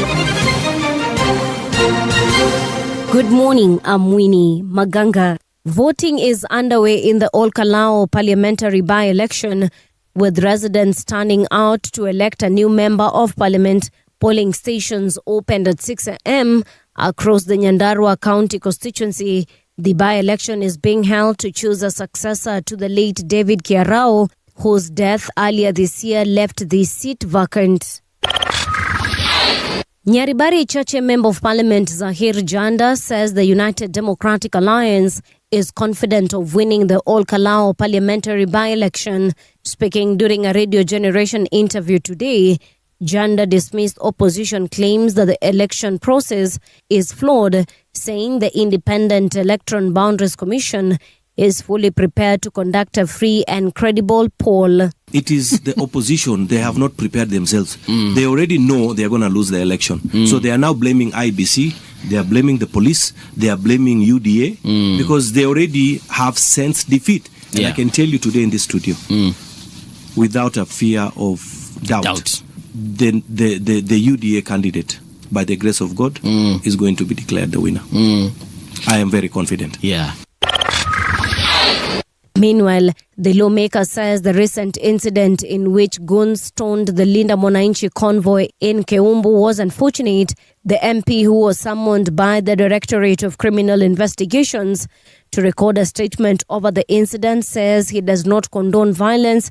He also conveyed his condolences to the family of the man who died during the chaos. First things first, it was unfortunate what happened. Yeah. As a leader, I don't advocate for any kind of goonism or anybody to be stoned or anything. I am a leader. I myself will be going to many other places to look for votes, not just for myself, for the entire Kenya Kwanza Brigade.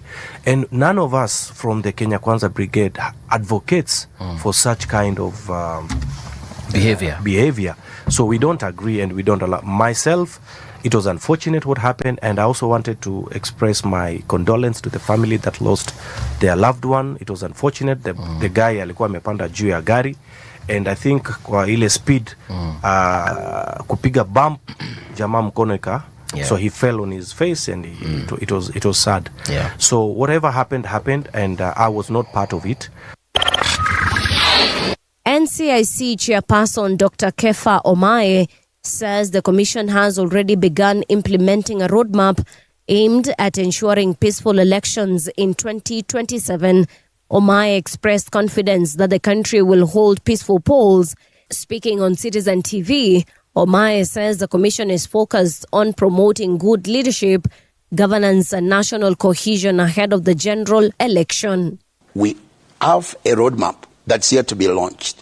Once we get this launched, we have not had a commission since the third commission left office.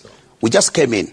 We picked it up from the former commission and began building on what the former commission had done, and even unpacked much of the projects, the strategies which had been put in place, and we want to amplify that so that come 2027, we will have, and I want to assure Kenyans, we are going to have peaceful elections. And that's the truth on Radio Generation. Good morning, I'm Winnie Maganga.